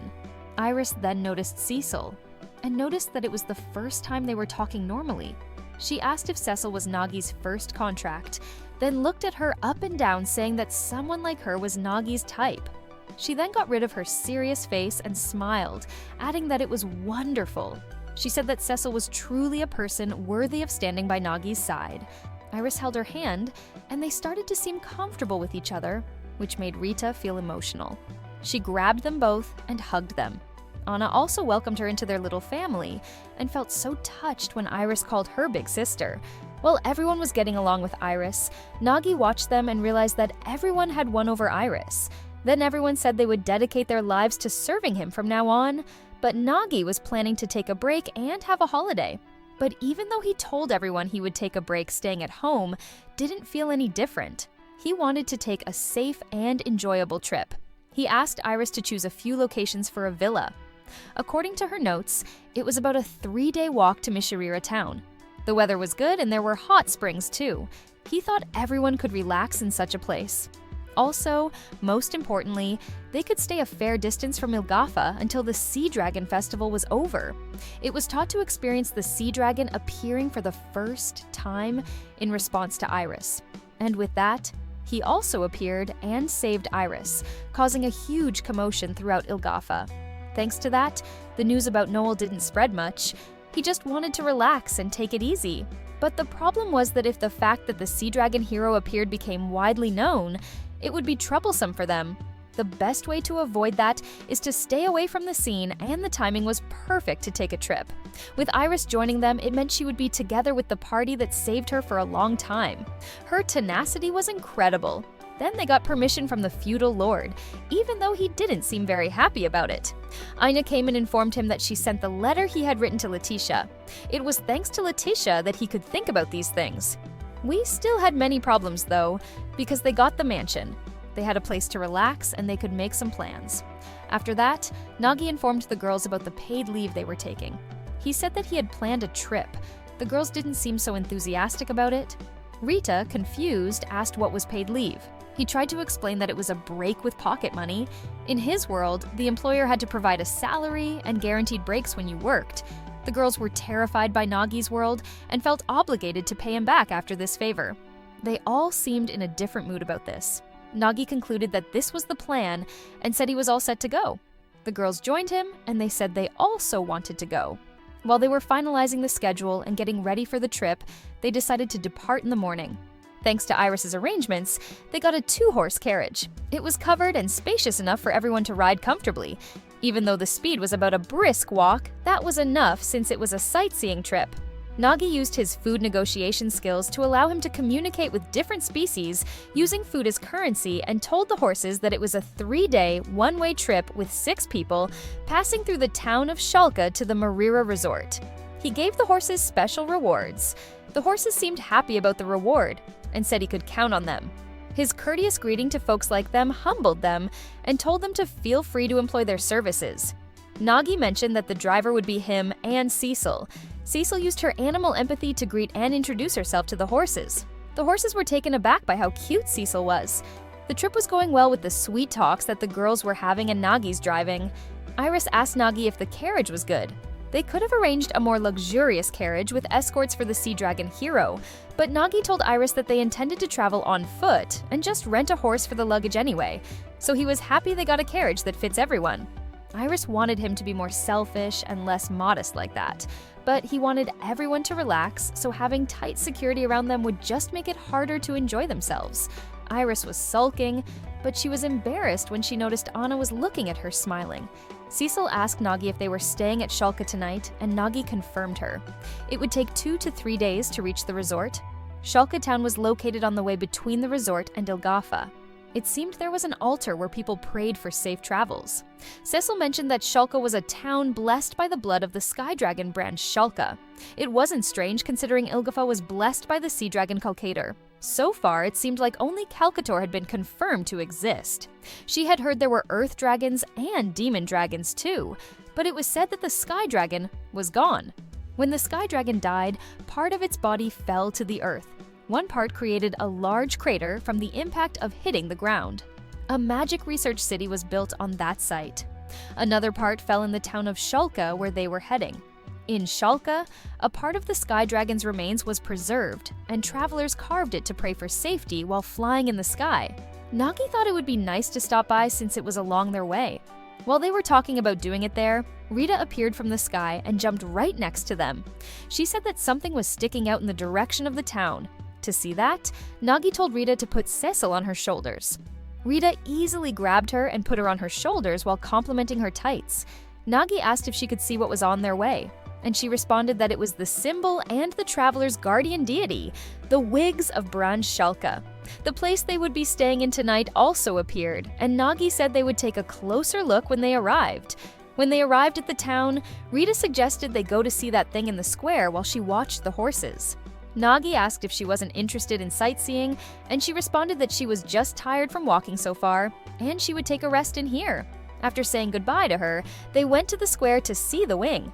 Cecil pointed out a plaque with an explanation, and Nagi went to read it. Long ago, the Sky Dragon halted a human war. Since then, whenever people saw the Sky Dragon's shadow, they would cease fighting. It would send down light from the sky to vanquish evil creatures. It seemed like a typical legend. It was also written that the Sky Dragon would resurrect when the time came, and it was in a state of waiting for resurrection. When Nagi thought it was like the usual tale, he overheard 2 people arguing. One said he knew where the Sky Dragon was, and it must have transformed into a spiritual form. They were having a big fight over this, and Nagi decided to stick to the facts about this monument. Cecil explained that long ago the king tried to use it to make a shield, and dozens of people attempted to cut it, but it didn't work. At that time, a cult was established to protect and manage it to prevent such attempts from happening. Facing something this enormous made him feel insignificant. They only existed for about 100 years, but he was moved by the greatness of the creatures in this world. Aina mentioned that she and the others can't live forever, but they could pass on their blood to the future. Even after they die, their children would tell their stories into the distant future, just like the Sky Dragon. Iris and Laphelia were cheering for Aina's little speech. Nagi appreciated their consideration and was truly blessed to have such a companion. He wanted to continue traveling to various places and learn many things to truly live in this world. Iris wanted to tell Nagi the tales related to the Sky Dragon's win. Nagi was so excited to hear them all. When Nagi went back to the carriage, Rita asked where the girls were, and he said that they went to look around a bit more. Nagi looked at what was around him and examined the people in the town. He could hear what Rita said to him, so he explained what he was thinking. Aina came and told him that he couldn't do that because they were on paid leave and on a company trip. She kind of scolded him for working all the time. Nagi had an idea, and he said that while they were relaxing, he had something he wanted Rita and Aina to help with. He said that he wanted to create more skills, and since they can't figure it out at home, he wanted them to use them outside and give him feedback. Rita was annoyed that he was trying to work right after he said something. Nagi said that usually you reconstruct skills on the spot after something happens, and quick structure puts a lot of strain on everyone. But that seemed inefficient to him, especially for Rita. Rita didn't have anything to say back. He has massage and appraisal skills now. If they have skills they could use in advance, it would be easier to plan. He told them to combine them and showed them. He activated skill structure and put one skill in each hand. He looked at Aina and told her legs were tired, especially below the knees. Also, her lower back and shoulders were tense, probably from sitting in the carriage. He told her to relax and rest early because they had more travel tomorrow. This dynamic observation shows the tense parts of the observed subject. He even could tell what she was planning to do. The areas where muscles were tense and the spots she was about to move glow faintly. Rita had an idea and asked if he could do Ophelia. He looked at her and said her legs were kind of orange and her front body was slightly red. There were 2 circles on the upper part of her body. While examining, he realized that it was because of her big breasts. Ainya had to stop them. He tried to explain that he wasn't doing this as a pervert, but she said that she was just so sad. Even without relying on such things, everyone's body and soul belonged to Nagi. Nagi then went to get the girls because it was about time to get to the inn. Suddenly, everyone felt pressure for an unknown reason. Then, a girl appeared, telling them to come. After the girl disappeared, he checked around, and it seemed that no one else but them could see her. Since it seemed like Rita and Ainya couldn't see her, it wasn't related to their master-servant relationship. She kept repeating the same words, which felt more like a recorded hologram than a ghost. There was nothing they could do, and there was too little information as well, so he decided to put it on hold for the time being. Nagi told the girls that they should go to the inn for now. On their precious day off, if something like this happens right from the start, it is going to be hard for him to not worry. When he went to the inn, he learned that the road to the Mishirira resort was a danger zone. The man explained that some days ago, a flying dragon appeared on the road from the town of Shalka to the resort. Some people in the caravan were injured. The Adventurer Guild was forming a subjugation squad, and guards were standing on the sides of Shalka and the Magic Research City. Nagi was shocked and puzzled as to how he didn't know about this. It wasn't mentioned in the materials they received, and he felt very overwhelmed and didn't know what to do. The man suggested that it was best to stay because they didn't know what would happen. Nagi had to return to their room and explain the situation to the girls. The inns were full of people who couldn't leave Shalka, and the inn prices would go up starting tomorrow. Rita didn't seem bothered because they were not on a rush trip, and they had plenty of money so they could relax until the subjugation was over. But Nagi said it wasn't good. He said that after all the effort and researching and planning, their schedule got messed up and it was like they wasted their time. On top of that, the inn prices would rise, and they were also wasting money. Iris agreed with Nagi about the money problem. She then told him to leave the dragons to her, Iris, the sea dragon priestess. Nagi and Iris seemed happy now. Nagi wanted the girls' support, but Rita didn't know how to support Iris. Nagi said when he talked to Iris about the trip, they did a skill structure. Dragon empathy enabled a connection between dragons and consciousness. That encounter with the sea dragon was probably due to that skill. Everything was fine until link with Iris, so Iris suggested trying to reconstruct it. The skill he received from Iris during the isolated island raid was shipmanship. There was the thing he wanted to try, so he decided to give it a test. Eventually, Iris can now enhance and connect her feelings to a dragon, breathe underwater, and command dragon-like creatures. As a result, she was glad it seemed to be useful this time.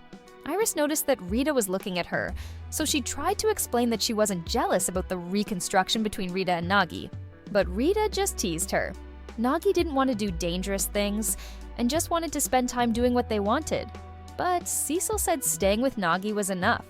It seemed the idea of a vacation was difficult to understand for them. Their master-servant relationship requires them to always serve him and work hard. Nagi explained to her that while on vacation, she could speak her mind to him and do whatever she liked.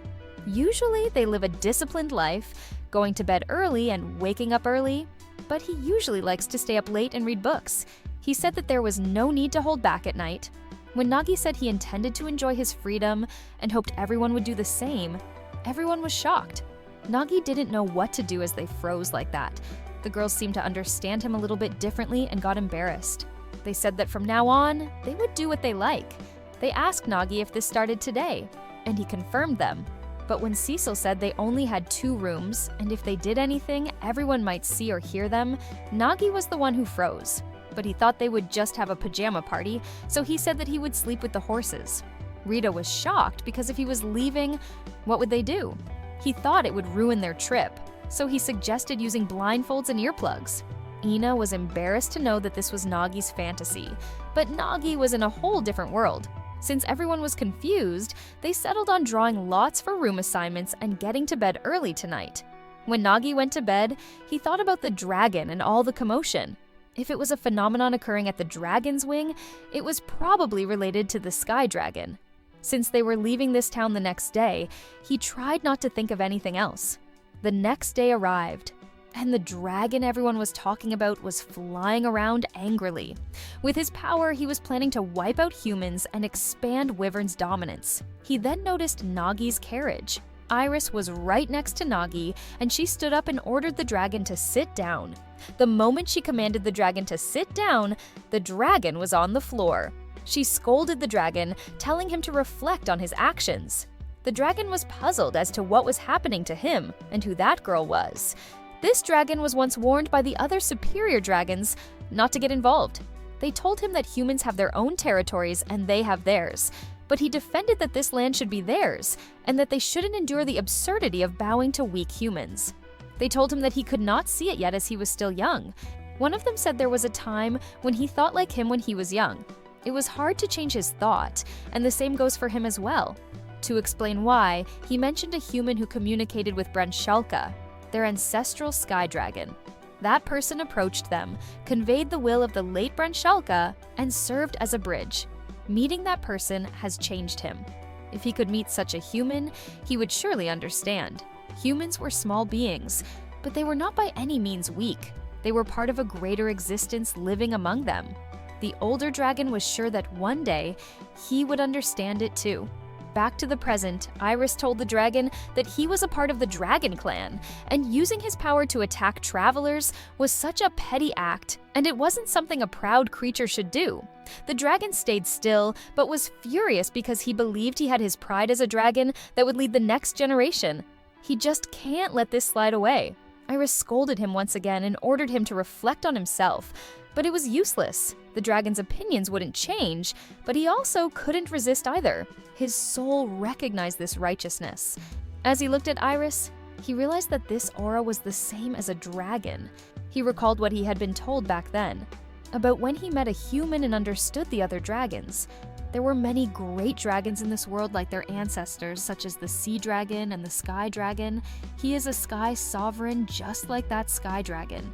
He started hearing the words his mother told him about living proudly and not fighting the small beings of the land, but the stronger and greater foes. He made a promise not to attack humans anymore, and if he made the right choice, he would earn the respect of all as a great being. He wondered if Iris was the human the elderly spoke of. He had never known of their existence. Iris then told the dragon that her master had something to say to him. He was shocked that there was a superior being above this one. As Nagi approached him, he realized that his life was over and the elder dragon was right. Nagi first started by complimenting how cool dragons were, golden eyes and vast wings soaring through the skies, a magnificent being beyond anything humans possess. In the land where the sky dragon's wings reside, Nagi smiled and said it was a great honor to meet a courageous wyvern from the dragon clan and thanked him for listening to them today. The dragon realized that he was so upset over such petty matters. The euphoria of surrendering to the words of his soul before a righteous existence. He had never experienced such a feeling before. He figured that this was what it meant to be together, and this made him tear up. Without saying anything, the dragon took off and disappeared without causing any more trouble. Rita and Cecil came and congratulated Nagi. Iris was frozen, though, and realized that there was blood crystal on the floor. Magic blood crystal, also known as magic blood crystal, was used by monsters when making a vow. The stone itself is connected to the monster, so destroying the stone damages its main body. It was harder to obtain than to defeat the monster. Nagi wondered if it was usable. Iris explained that when a dragon faces a superior being, it is created as a token of submission and he would earn everyone's respect and admiration. Nagi didn't seem to be impressed by that at all. Rita side-eyed him, so he explained that even though meeting a wyvern was cool, he wasn't looking forward to it that much because it was overwhelming. Rita took the crystal from him and felt bad for Wyvern. All he cared about was that they managed to have Wyvern leave peacefully, and this helped everyone. He was glad it was over before major damage occurred because it would have disrupted economic activities too. He said that it would be better to bathe on the way. Cecil mentioned the small lake ahead, so they decided to take a break.